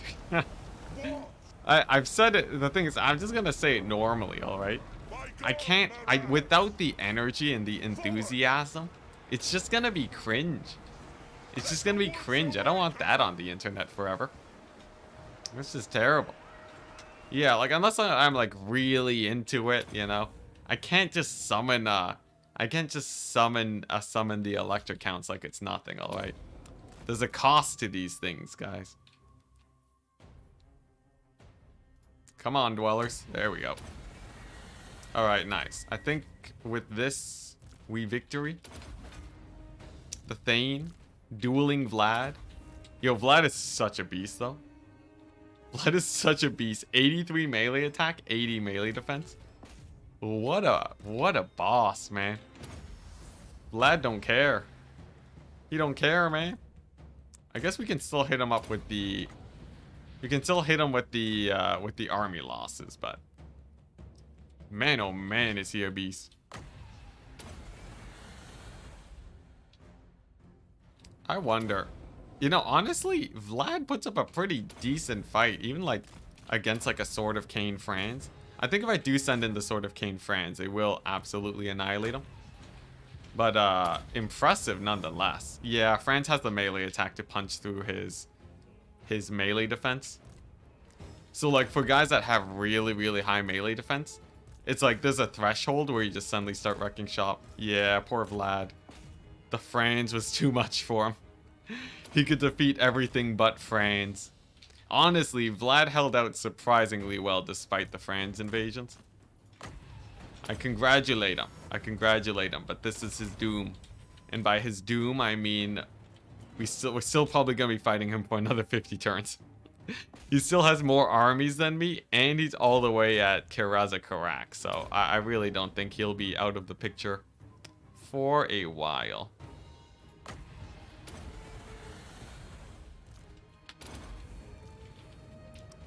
Is Vlad, it's a Vlad and Isabella special? Wait, do we have Isabella here? I don't think we have Isabella here, right? Yeah, so it's just Vlad alone, so... I think he just has the crazy buffs. I think it's just a thing. Unless that's Isabella. Nope, that's Reginald. Just Reginald. Good old Reggie. Good old Reggie. Just, what the... Where'd he go? Reggie, what happened?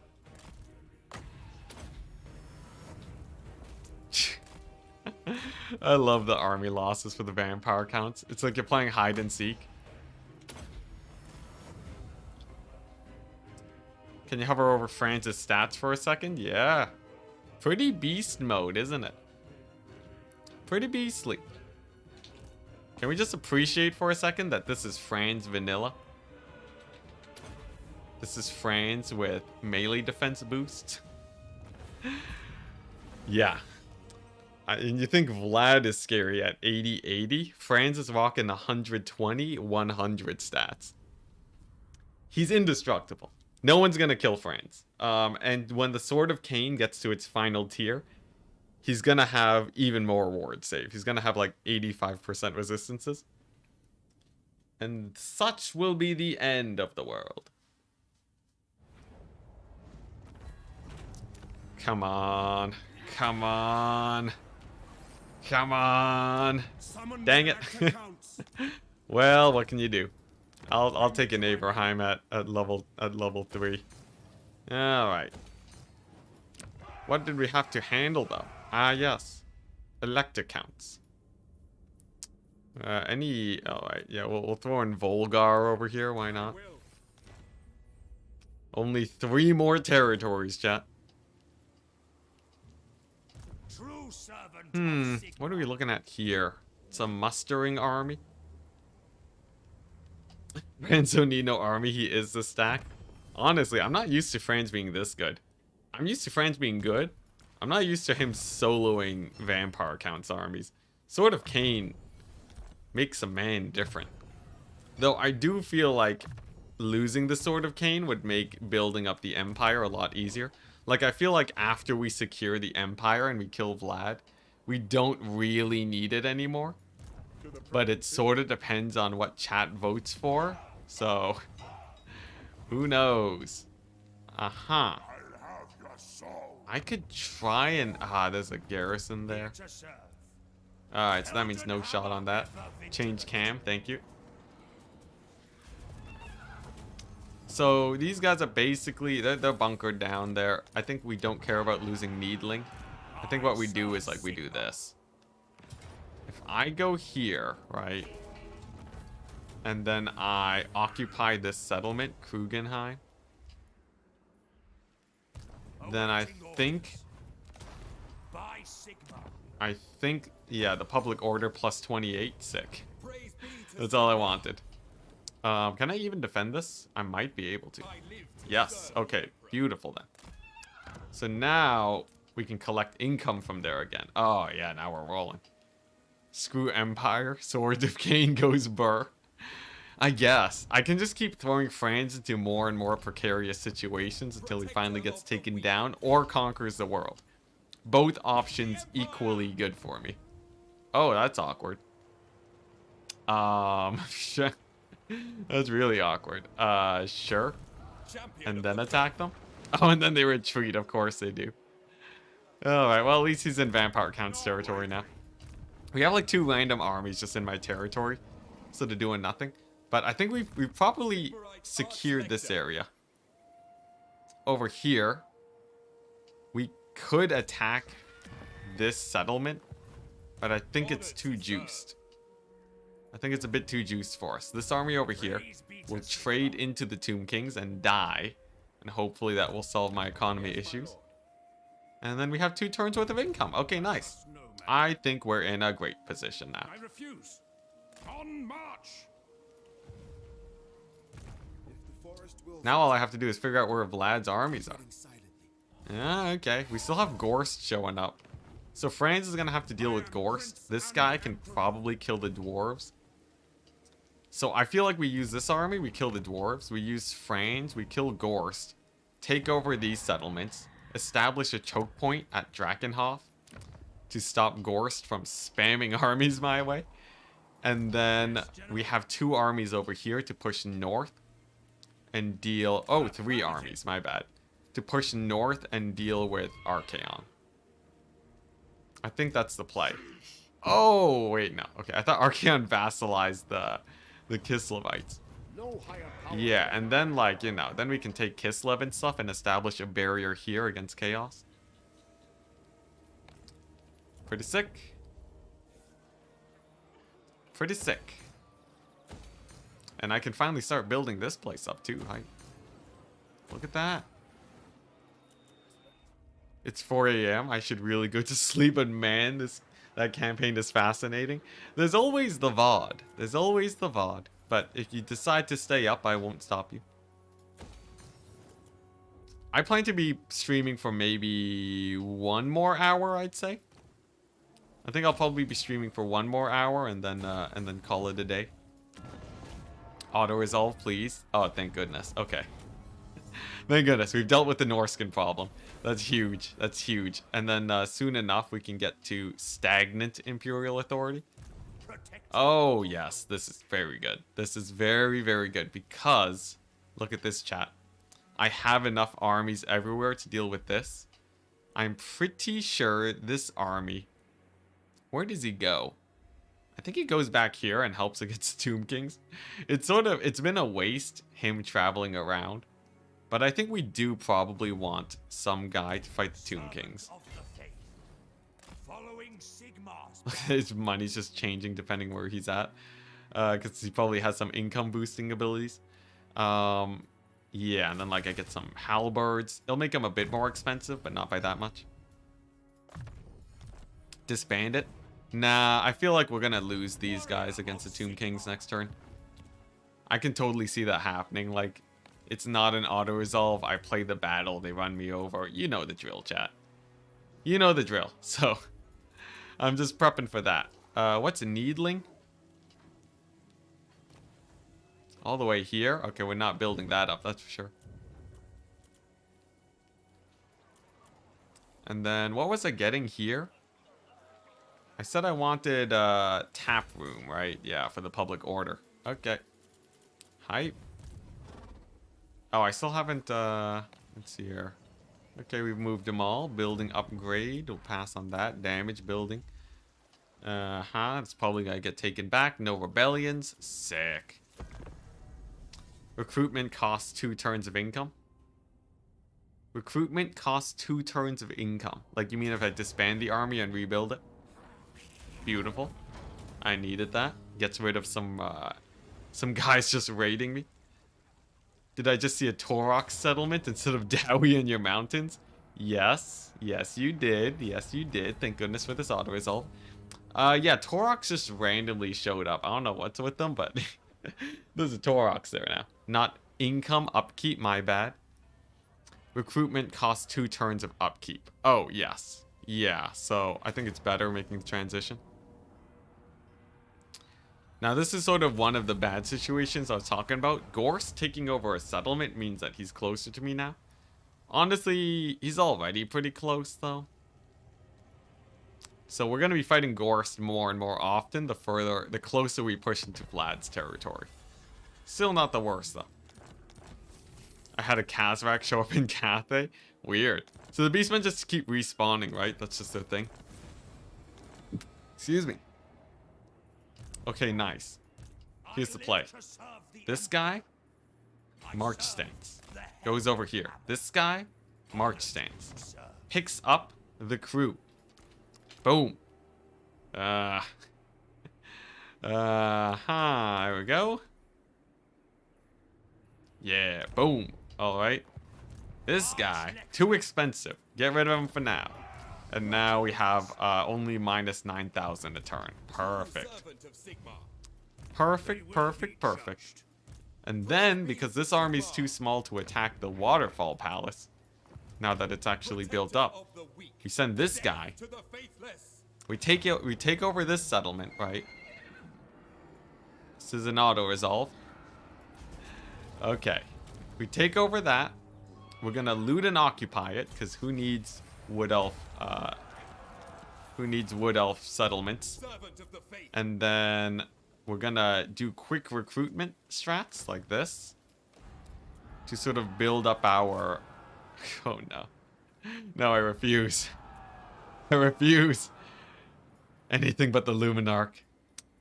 Do I save the Sutzen's mortars for random siege attacker if I need it? I don't think I really need it right now. I'll get that on cooldown. Okay, nice. So then, as long as Orion or this army doesn't make a super crazy stack, then I think we're basically set. Can always merge together before you switch them. Yeah, but you know, it's fine. They're gonna replenish anyways. Okay, nice. And then, as an income saving strat, do we fight Nikari now? I think it's a terrible idea, right? There's no way we kill Nikari with a stack of grenade launchers against the fastest faction in the game. Although, if you actually take a look at this, there's not that much that's actually mobile here. But I think there's enough where it would be a pain to fight. I feel like this army's idling too much, though. Like, I feel like he should be sailing out.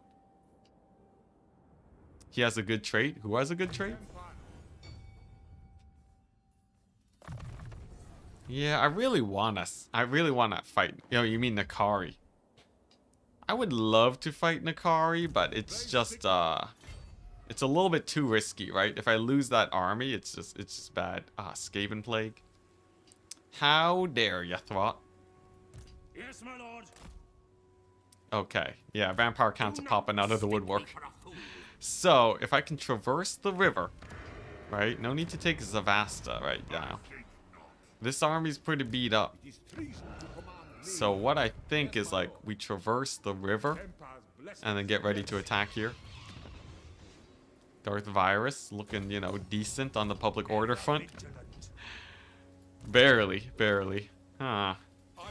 Oh man, it's so close. It's so close, right? Because if we can attack more time, then we're good. But I think we have bigger issues to deal with.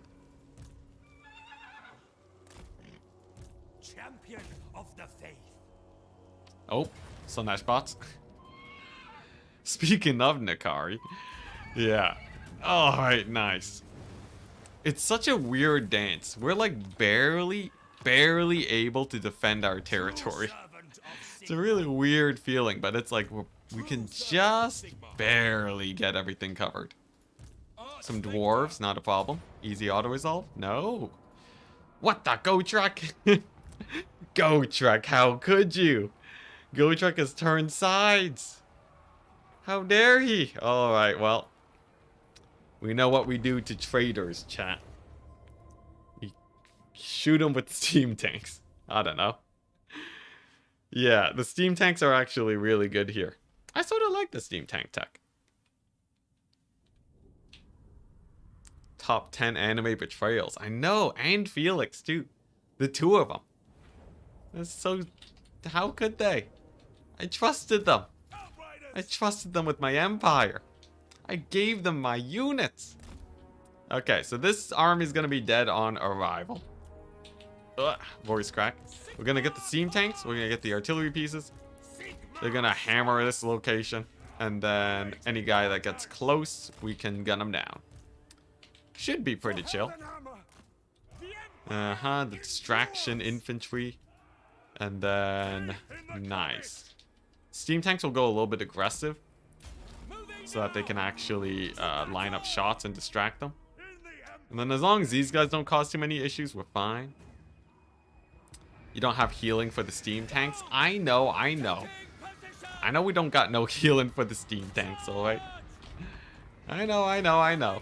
Doesn't matter that much, though. It's not like we're playing a classic steam tank cheese build. I'm just using them as basically a better cannon crew.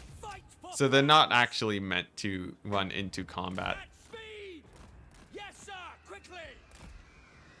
Should be pretty chill. Doubt. Alright. It depends. It depends on, like, in 30 seconds, right? If those guys just show up and ruin me, then it's pretty sus. But, like, you know, that's a problem for me in 20 seconds. You have, what's this? Remember the reinforcements rush out and kill launchers? The reinforcements? Oh, yeah. Well, that was vampire counts. They had, like, a bunch of mobile guys. This is different. This is different.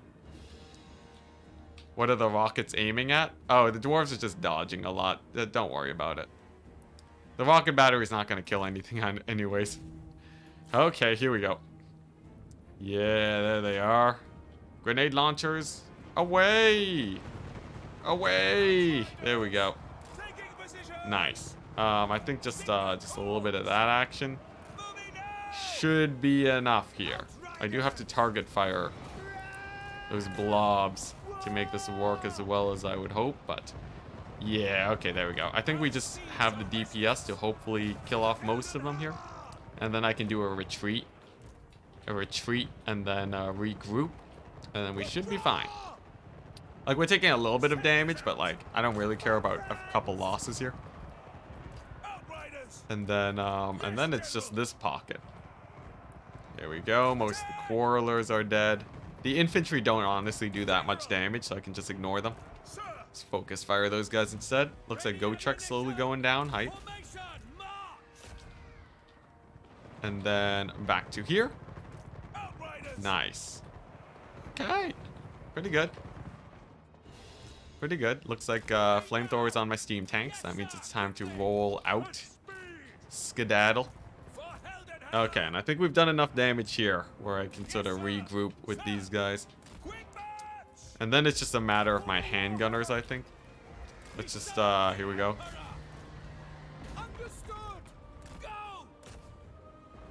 Nice. Steam tanks. Missing all of their shots. Classic. Alright, here we go. So, pretty good damage over there. It's mostly flamethrowers at this point. And I got my handgunners. So, as long as the handgunners can do some good work here, I think we're good. I'm going to send them in onto Gotrek, as he is the menace. And then after that, it's just a million flamethrowers. The flamethrowers are a little bit scary, it's true. They're a little bit scary, but like, it's just a couple flamethrowers, right? Man, Gotrek does not slow down. He's like, really, he's running for it. He's gunning for it. He really wants to find his doom at the hands of that steam tank. But, I think the handguns kill him. Come on, handguns. There we go. Oh, dang, he healed. Gotrek's heal actually working. Hype. Why is Gotrek level 1? Oh, it's because the enemy recruited him. So their Gotrek is level 1, but my Gotrek is level like a million. Okay, nice. And then I think with the help of the cannons, this should be a done deal. A very done deal. Maybe I can even use the grenade launchers a bit more here.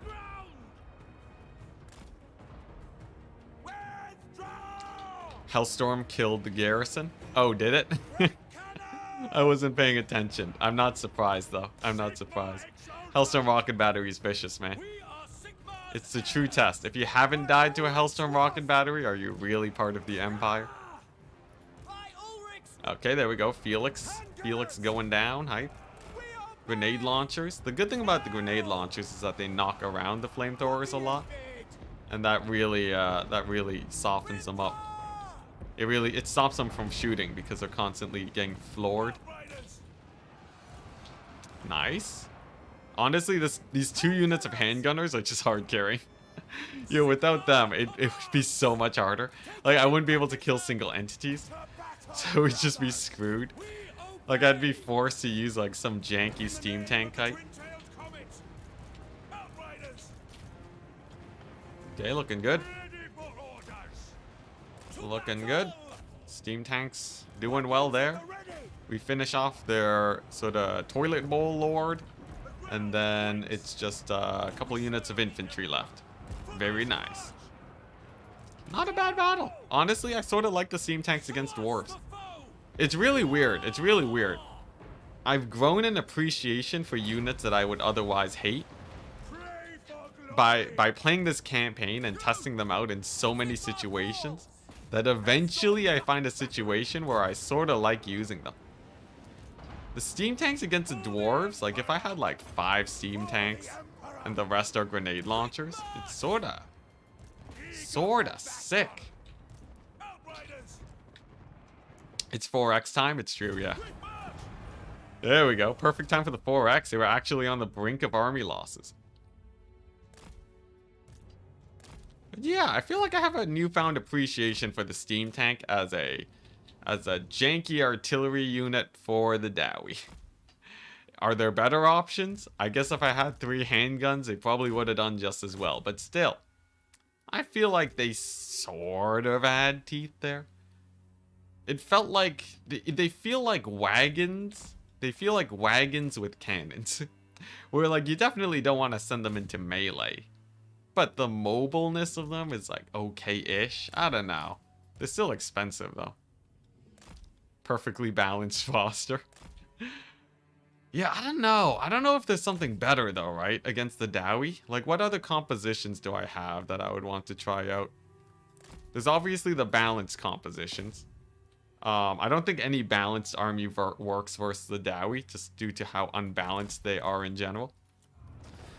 I guess there's the artillery stacks don't work because they'll dodge too much. Honestly, steam tanks sort of clutch. Steam powered wagons. Yeah, I feel like the steam tanks are sort of clutch versus the dwarves specifically, and terrible versus the counts, but yeah, I sort of like them. And we killed Gotrek, which means, don't we get a sick defeat trait for killing Gotrek? Isn't there like something amazing we get, like unbreakable? It actually is unbreakable. Nice. Yo, does it say and Felix too if they don't have Felix embedded? Because you can actually separate them, right? Hey, sick. Unbreakable. I will take that. I am France. Alright. I don't have any scouting here, and that terrifies me. I feel like I'd rather just sit back at Nuln and just heal up. And can you do a hero spam army? Not without it being pretty expensive, but I can get a couple Empire captains. Actually, I feel like I should get at least a witch hunter for scouting. Yeah, I'm gonna get a scouting witch hunter here. So this guy's just he's just gonna be a little bit of an early spotter as we push into the dwarves. Territory's getting a little bit big now, which means that it helps a lot to... Oh, wow, we have a lot of outriders. I should probably get more of those guys. Yeah, it helps a lot to have guys that can just sort of move forwards and make sure that you don't have any guys ambushing you, or that it'll be like at the edge of your vision, ready to smack your face as soon as you move too far out. And given that we are up against the Dowie now, quite a vast amount of Dowie that we have not really fought very much, I think it is important. Okay, where is that extra movement range? There should be a plus 6% movement range option here. There we go, it's a messenger. Oh my gosh, I've used all my messengers. How do I get more? Win a battle? Actually? Why is it so rare? I feel like I should have way more messengers. Did I mulch them? Did I Soylent Green my messengers? Alright, well, no messenger for you, I guess. Anyways, we'll send them down. Can you get a life wizard for the steam tanks? Okay, guys, calm down. Calm down. You get 3 steam tanks. Everyone's like begging you for life wizards. Chat. Steam tanks are fine without life wizards, alright? It's an engine of destruction. Steam tanks are supposed to be good. You know, everyone talks about how good the steam tanks are. They should be able to do perfectly fine without life wizards. Alright, let's see what we're looking at. I'm just gonna back up to the safety of that settlement. What does the Emperor bid? I guess you've won 10 battles this campaign. But 3 is the magic number for Earthblood. It's not even the magic number for Earthblood, it's 4. What are you talking about, chat? Yeah, no, we're good. We're good, okay. Steam tanks are fine. We'll just get the replenishment. It's all good. To the provinces? What's all this baloney of magic healing metal? I don't know, but apparently it works, man. Put a band-aid on metal, it patches itself up. No. Okay, do we fight this Slanesh army?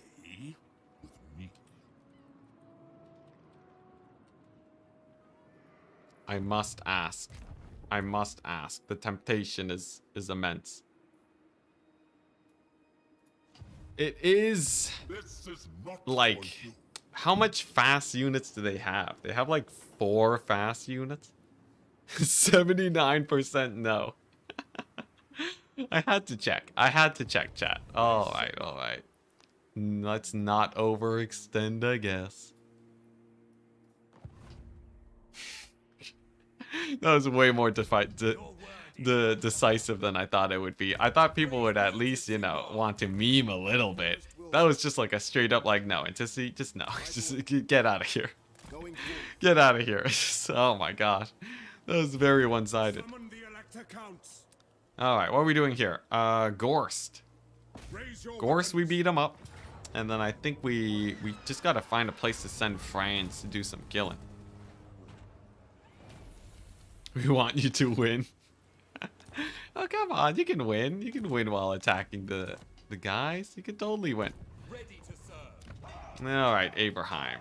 Abraham could get attacked by the dwarves, but it's tier 3. Which means I've lost all.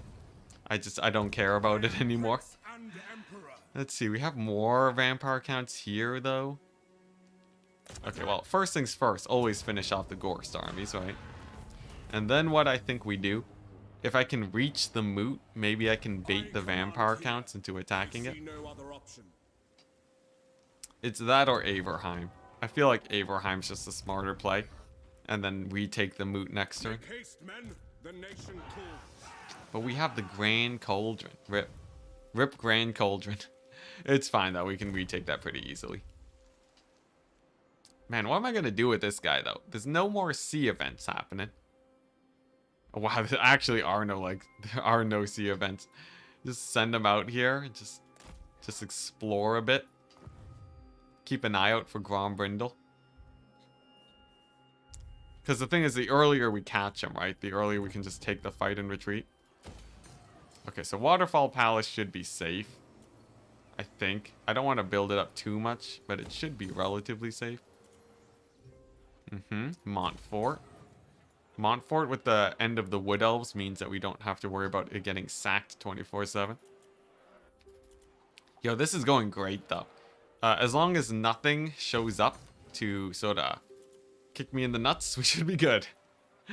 We should be good. If we actually if we look around for a second, right? We just took over like this entire region, Talabcland and Stirland. I feel like that's actually pretty massive progress. We want the tap room here. The tap room here. I guess. Might as well, right? And we are making enough money to, you know, keep on pumping out these here public order buildings. What is this? The Crag Halls of Findal. Sure, I'll make a one random economy building there. And like the economy keeps going up, you know. Earlier we gained like an extra 6,000 gold a turn. I think this is quite nice. Alright, nice. I think that's basically all that needs doing. And then it's just the end turn button. Send wagons against Slaanesh. Actually, a wagon stack would be okay against Slaanesh. Wagons are fast. Where is this? Castle von Rauken. Where is this? And why are there so many warp grinders? I have an army nearby. This is the... Oh, this is past Wolfenburg. Okay, yeah, I see. Chat says send more wagons. That ought to do it. Man. Wagons, man. Okay, the moot. As expected, the moot does fall. It's fine, though. It's just prepping Franz's expedition. Okay, easy auto-resolve. Always take the low losses auto-resolve. Warp Grinder scary. AI. 200 IQ move. The AI, oh, I guess it's because he only has one settlement left. So the only thing he can recruit are weapon teams. Poor Gorst, man. Forget light wizards and steam tanks. We want more war wagon doom stacks. They have their place. They have their place. Oh my gosh, we did it. We actually got stagnant authority. Oh my gosh, that's huge. That's actually huge. That's massive, chat. You don't even know. Don't even know how massive that is. Oh my gosh. Okay. This is good. This is very good. This looks like... So it's the Regiment of Renown stack from Orion. Let's see here. I'm just gonna save that battle for later. I'm gonna save that battle for later. I should have blocked army with my Witch Hunter. The dreaded ROR stack, yeah. What the? All the dwarves are showing up? Okay. Interesting, interesting. First things first, though. Witch Hunter, right? Blitzing his way down here. Because we want to see what's actually going on there, right? Wow, I've never actually... You know what's funny, chat? This is the first time I've actually seen the Empire without corruption. This is legit. I have never seen Averheim without vampire corruption before. My brain has not seen this territory not great. It actually threw me off for a second. I looked at it, I'm like, why does it look so weird? What is this? What is this? Why is it all green? What's all this Nurgle corruption doing here? Wow. It looks pretty chill. It's like some bushes here. Look at that. What a milestone. They're having a grudge party, the dwarves. Yeah. It's beautiful. It's beautiful. Well, that's a plus. More reason to continue the expedition. That's weird. I thought this thing is supposed to make it where I can't settle it. Whatever. Does Franz have the Sword of Cain? Yes, he does have the Sword of Cain. You are correct. Sometimes you have the Sword of Cain, you know? Sometimes you just glow red from time to time. How close are you to being able to summon the Elector Counts? 3 territories away. 3 provinces. After we get those 3 provinces, we can finally summon the Elector Counts. Oh, what the? Kislev? Sure, might as well. Yeah, so the Skaven are sort of bouncing there. So now we have a general idea of where the Skaven are. Rip Kislev. We had that's our first battle against Kislev ever as the Empire. So the Skaven are over somewhere here, I think. Enticity clicks the colonize button too quickly, I think. Nah, it's fine. There's no one nearby to attack me. We good. So, as much as I would love to send friends in there to just maul the dwarves, I think the vampire counts are a slightly more pressing issue. So I will go there. Beastman settlement only prevents after they complete the ritual. Ah, I see. This is a high casualty. High casualty, 2 armies, 2 mortis engines. It is physically impossible. Yeah, no, we played this battle. We play this battle, we resettle the moot with a strong army, and that should bait out more vampire counts armies to head my way. Can you check which skaven settlement owns... Oh, you can check it via diplomacy. Interesting.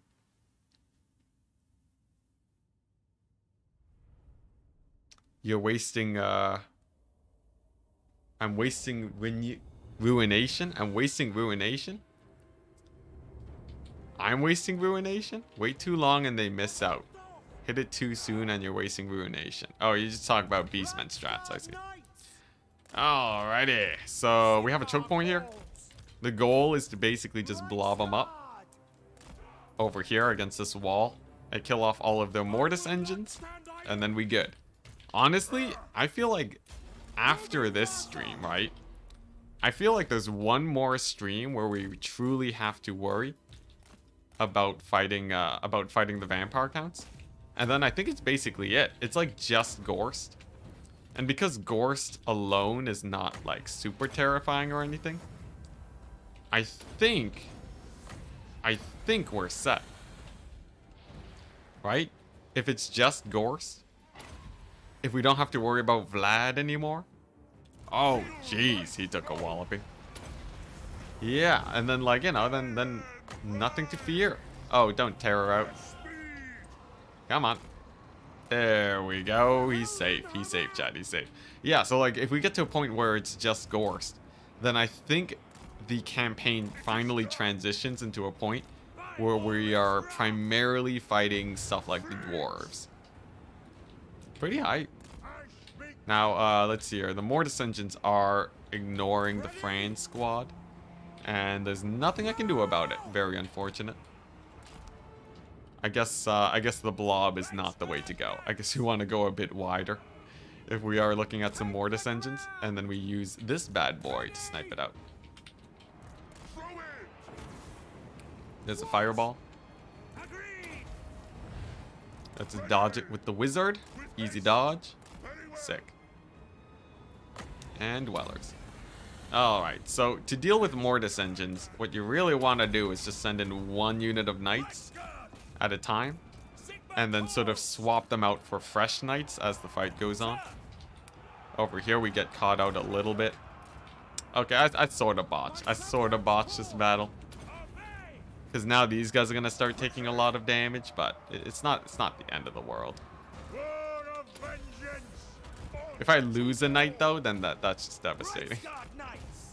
I really hope I don't lose a knight unit. They're a little bit blobbed up in there right now, but they have some time before they get killed. Let's see, Franz is doing fine. We're gonna see if we can just right-click Gorst there. Gorst boy. Maybe drop a heal here. Yeah. Yeah, there we go. We'll drop a heal. Use the Thane, keep beating that guy up. And then... Sorry, I have a lot to micro right now. I have a lot to micro, because there's also a Dragon Lord that's chasing me. Grand Sword of Cain. On there. There we go. Debuffs. Dwellers on these guys.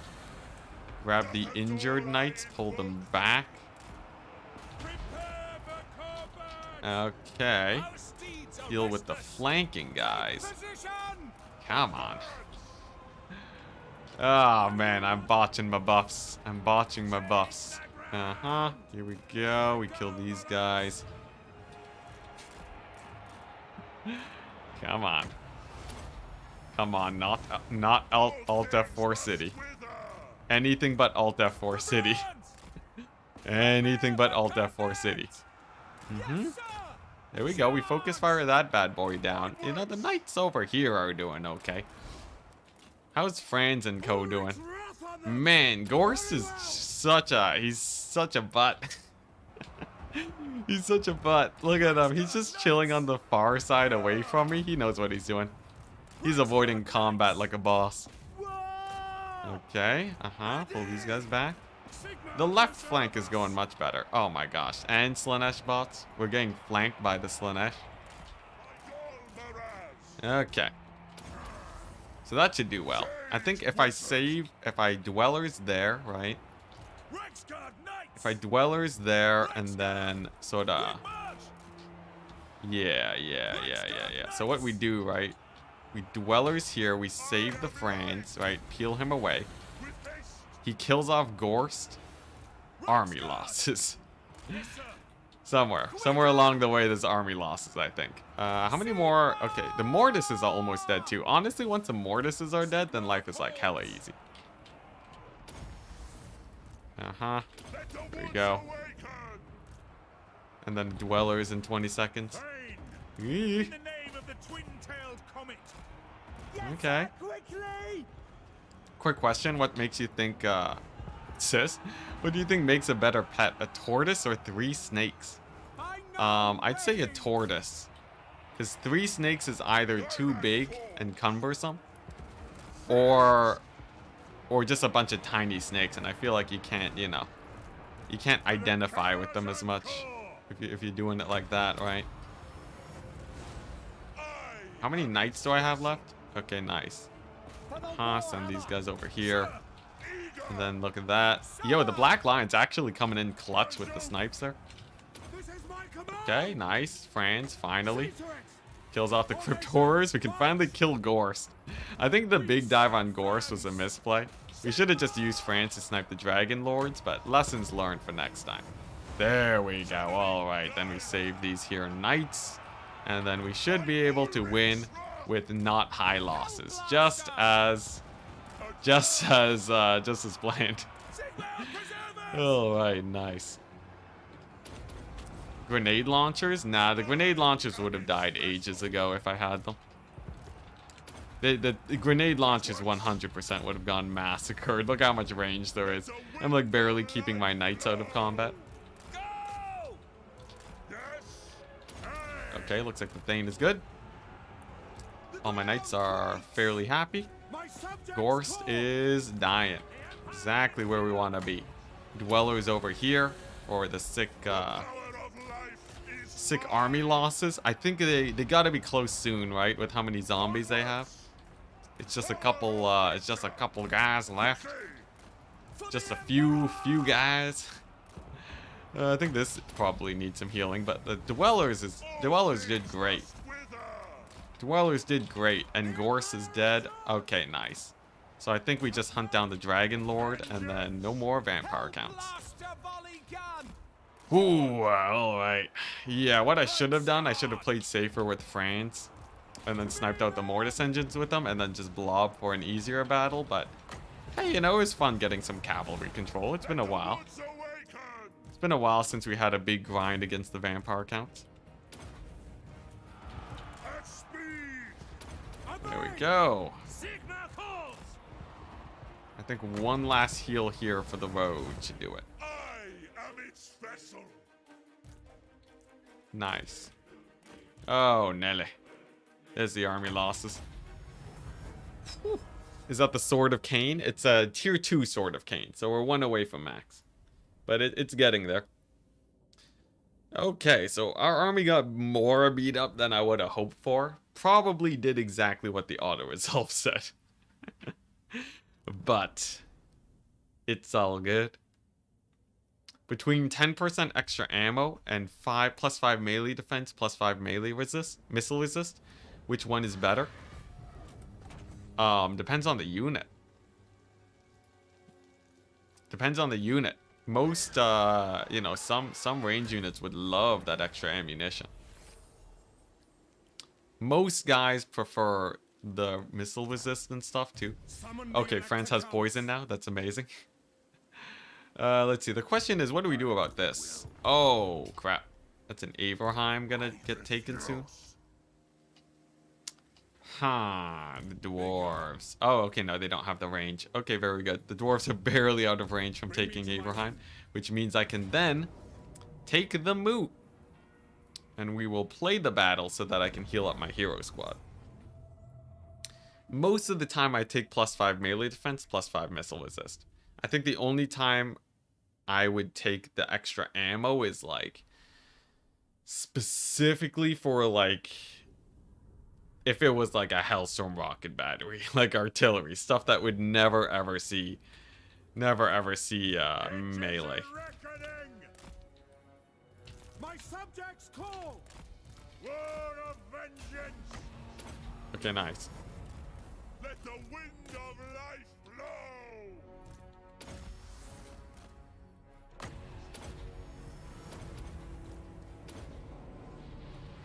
Okay, that should do it, right? I just spammed all of my abilities. Altdorf. We are Sigma's heirs. There we go. And then I think yeah, look at that, the Black Lions going ham on these knights here. A couple blood knights getting shreked. General down. How'd you get the Thane? From the Skaven endgame crisis. A commonly asked question. I really should have a command for it. I should have like an exclamation mark Thane, and then it just says Skaven endgame crisis. I feel like that'd be pretty great. It'd be pretty great. Though the thing is, it's like it doesn't actually help me. People would still ask. But I feel like that'd be a fun command. Which lord benefits the most from the Sword of Cain? Anyone who has resistances by default.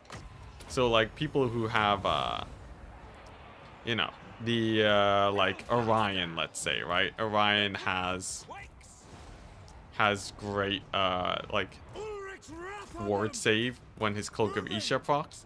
So it brings the Sword of Cain from like 80% resistance to like 95, which is a massive change in terms of... That's actually a massive change in terms of how much damage you actually take. So generally stuff like that is what you want. Enticity, do you have a city name change request? Do I have a city name change request? Not currently. Nice, army losses, sick. Do I have a city name change? Do you have a city name change? Yeah. I'm not reading that wrong, right? Yeah, but like if you're asking to get a city named after you, they are on the cheap now that I have like 1 million of them. You just get it recruited. So the Skaven Endgame Crisis, spoilers, minor spoilers for the Skaven Endgame Crisis. There's a quest at Uberschreik that is a battle you can play, and when you win the battle, you get a sick army. Yeah, and among the sick army is the Thane. The moot is tempting. Ooh, look at that. So let's see. I believe it's still vampire counts corruption. Oh no, it's actually quite low. So if I park Franz outside, you'll still replenish. You'll still replenish and be fine. Nice. Yeah, we're in the making buildings phase of this campaign again. The vast majority of my earnings is going straight to buildings. Straight to buildings. There we go. Protector of the weak. Ooh, that is juicy. That there is juice. I gotta say, the Bank of Vlad is actually pretty good. He's no Bank of Kemmler. You know, Kemmler, you could tax him fairly easily. Bank of Vlad, you know, we have to go out of our way for it, but still pretty great. This army has moved. Looks like no rebellions there anytime soon. Yeah, I think this is going amazing. Are you winning, Enticity? We are in the process of winning. Yes, it is true. We are currently on our way towards winning. Now that might not exactly instill confidence in oneself, but I don't care. I don't care. It doesn't matter. That's just the truth. It's just the truth, man. Nice. I think we launch our invasion onto the Fey Enchantress now, right? Oh yeah, I forgot. And then this, the thing that I left, the sketchy battle against Orion. So all these guys have potions of healing. The only scary thing is probably Orion with his solid okay, no, he doesn't have his resistances built up too much. He does have a million missile resist, so it's probably going to be the hero squad that ends up killing him.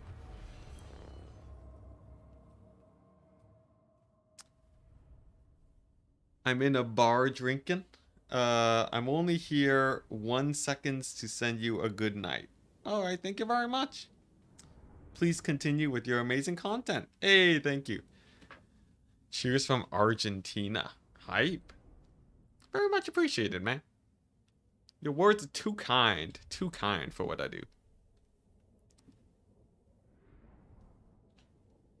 What's it? The cap is 90% resist? I thought it was higher. Did they change it? What's left to win? Bring back Sylvania into the Empire and kill Vlad. Grom, Brindle, and Gorst are vastly superior to Vlad currently. So, as it turns out, I don't actually know if killing Vlad means that we've won the campaign. Because between Grombrindle and Gorst, I think they have almost 200 settlements now.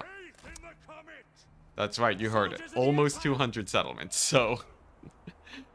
that's the main reason that has stopped me from claiming a victory in this campaign. Because I think those are my final bosses. Until we've actually fully shut them down, I don't think we can safely say that this is over. But surely they can't be that hard to kill, right?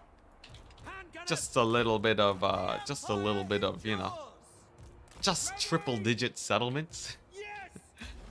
Yeah, it's pretty scary. It's pretty scary. Bring back joy to Warhammer.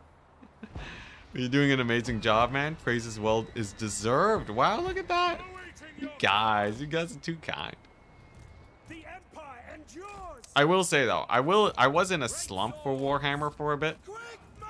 Because just because multiplayer scene was getting me down. Playing this campaign really brought it around. This campaign is the biggest joy to me in Warhammer as it currently stands. Okay, Wild Hunters of Kurnos. It's on you. Just leave me alone. Leave me alone, Wild Hunters of Kurnos, and nothing shall be a problem. Now, these guys are ethereal, so I will run Flaming Sword against them. Oh, and I botched the charge. That's terrible. That's terrible. I botched that charge so hard. Still, though, you know, not the worst. Let's get the wizard in there.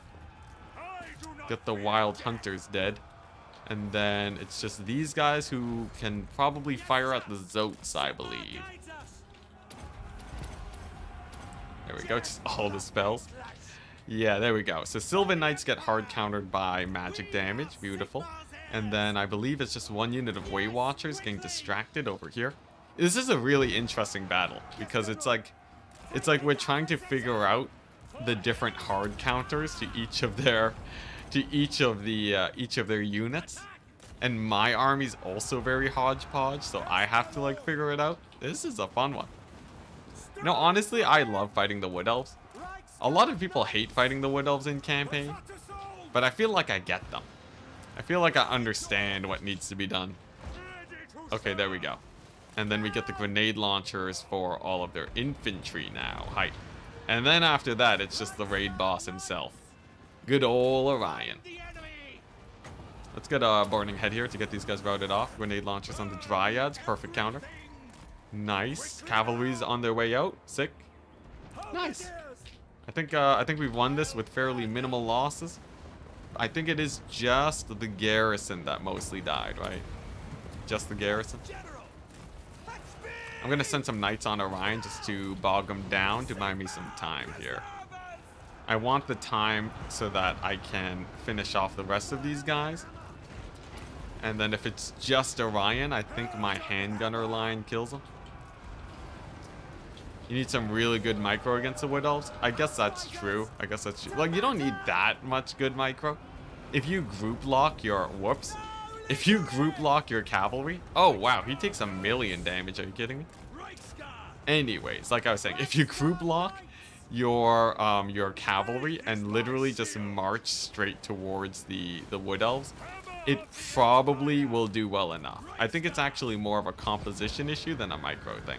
Though I'm willing to be wrong. It's not like I'm, you know, it's not like I'm used to not microing very much. The thing is, it's like, I'm not like super zoned in either, right? I'm sort of just like, you know, I make misplays like everyone else. I feel like if you zone in and don't ×4, I feel like you could probably replicate it even decently if you have the cavalry. Though I've been told that I've been wrong before about that, where people are like, nah, you're underestimating yourself. But I feel like, you know, see, if you just group lock and do this and then A move, they'll like auto acquire fairly well. If you actually have no practice microing cavalry, though, I could see that being overwhelming, though. Mortar shooting Orion, yeah, they were plonking away at him. Honestly, he went down a lot easier than I would have thought. Always nice to see our France campaign not cornered into Altdorf, surrounded by 7 vampire counts armies. It's nice, it's nice. It's a rare feeling. What is this? What is this strange feeling of victory that I am experiencing?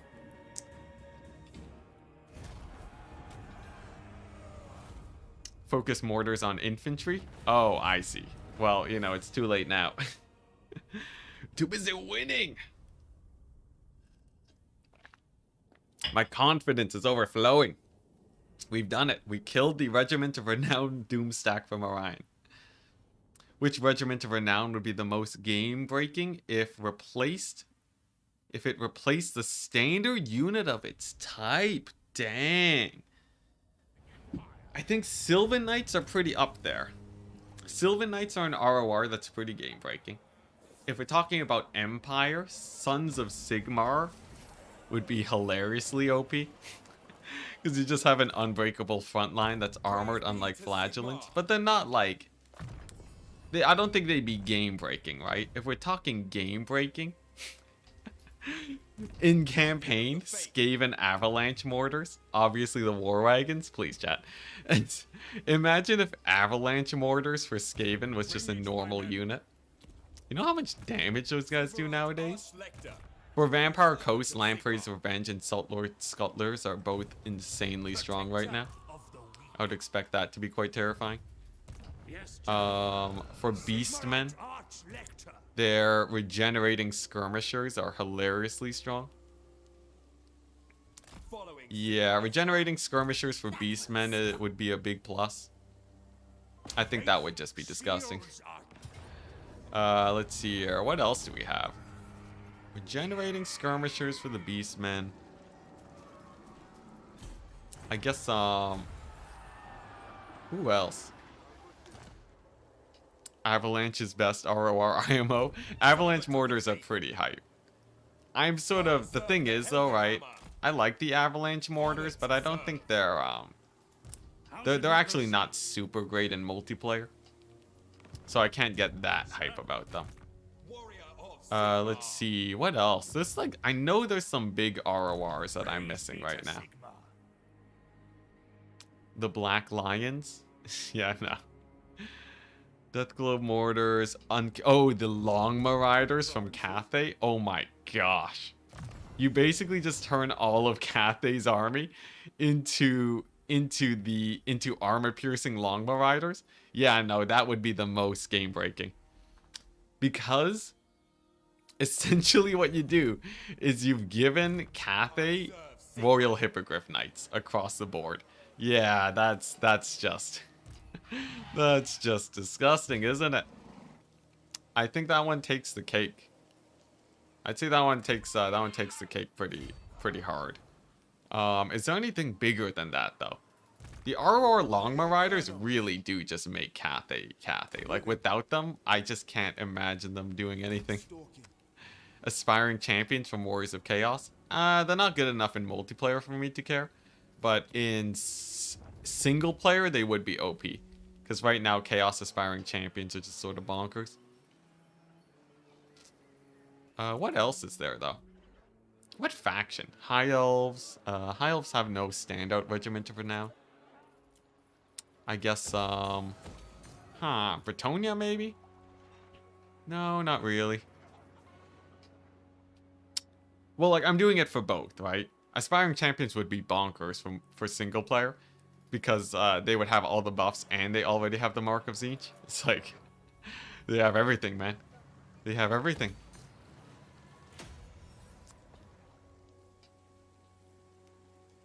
Questing Knights ROR. Questing Knights ROR is a good one. Like, they're really good. I don't think they would be game-changing, though, because Questing Knights are already that good. Questing Knights are already sort of clutch. So it's like, do the ROR really change Bretonia? I think probably not. I think probably not.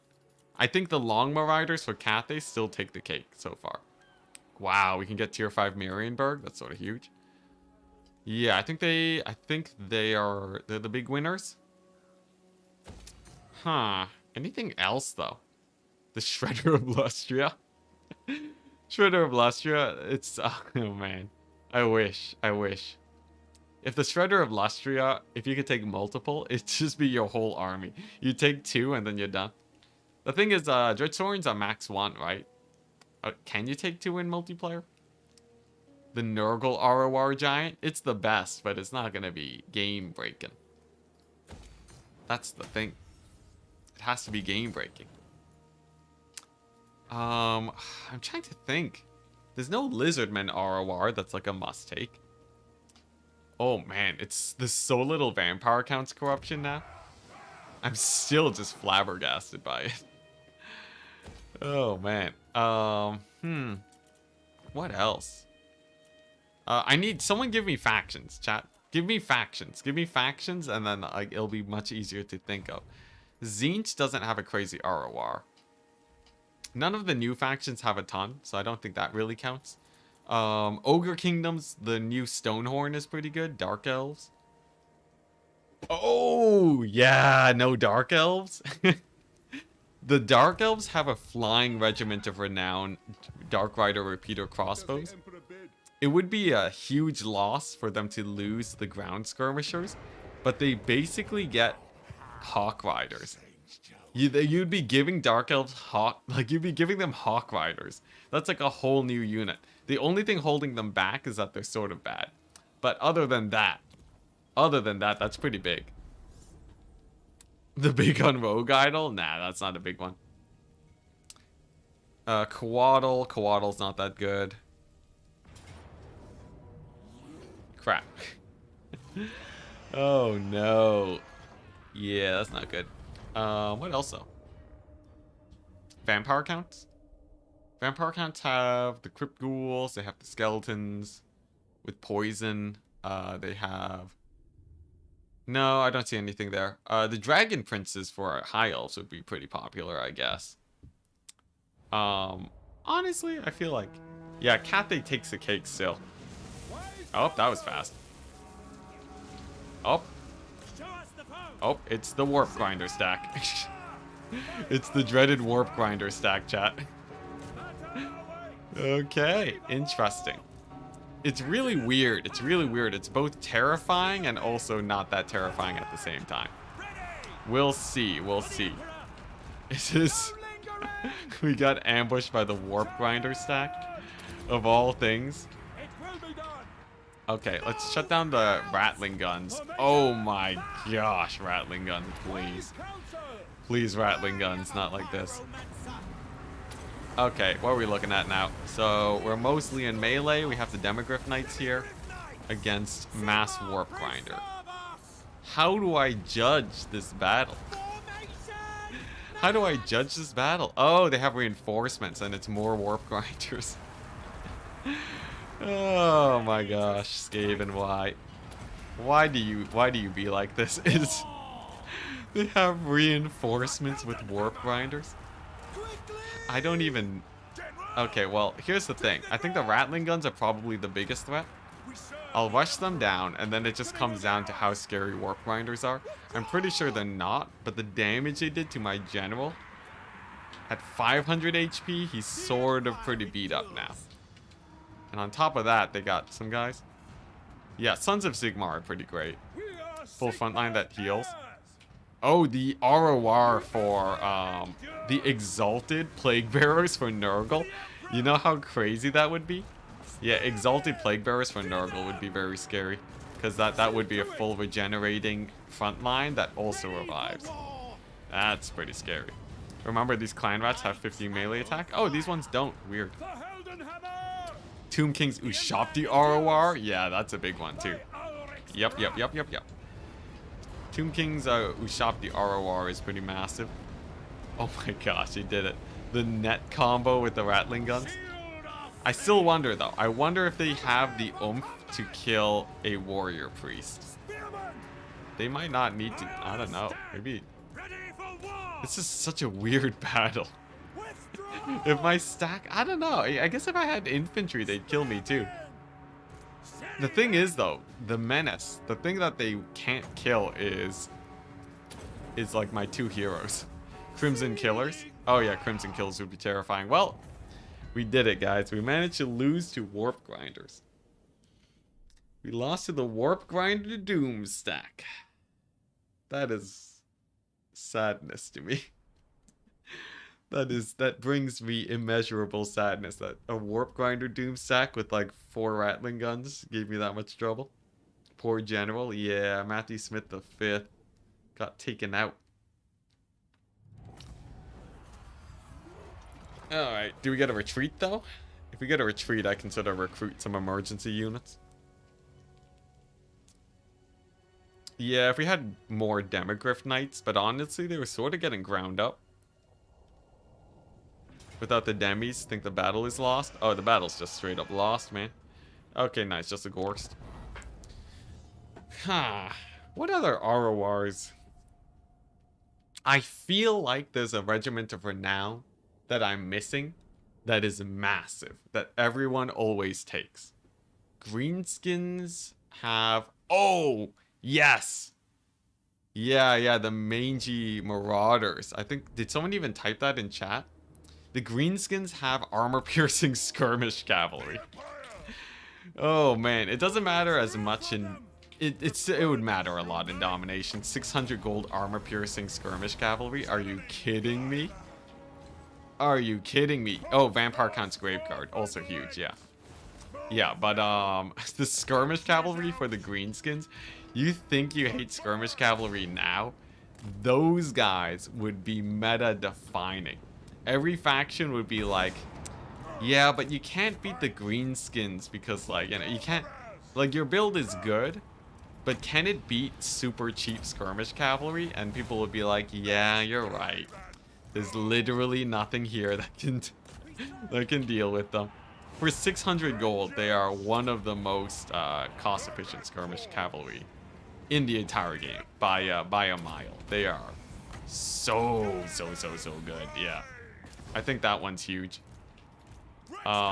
Because the thing is, the only thing that holds them back is that the fact that you can only take one means that you can't really, like, you don't really have the DPS to close out victories with them, right?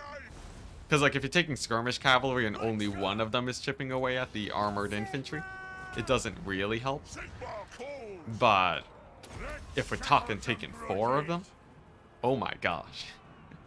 Oh my gosh, 4 of them. That is insane value, yeah. Luminarch, ROR Luminarch. You know, I'm surprised it took so long for chat to even bring it up. Ninja Spear Skaven ROR? Ninja Spear Skaven ROR. Ninja Spear... Oh. The Spear guys? The Eshin Triads? No, they're not good. They're a total meme. Definitely not those guys. the Eye of Morslieb. What's that? Is that the Beastmen Cygor ROR? I don't think that's actually very clutch. But yeah, the Tomb King's Kepler Guard. Oh, actually, yeah. Geez, Kepler Guard for Tomb Kings. Oh my gosh. That's even scarier than the vampire counts, I think. Because Kepler Guard generally have a... Kepler Guard are pretty... You know, like, yeah, as an upgrade from Tomb Guard. Because Grave Guard already get healing, right? Grave Guard are already pampered by the vampire counts. Kepler Guard is like... It's access to a tool that the Tomb Kings wouldn't normally have. That's just massive, yeah. Kepler Guard is a staple for Tomb Kings. Like, almost all Tomb Kings builds want to run that, so... I think that's pretty big. Reichsguard ROR would be very important because they give Vanguard to Empire, which is a new tool, but it's not, like, mind-blowing. 3 Black Lions kiting? Like, yes, but people don't even bring Black Lions in kite builds. As far as I know, most people bring Outriders. Like Pistoliers. Yeah, Zintler's Reichsguard would be big for domination, it's true. Knights of the Brazen Throne. You know, it'd be great to have a full stack of, but hey, look at that, Dead Rise again. It's literally the same army, nothing died. Let's see here. Yeah. Having AP infantry, halberd infantry is painful. But it would replace normal Tomb Guard, not having AP. Oh yeah, it'd be a single player thing, or a multiplayer thing, not a single player thing. A lot of you guys aren't super in tune with multiplayer, right? If I am correct, I'm pretty sure most of you guys are just like pretty big on campaign. The majority of you guys, well, you know, you guys are watching a campaign stream right now, but yeah, so like so I think most of you guys value like bigger single entity pieces over sort of more like just value trading guys. I don't mean that in a bad way, by the way. I don't know if I made it sound like a bad way. Hey, sup, Arn Grim. Hello. How's it going, man? Wait, this is in multiplayer? I never touch multiplayer? Yeah. Most of you guys are just, yeah. Although, I think in single player, it's basically just the biggest ROR, right? For single player, all people want is like, you know, the biggest and baddest ROR. Like, you're like, just like, give me like the Necrofex Colossus for Vampire Coast, and it's just like a million of those guys. Or like a million of the ROR Unclean one for Nurgle. And then you guys are happy, you know. You don't need much else in your lives. Love watching Dom tournaments this year. We've had some pretty nice ones. Although I am sort of at the moment I'm like a retired pro when it comes to multiplayer. I just don't have the energy for the grind anymore. Although I do still plan to play multiplayer, even tournaments too. I'm not gonna grind to be the best of the best anymore. I think that's just a recipe for burnout. I like to play Nurgle. Oh yeah, that's true. Nurgle enjoyers are quite rare, aren't they? I love your content. How's the campaign? It's going great so far. At the moment, we are in the process of killing off Vlad. Large single entities are trash because they're slow. Interesting. So there's actually there's a different strat, you say.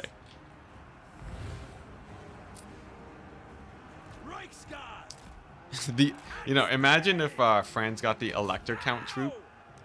Imagine if Franz could recruit the Elector Count grenade launchers. So he just has armor-piercing grenade launchers. I think that would be sick. Like if normal grenade launchers just straight up had armor-piercing. That's not exactly RORs though, but I think it'd still be amazing. Okay, nice. We've done it. Just don't let Gorst touch you. The moment he comes into contact with that blob, everything dies. Okay, nice. Ooh. Did you get rid of Kemmler? Yeah, Kemmler's dead. I missed a few streams. Kemmler's dead. Yeah, he's been dead for like a couple streams now. Enticity giving up on the title of Kraken King. Yeah, it was a tough thing to internalize, but I just don't have the time to maintain being the best of the best. I wish I understood multiplayer more, but I don't know the strategies. It's a lot. You can enjoy multiplayer without knowing all of them, but like to really become a top level player, you have like so many things to learn. Though don't let that daunt you if you actually want to get into it. How did he get all the way over there? What? Gorst? He walked. He just walked.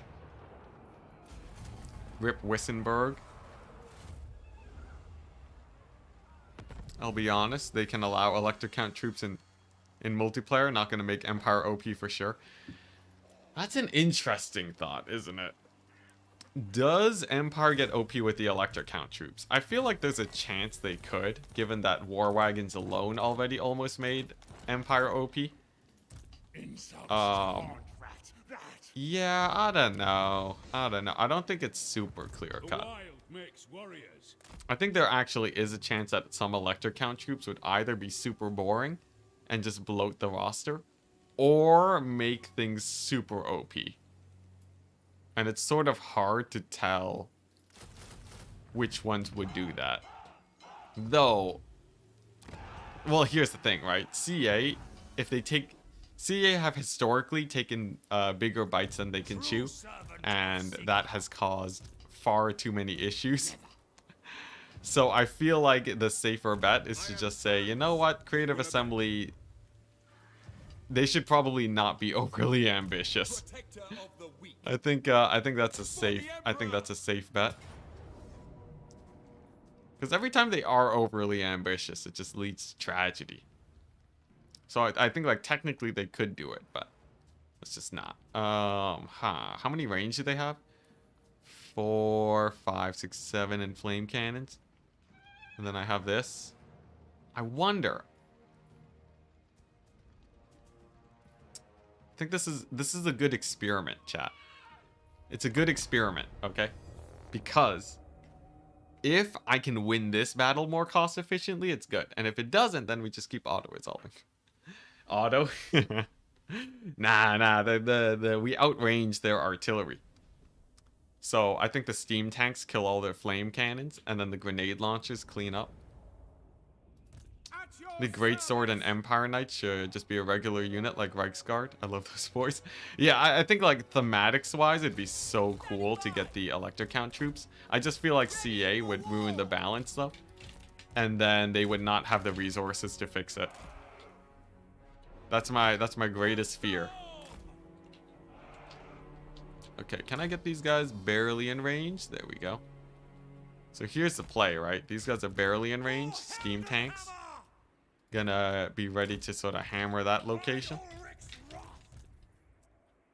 And then... yeah, something like this. Something like this. So like we do that, and then the steam tanks move up. The grenade launchers are just chilling for now, and they should... I should be able to win this with my superior mobility and artillery. Use the terrain to your advantage. I don't think there's much to use really for the terrain wise. I wish and always will wish for a pistolier variant with AP missiles like the Borderman. I think it'd be really cool, but then like you run into the problem in multiplayer. Like I think it's fine as an elector count troop, but you run into the problem where it's like, oh, is everyone just gonna have armor piercing now? Right? It's like you run into like sort of roster bloat, but does it really matter, right? Like, Because the thing is, right, I don't think there's like a super fine, delicate balance of like weaknesses and strength for factions. You have factions that definitely have too much of everything, and it doesn't really affect multiplayer that much. I think CA could definitely get away with it, with a little bit of work. AP skirmish cav is not a good idea. We already have outriders. We already have outriders, which is armor-piercing skirmish cav, and we have armor-piercing dark elf skirmish cavalry, and we have that without it, you know, ending the meta. So I feel like they could make it work. I honestly, yeah, I'm not super against it. Why are war wagons better than outriders, anyways? Mostly the 360. Any kite build heavily relies on 360 to do well. Also, I think this is actually clutch. I think this build rocks. I think this build will annihilate the dowry because see, now all their range are dead, right? We push up with the grenade launchers. Push up with the sick grenade launchers, right? Then we use those bad boys to blast them. So then on the approach, they can't really do much. Oh my gosh, look at this sick positioning. Right, the grenade launcher's on the hill, firing from above. Sick. And then rocket battery can just fire on the infantry. Nice. Nice, looking good. Looking good. Now the big question is, how much damage do we take? Like, can they actually approach me? Because if they get too close, then it's a little bit sus. But, you know, with the grenade launchers in such a nice position, I feel like I have not a worry in the world. Yeah, only their bugmans are firing here. Just keep kiting back with these grenades. Doesn't Resurrect actually revive units on Tomb Kings? Which Resurrect ability? It depends. Some abilities revive, some abilities don't. It's on a case-by-case basis. Oh, whoops, my cavalry. Or, not my cavalry, my artillery. They're advancing too much. There we go. Put this guy in there. And kite these slayers out back. Yeah, nice. I wish gunpowder and Warhammer felt as good as it did in Shogun 2. Honestly, I think many people wish that, yeah. Many people wish for better sort of gun explosive hype. I don't know what happened there, but you know, what can you do, right? And you know, at least I guess for me, I'm always playing zoomed out. It must have been a weird, I don't know. I don't know why CA sort of stepped back on that front. Whoops, steam tank sort of getting wrecked. Yep, just gotta pull back. All good, all good. I do like that my warrior priest is just crushing it over there with the blobbing. Alright, so like we grab a couple grenade launchers and that should be enough. Should be enough over there. Custom rocket battery, fire onto his location. Nice. It's purely because of line of sight issues. I think he means like sound design wise, not just like performance wise. Though maybe I'm wrong. Are you talking about performance or sound design? Because those are sort of different things, right? Okay, nice. So I've discovered the grenade launcher army, sort of sick. Sort of sick. I think this is the way to go against dwarves. So go for like steam tank, right? Steam tank grenade launcher with a little bit of artillery. It feels like that is enough ranged firepower and enough ability to kite them where it actually checks out. I feel like I want maybe one unit of infantry or cavalry to deal with the scraps that managed to make it to me. And I also feel like I need like like a couple handgunners maybe. Just like a couple handgunners in the back line. But otherwise I feel like, or maybe like 4 handgunners. And then I think it's pretty good. I'm liking this. Oh yeah, gunpowder used to be like a much bigger mechanic in the day, apparently. That's what people are saying. I would not be surprised.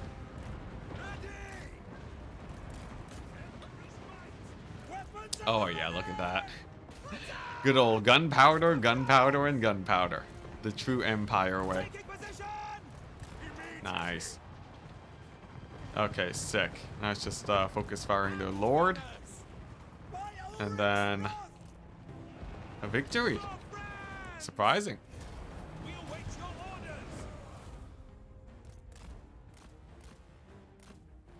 Adding a discourage to gunpowder units would be cool.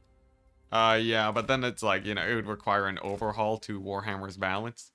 And then we run into the same issue as usual. I don't trust CA to overhaul Warhammer right now. I think it would be cool if done well, though. It would be very, very cool. I think it'd be sick, even. It'd be amazing. Having a battlefield turning into a, yeah, into a smoking mess. Honestly, I've seen the old footage of like Napoleon and Shogun. It makes me wish. Even like, you know, Three Kingdoms with burning forests. Warhammer is really like, Warhammer is the most vanilla of all of the Total War games. But it also has it has the fanciest rosters and battles and stuff, right? Like, in terms of roster diversity, Warhammer 3 is, like, massive, obviously. But then in terms of, like, its specific mechanics, you know? Because I guess, you know, obviously you can't focus on everything, but...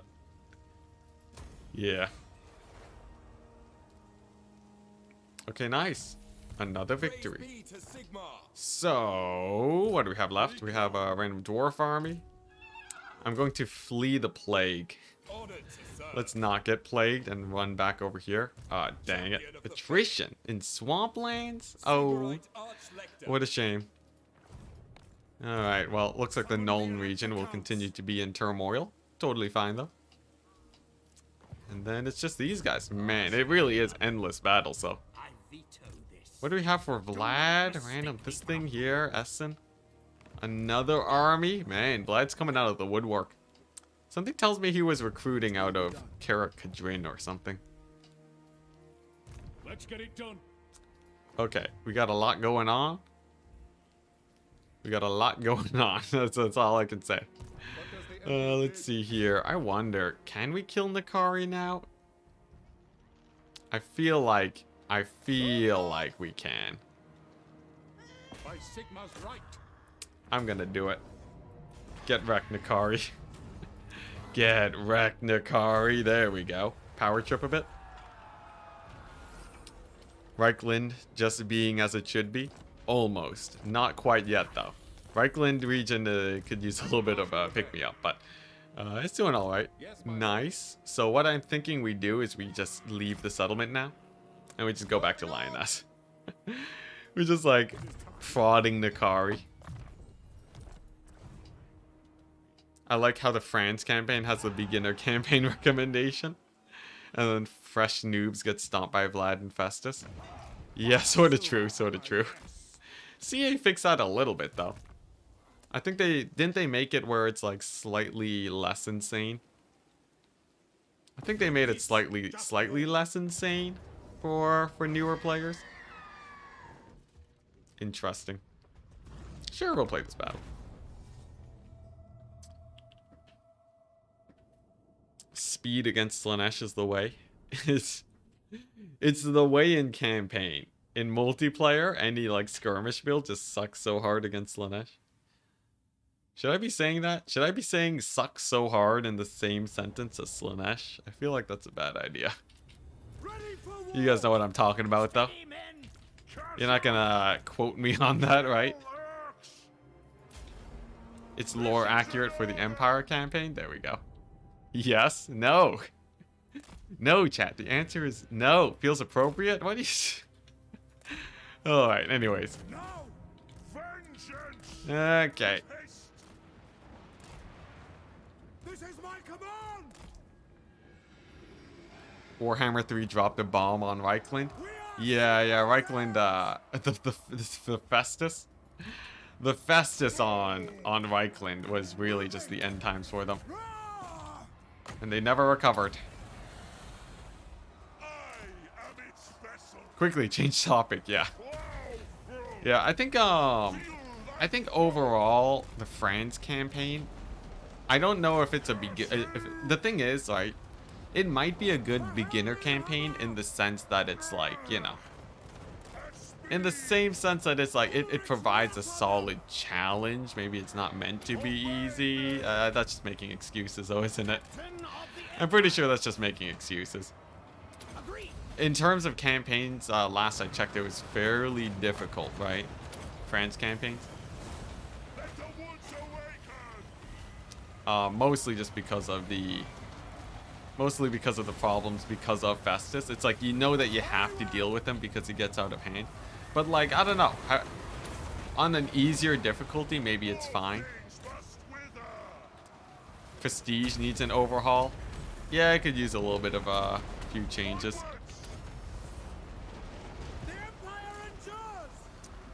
Yo, right now, I think I'm rocking like 500,000 prestige at this point, right?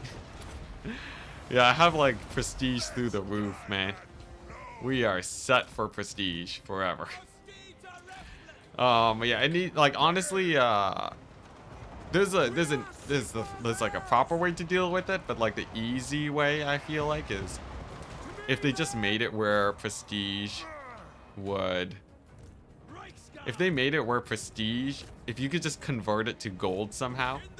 If there's a way to mass convert prestige to gold, that would basically solve the main issue with it, but it wouldn't be an elegant solution. And I feel like CA really like waiting for an elegant solution. The charge of the Reichsguard, by the way, epic.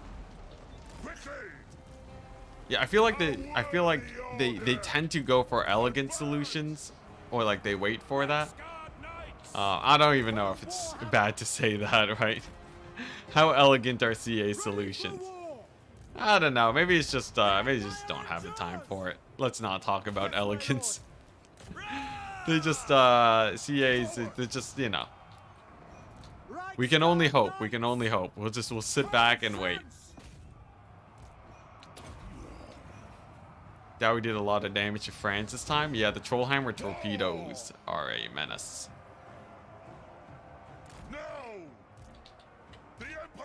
I think even some of my Reichsguard took some unnecessary damage. Okay, I think that debuff should do, though. Hello there. Is this a Reichsguard only playthrough? It's not a Reichsguard only playthrough. If you're looking for the actual specific challenge that we're doing right now, it's this one. Whoops, wrong one. That's my shame. It's this challenge. Oh, it's the Giant Slayers. I should have realized. Yeah, it's the Giant Slayers. They've just been massacring my guys. Whoops. Yeah. So we're playing a challenge with no alt, or we're allowed to alt F4, but no lightning strike, legendary, very hard, and most importantly, we're playing with the max crisis difficulty. So from the start of the campaign, we've had to really scrap it out to get oh jeez, we've had to really scrap it out to get our empire going, but it's going pretty well. If you want to see the full playthrough and how I survived the beginning, it's on the YouTube.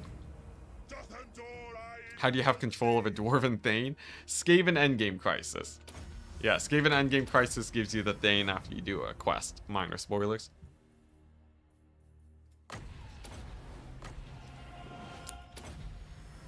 Before Taurox, Beastmen were a big pain. Really? Beastmen were a big pain before Taurox. I don't remember that, though I didn't play many France campaigns back in the day. Oh, they aren't that giant? You mean the Reichsguard, I see. I think they live at 3 entities, though. I think they live at 3 entities. Come on, Reichsguard. Live. Live. How to deal with Uncrim Slayer Doomstack. Hey, we got grenade launchers. The grenade launchers save us, though the extra speed that they have while running is terrifying. Oh, dang. No, they actually straight up died. Well, rip. I'll need to, Yes, to unite yeah, fill up with... That's sort of awkward. That's sort of awkward. Well, you know, what can you do? To battle. It was a bad joke. Which one was a bad joke? Oh, they aren't that giant? Oh, yeah, don't worry about it. So what are the victory conditions? Oh, the victory conditions. No, it's not to last as long as possible. It's actually to control the entire world. The campaign is going really well so far. I'll show off the state of the campaign after this here battle, but it is actually going quite well. Despite all the challenges that we've leveled at ourselves, it is, we have actually managed to secure the vast majority of the Empire. And on top of that, we've also killed off most of the threats in Bretonia. We killed off Kemler. We killed off Festus. The Skaven are all but gone. Yeah, paint the map red.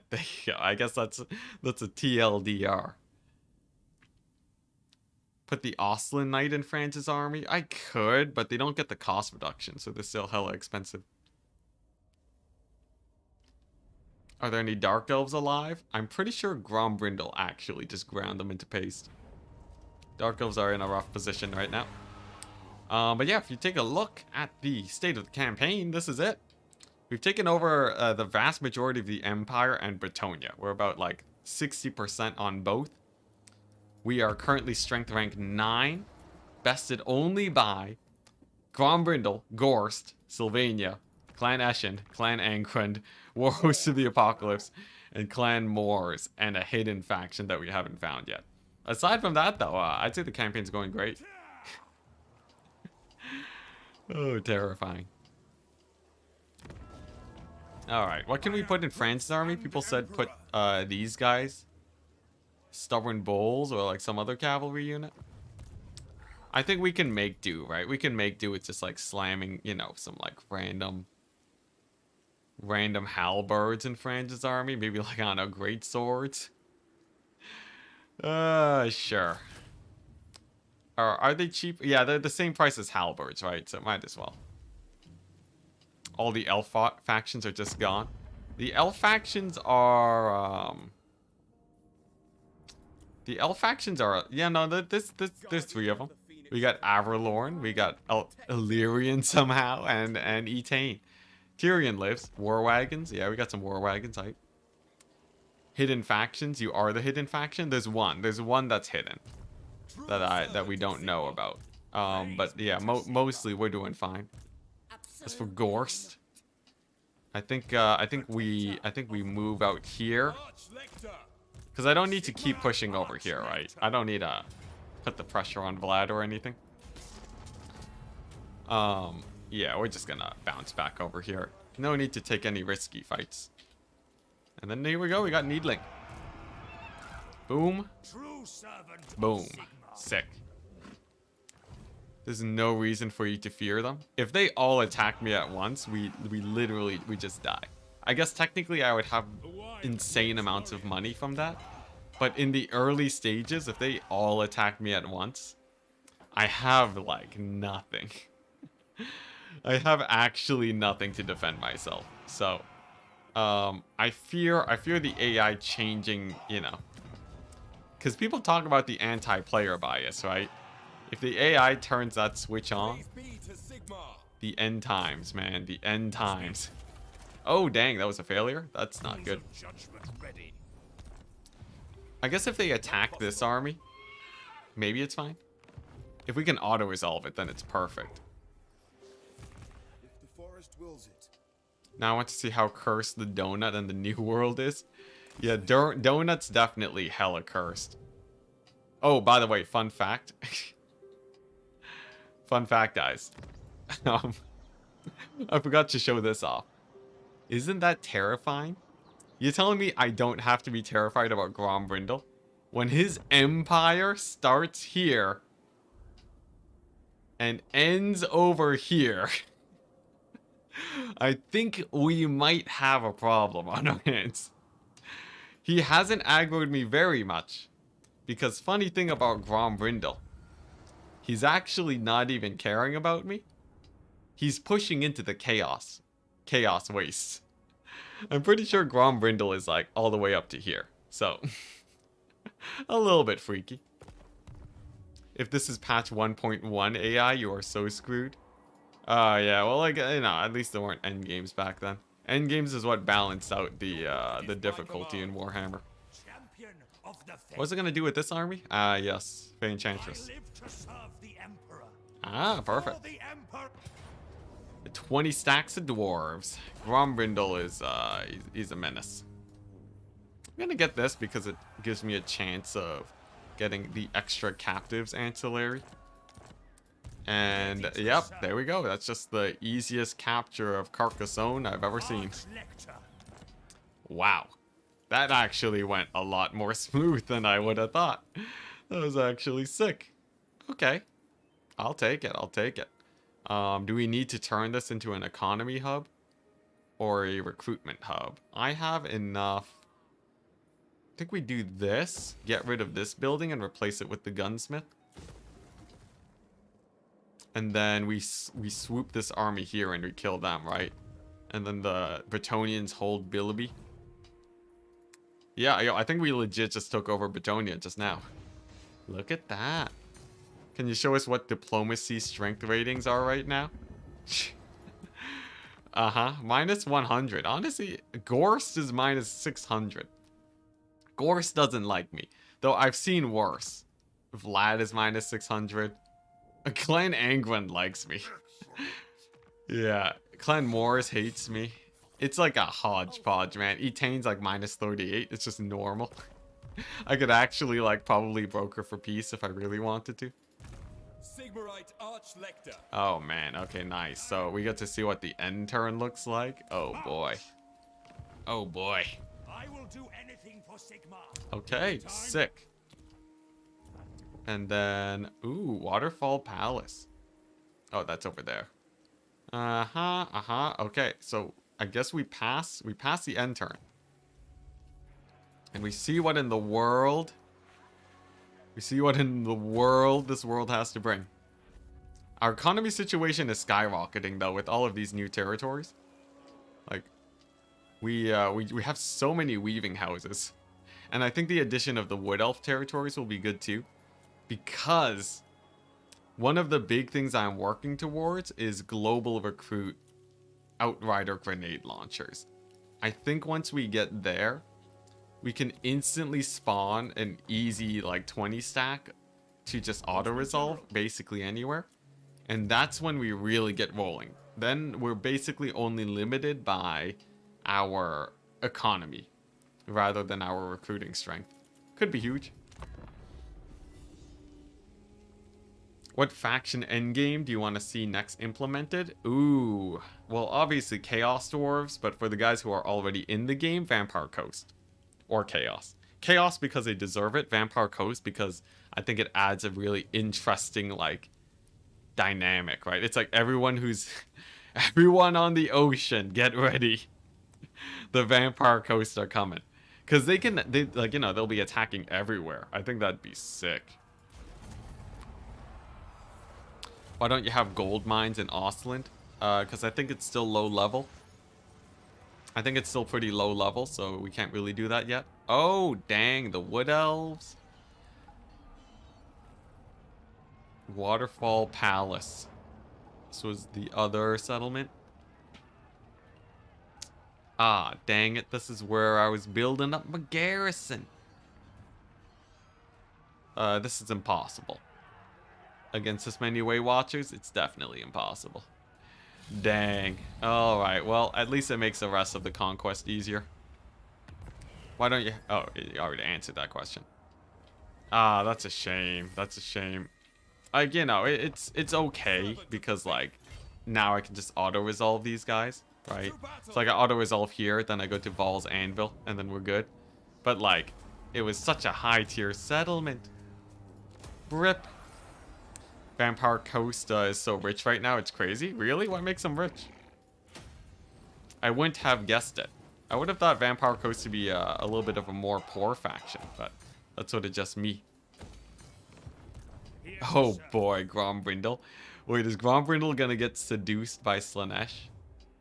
Are we gonna see some Grombrindle seduction action? Interesting, interesting. Very interesting. Wasn't I supposed to have a grenade launcher army? Oh yeah, they're up here. Uh-huh.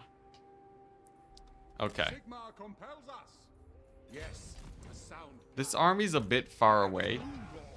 I feel like it's honestly more worth it. We already have an army there. Okay. This guy's gonna go and defend here against Grombrindle. 60 dwarf incoming. Alright. This guy is taking attrition, so he's gonna go all the way back to Grunberg. We're gonna lose Nuln again. Totally fine by me. And then I think what we do is we let them fight. Much like Godzilla. If Godzilla has taught me anything, letting them fight is the way to go. 800 gold ports? Really? That's crazy. 800 gold ports. That's massive. I think France with Averheim sort of settled. Let's see. I'm gonna see what's here, right? We have one dwarf army. So what I think is we have Angrun fight Vlad. They annihilate each other. Franz goes to Altdorf. Just takes the settlement. As he's a beast, right? And then that's sort of the dwarves out of the way, right? Because then this guy will replenish, and then we're mostly good. Mostly good. These guys will just keep fighting the Bank of Vlad forever. The endless battle for Vlad against Vlad continues. I will say though, all these battles against Vlad does make us bank. Each port increases port income faction wide. That's hilarious. That's hilarious. Oh man. I hate how nerfed the special port. How nerfed the special port is. People seem to be saying this the port is OP though. Am I getting things wrong here? Okay, so I think this army goes here. We kill off the Gorst army. And then if he recruits at the nearby settlement, it's fine. Like Fort Oberstythe is that's okay. People are asking why I don't have the gold mine here. Yeah, it's not even leveled up yet. Oh, Skaven at Salzamund. If Gromby takes the donut, you're screwed. Are we really? Are we really screwed? I feel like we ain't that screwed. This should be an easy battle, right? If Grombrindle takes the donut, it doesn't really change that much. He goes from 100 settlements to 120 settlements. I think at this point he's probably the only thing limiting him is probably like some weird CA creative assembly cap. I don't think he's actually I don't think more settlements actually does much for him other than, you know, put him closer to me. Okay, this is the true test. Skaven. Excuse me, Warp Grinder spam. Skaven Warp Grinder spam against a standard Empire army. Now, in my head, my brain tells me that Skaven have no chance here. But the last time I thought that, they totally massacred me. So, we're going to be wary. We're going to be wary about this situation.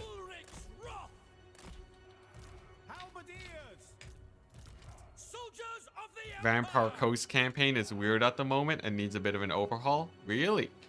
I thought Vampire Coast were in a pretty nice place. But I haven't actually played them in a long time, so.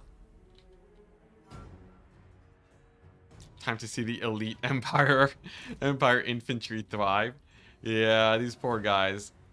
The thing is, though, it's warp grinders, right? It's warp grinders. It should be pretty chill.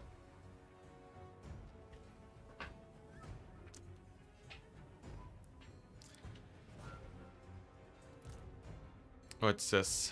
He'll be able to naval invade you so easily, Grombrindle. I guess that's true, right? His naval invasions would probably cause me a lot of issues. Okay, nice. So we're just gonna wait for these guys to advance. We're gonna let them advance on me. And then all we gotta do is kill off a million weapon teams. The rest is Skaven slaves. And then I have my mass ranged here to focus fire their lord down. And possibly weapon teams if need be. Okay, there we go. There's the aggro. Okay, here we go. It's just weapon teams, Enticity. It's just weapon teams. They can't hurt you. They can't hurt you. It's just like a little bit of grinding. Just a little bit of grinding and that's it. Flamethrowers are a different issue though. But that's a problem for another time. And by another time I mean in the near future, but here we go. Let's see it. Let's see it. Halberds are in there. You know, halberds, they got there. The flamethrowers. We're gonna hide behind this hill. Give them a bit of a line of sight issue. Charge them with those halberds. Give them a hard time. These greatswords go here. This guy's over here. Mass range on the lord. He's behind a hill. Classic. Let's see here. And then knights are gonna rush down those rattling gunners. Hopefully get in their blind spot. Sick. Okay, nice. We blind spotted them. Halberds will also find a blind spot. And now we see how well the warp grinders do. Oh boy, it's not looking the best. It's not like it's super sick here. Just based off initial impressions on these warp grinders. Middle area is going okay. Flank side is going okay. You can tell it's not as great by the way I say okay. Flamethrowers over there. Over yonder. Okay, so it looks like the warp grinders, honestly, they go down pretty fast to my other troops. It's really just their, it's really just like, I guess this flank we have to worry about a little bit. Boy, we're getting grinded. We're getting ground up. At least the knights are good. I feel like the knights might be able to clean up here. We still talk about Vampire Coast in the chat. Okay, nice. Sick. So that's dealt with. Looks like my knights are still doing good. Sending in my infantry piecemeal appears to have worked well for us. And I will say, probably, yeah, let's just focus fire we'll focus fire the general now. And then I think my ranged army wins this battle. Nice. People were worried. People were worried about nothing. We good. Weak infantry is Empire's defining feature. Only problem is that the other features don't really make up for it in multiplayer. Yeah, except for the war wagons, which is like the least thematic thing ever. Like just random war wagons are doing well for the Empire. Although I will say, people will make an argument that the defining feature of Empire is their mixed armies. So it's not that the infantry are weak, it's that they're supposed to be weak alone. But united with cavalry support, I think they're supposed to be stronger. Regardless though, they get close enough to thematics where I think it's fine. Also, hey, look at that! And people saying the great swords are weak. Look at that, they got a whole 63 kills, man. Great swords are doing great. Yeah, the warp grinders sort of killed all my infantry, but I think we had just enough range here. We had just enough to beat this army. Yeah, the weapon team stacks indeed are still not a menace. I didn't have to change my entire worldview to acclimate to the new weapon team meta. Thank goodness. Thank goodness Vlad isn't sending, like, you know, storm vermin stacks my way. Yeah, the war wagon meta is super goofy. I feel like, honestly, if they just made Empire units cheaper, that would basically get most of the way there. Just, like, make a lot of their units cheaper, you know? Late stream? It's my birthday. Yeah, Sam and Suke. Very late stream. Empire infantry needs some sort of additional leadership bonus from proximity. I feel like, you know, if you gave, like, Empire melee units some sort of, you know, mutual buff from being close to range units. Maybe it's, like, a melee defense and melee attack buff with some leadership. I feel like that could really change Empire around. Maybe like you give them a lot more armor to their infantry, make them a lot sturdier. That way they can actually take like a frontline fight. Some cool formation stuff from like, you know, some like other Total War games. Could be pretty sick, could be pretty sick. Okay, that was a pretty good siege battle. We've retaken the Waterfall Palace, sick. We have a random army over here doing nothing. I guess he's just chilling, right? I guess the strat is we chill at Needling. So Harmony, I hope you're kidding. That is exactly what I was alluding to. That's exactly what I was alluding to, Loopy. I'm not gonna describe the exact... Come on, Loopy, what do you take me for? What do you take me for? You think my actual suggestion is randomly buff infantry like that? Come on, Loopy. Come on, you're supposed to have more faith than that. I worry. I worry about the vampire counts being able to attack me from here. Though, the armies do be pretty weak. Maybe it doesn't matter if we're in striking distance. What does the Emperor bid? Okay, so... Then it's this army. Then it's this here army. The Skaven, you know, I feel like launching the death blow against the Skaven might be better. I think that's just the better play, right? So if we like march stance this guy northwards and just send them into wherever that last Skaven settlement is, then I don't have to deal with Thwat's shenanigans anymore. I'm sort of done with Thwat. No more Thwat action. Bring me to battle. Wow, I guess that's my movement for this turn. Okay, Carcassonne. Let's get ourselves some... What did I say I wanted? Was it a gunsmith or was it economy? I think I said I took the economy and then it's like a one gunsmith. Like so? Yeah, I think that's what I said. Looks like public order's doing well there. Nice. Oh, actually, we've like built most of our buildings. We actually have like nothing else to build. That's actually perfect. So now I get to focus on wider issues. Sick. Nice. Altdorf. What am I doing over here at Altdorf? What does this do? Whoa, that's sick. Okay, yes, please.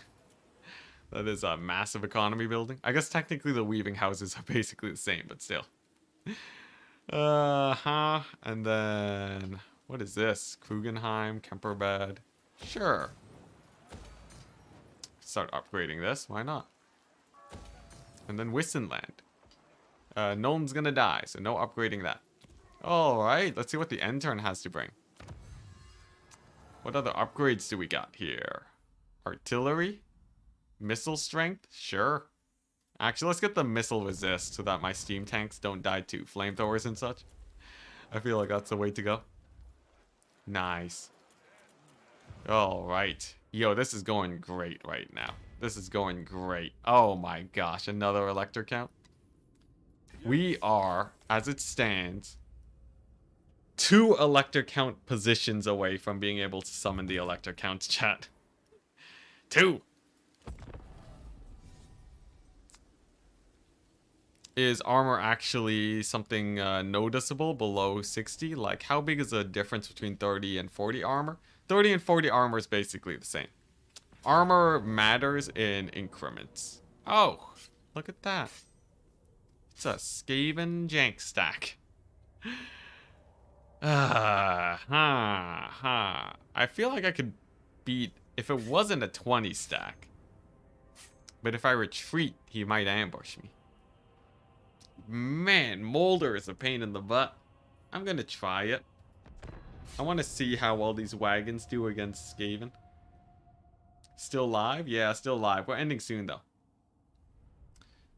I feel like the wagons could probably do okay if they're not getting shot up by the Rattling Gunners.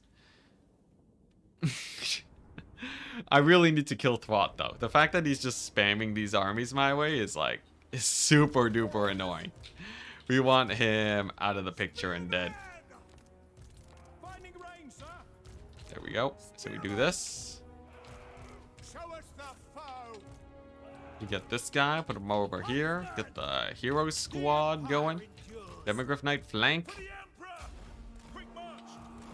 Formation The answer, of march. course, is more wagons. I love how the fact that I love how more wagons legit would actually be pretty good here. Like a 20 stack of wagons to kite these guys out. I have like a random. This army has not been fine-tuned. They've been busy with a bunch of battles recently, so they're like ultra patchwork right now. What the?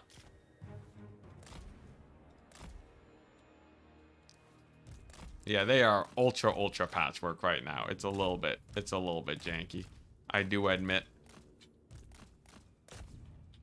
Huh, I wonder, is there anything the Bright Wizard can do against this? Skaven, truly the worst faction to fight. The something between the mass dwellers below. It's a mix of the massive amounts of dwellers below and the fact that they ambush you. It's just such a pain. Although I guess if I had a proper cavalry, I don't know, cavalry builds legit would actually have a hard time versus this many warp grinders. The wind Maybe I snipe out their lords one at a time. Take the ground. Quick march. This is a lot. This is a lot of weapon teams. Yes, sir. Quickly. This is a lot of weapon teams. The high skaven corruption though hints at there being a lot of like their last settlement is somewhere in the area. I just gotta kill off their last settlement and then we're good. Formation march. Go. Formation I just gotta get a solid flank on them, I think. Solid flank with the Demogryph Knights and then we're set. And then maybe I fireball spam their lords to death. Though he is moving, which does make fireball spam pretty difficult. I'm gonna try it nonetheless. Fun bug. We have permanent fireball on him. Okay, now. moving now. Huntsman. Maybe I can get some work done with my single entities. I think that's probably the play, right? Grab my single entities, hurl them into the forest, use them to beat up these like rattling gunners and such. Vlad's drilling his way to Altdorf. Not a bad strat, not a bad strat. Okay, nice. Looking good over there. Over here, it seems like honestly it is warp grinders until the corner of the map. Pretty hype. Now where's that Bright Wizard? Chilling. Sick. Yeah, it's gonna be a bit of a grind, but I think we win this. 18 war wagons and a wizard. 18 war wagons and a jade wizard to heal them would be pretty terrifying, honestly. Nice. So now that they've sort of gone completely out of position, I can bring up my handgunners to start picking them off one at a time. And then I believe we are in the clear. Two Demogryph Knights have their work cut out for them. I think, honestly, the handgunners will do more damage than the Demogryph Knights. I think the Demogryph Knights immediately get caught by the warp grinders and get screwed over. So I think the handgunners will be hard carrying. Maybe the war wagon carry. These guys are gonna rally though. That's a pain. Let's get the warrior priest on them. There we go. Handgunners in position. And a decent volley. I'll take it. Yeah, the Demogryph Knights are for emergencies. If things get too hot, I can send them in, right? Send them in. Clean up these guys. Look at that. One of the weapon teams are down. But more remain. A lot more remain. Oh, I guess we also have spears, right? But they're also asking to get massacred. This is such a weird composition to face.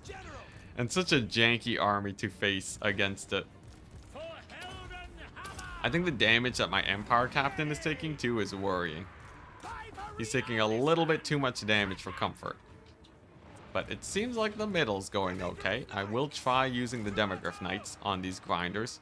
Just to see how it goes. You know, you never know if it'll go well or not, right? We'll send them in. And then over here, my heroes just getting ground. Oh man, what is this build? What is this build?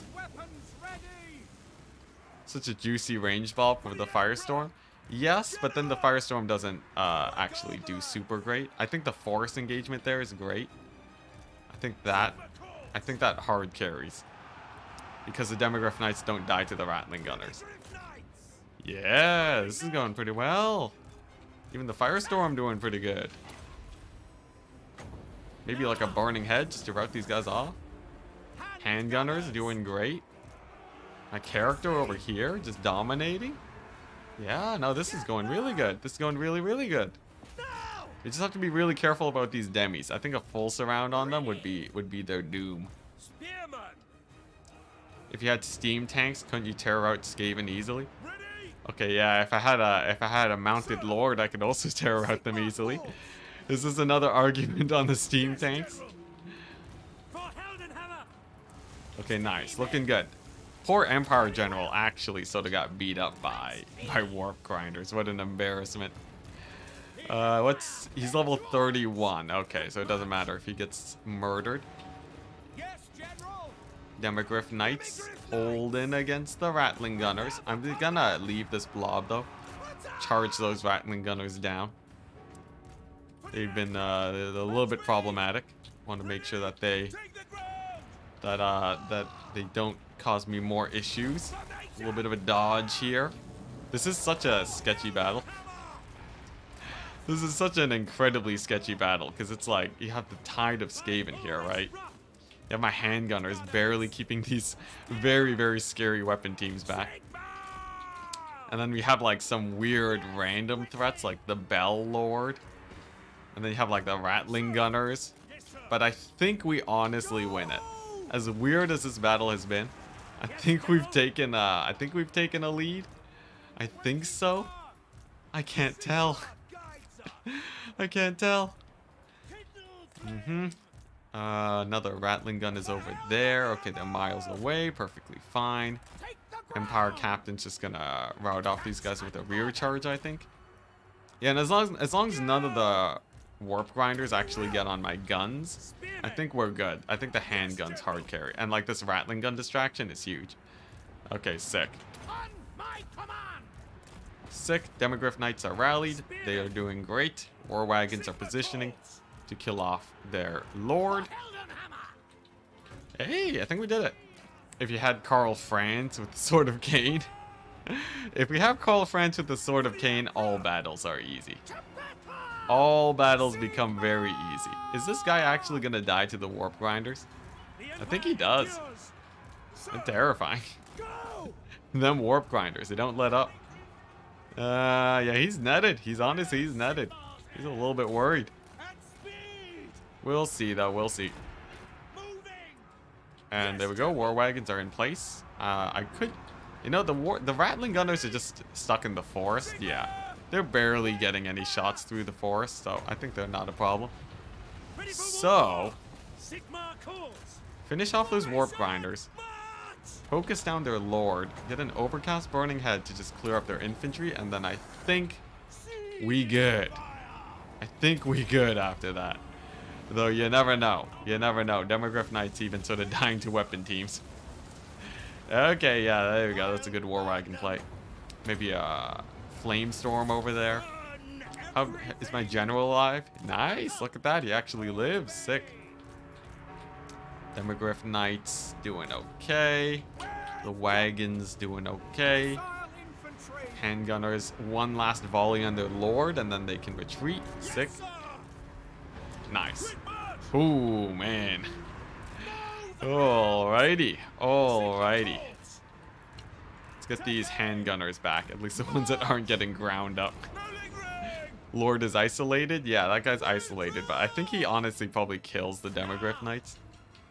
My gut tells me that he kills the Demogryph Knights. from experience. Endgame lords are so scary. By Ulrich's wrath. Oh, dang, we're almost out of ammunition. That's scary.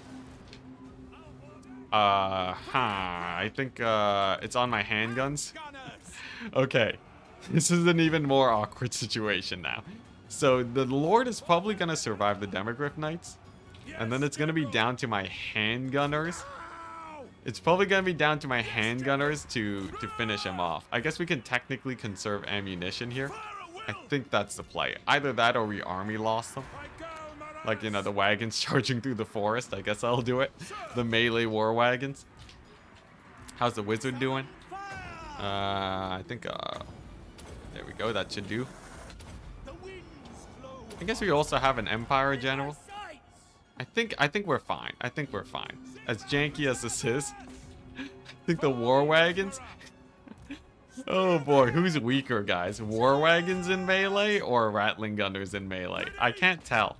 I can't tell who's actually supposed to be advantage here, but at least they're not firing, and that's what matters. You have ammo on the Lord still could help. Yeah, I think this guy should do well. The warrior priest versus the bell guy over there. There we go. We got most of the rattling guns in melee. As a right boy, can you avoid being at war with 75% of the universe? Well, yeah, if you don't declare war on them. But such is the challenge of this here campaign. We must declare war on them. Because that is the only way. Okay, nice. So I think he's good. And I think the handgunners kill off these guys. I think all we have to do now is kill off like a random assassin lord. And then we're good. And then it should be army losses. And then the weapon teams aren't that scary in melee, even on legendary difficulty. Nice, nice. Look at that. Kill him with balance of power. It was a thought. It was a thought. I don't know how well we do on balance of power though. It's like, look at that, right? They're still grinding me. Let's see, how's this going? Man, what a grind. Pun not intended. I'm so sorry, chat. I'm so sorry. Okay, there he is. I can't believe I said that. How could I? I'm disappointed with myself. Okay, there we go. Fire Wizard shattered? Oh, crap. Oh, yeah, I totally missed that. Fire Wizard's gone. That's fine, though. We don't really need him. I don't think we need the fireballs with my handgun shooting this guy to death. It looks like he's taking just enough damage. Yeah, he's taking actually fairly decent damage. Okay, sick. And if the Fire Wizard's not dead, you know. Fire Wizard wasn't level 20 yet, right?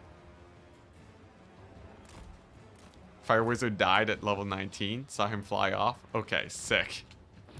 Sick. Okay, nice. There we go. Last debuff. Handgunners.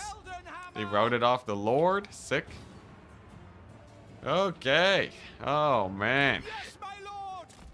What a battle. What a battle, but we won it. There's the general routed off now. Sick. Can't say I've seen a flying mount fly off without its rider. What are you talking about? Is the Fire Wizard dead? Did I lose the Fire Wizard here? That would be a shame, but dying for the Empire is the classic. No, he lived. We're good. That was pretty sketch. Yeah, it was pretty sketch.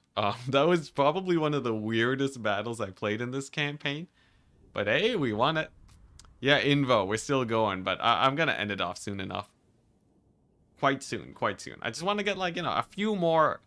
I want to get to like a proper big battle on my turn where I'm attacking. And then we're good. Yeah, Wizard lived. Brutal battle though. We lost a lot of men this day. But hey, maybe we can if I can global recruit war wagons, I will. The wagons did really, really well. It's true. In specific circumstances, they do all right. They still terrible versus the vampire counts. Don't get me wrong, but wagons, they came out clutch this day. That's a milestone. Ground cavalry can survive. Ground cavalry can survive what? Can survive, but I don't know if they have the same effect for flying cavalry. Yeah, I've seen like unmounted cavalry run off before. I've never seen it for flying though. It's true. Rebellion Ostland. Oh, dang. Well, I guess we gotta deal with them. And then another... Oh, Thwart. Thwart with his doom stack. Look at that. He has some globadiers. Hype. Okay. I wonder. Are we at global recruit wagons yet? We're not. I know we're close though. I know we're actually really close to global recruit wagons. Seems like a waste, but I'm gonna be recruiting anyways. The wagons have been acknowledged now. It's time for the Luminarchs to be loved too. I have yet to find a solution for Luminarchs. Okay, the anti-Thwart build continues. Pretty sick. Terry Tarkleby. Leveling up. Oh my gosh, we're almost positive income. What's happening? What's happening? Almost positive income. Since when? We can't be having that happen. I wonder. Elector count troops resummon? Maybe that's enough to kill these guys? I'm gonna try it. I'm gonna try it. Sigma lightens my steps. Come on. Come on. Yes! The heroes actually make such a big difference in auto-resolve. The heroes make such a big difference in auto-resolve. That's disgusting. Okay, that's massive. Positive income, what a disaster. Yeah. Nice. Nice, nice, nice. Now, these guys are going to have to run for their lives now. No doubt about that. 100% running for their lives. But that is a big play. That is a massive play for us. Oh, man, I cannot wait to global recruit. Once I can global recruit grenade launchers, it's like so chill. What the? What the? The entire dwarf horde showed up. Well, that's where we're gonna end the day when we dealing with those guys. But I'm gonna do all my other battles first before then. Or it's gonna crash. Or it's just gonna lag. That's not a crash as long as my cursor's moving, right? Or we're gonna crash? You figure out any super secret meta strats for Warhammer World Cup? Oh no, not at all. I guess the game's just like, no. I want to do the rest of my turn.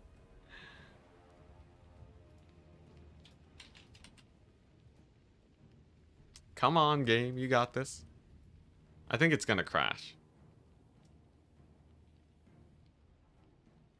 Holy guac, I didn't know global recruit limits got that high. Yeah, the blacksmith building. Okay, so I think we alt F4 here. The global recruit system for the Empire is crazy. So if you build a whole whack load of blacksmiths, you're like really, really set for recruiting. So I think that's basically the meta. Entity's winning. Quick crash the game. I'm gonna do the rest of my turn and then we call it a day. And we end off with Franz against 1,000,000 dwarves. Thwart got salty. He saw me recruiting them wagons. Oh man, yo, this campaign's going so well. It's going really, really well. If we might even get to the point, because now that I actually know how to play the Empire, once we're actually capturing the remaining settlements and such, I think the rest of the rest of global domination should be pretty easy, since I know what doom stacks I need. I feel like global domination, like, it just starts really, really ramping up. Perfect. So I'm pretty excited for that future. Can you do an Icket next campaign? I think my next campaigns are going to be Blitz campaigns for a while. Because I feel like getting into a super long campaign again will probably, you know, that'll just take forever. But playing Ikid in general is probably on the chopping block, yeah. Okay, nice. So we just build up the walls, we build up the economy, and then I get the building for grenade launchers. I guess, do we need all of these? I guess we sort of do need all of them for now. Maybe another gunsmith. Another gunsmith, perhaps? Sure. Yeah, we can upgrade this now. Oh, yeah. Oh, yes, look at this. So, like, another gunsmith, and then the grenade launcher building. And then some economy. Public order shenanigans. Beautiful. Grombrindle disappeared. That's terrifying. There was an army here a second ago on the ocean. I don't know where they went, but... Sure, sure. Pretty underwhelming thing over there, but that's fine. Okay, nice. So then we take the Oak of Ages, then we kill the Tomb Kings, and then we have a border versus the Dwarves. And I think with the help of France, the Dwarves aren't a big problem. Then we have this army, right? This army's great versus the Dowie. So I think they take Dotternbach next turn, and then they take over the mountains. And then we have all of our armies, right?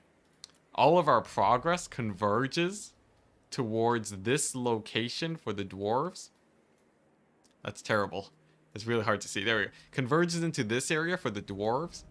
And that is like our main new border, right? So I basically, this campaign, I turned a border that looked like that was this big. And then turned it into a border that looks like this. Huge, huge savings. Just because, the entire point of this, like the entire thing about this campaign is like, how can we reduce the number of borders we have with the enemy? And I think that is massive. Roads everywhere seems productive. Yeah, it's extra economy too. It's great. What does the Emperor bid? Okay, nice. Let's park this guy here. Oh wait, we're in, there we go. We'll park that guy there. No armies nearby. Very nice. Huge savings, yeah. Huge savings. Okay, looking good over here. He's just gonna recruit spears just to be filler for now. And then, oh my gosh, I think that's it. They will be judged. Nakari's alive? Yeah, I don't know how Nakari's alive. It's just, I've stopped questioning at this point. But yes, Nakari lives against all odds. Man, I really don't know where that Grombrindle army went. I guess we just keep pushing Bretonia with these guys, maybe. I don't think he needs to support here. I think this one army is strong enough to fight the Dowie. Okay, nice. So we do a little bit on the building side of things, right? Oh, no, never mind. We've built everything. Apparently, I've built everything that needs building. Wow. This is sick, chat. This is sick. We've come a long way. We've come a long way in this empire. This here empire. Yes, to unite So, starting tomorrow, chat. I am Prince and Starting tomorrow, the first thing we're doing is this. This bad boy right here. Franz against an endless tide of Dowie. I'm pretty sure he wrecked shop there, though. The other objective. The other objective that we will be tackling. Vlad. He's down to his last 2 provinces, basically. Last 2 or 3 provinces. We can probably continue to ward him away with these 2 armies. I believe as soon as Franz is done killing here, he chooses between pressing the dwarves or march stancing his way to Vlad and wrecking shop. I think much more likely, Franz is just going to blitz it along that way. These guys will just quarrel along this sort of border for the next while and keep Vlad busy. And then I would also like to get Thwot killed. We send a Matthew Smith army over there. Take out the Thwot. And then I think with that done, then I think we're pretty well set. Because then we only have to fight Gorst, Belagar, and Grombrindle. Norska's chump change. Archaon should be chump change too. And then from there, I think the campaign's basically done. Because Grombrindle's an enemy all the way here, right? I guess we can take over, you know, the Southlands. But yeah, I'll catch you guys tomorrow. I'm going to be doing, I'm going to be on Sotek's Warhammer RP stream tomorrow in the morning. But we'll probably do a late night stream like this once again. Ooh, so yeah, I'll catch you guys then. So Enticity, I'm not a frequent commenter, but I want to say I enjoy what you're doing and your content. Thank you very much, man. Sent from a mostly inebriated appreciator. Much appreciated. I'm gonna head to bed now. Peace out. Have a wonderful night, people. Catch you later.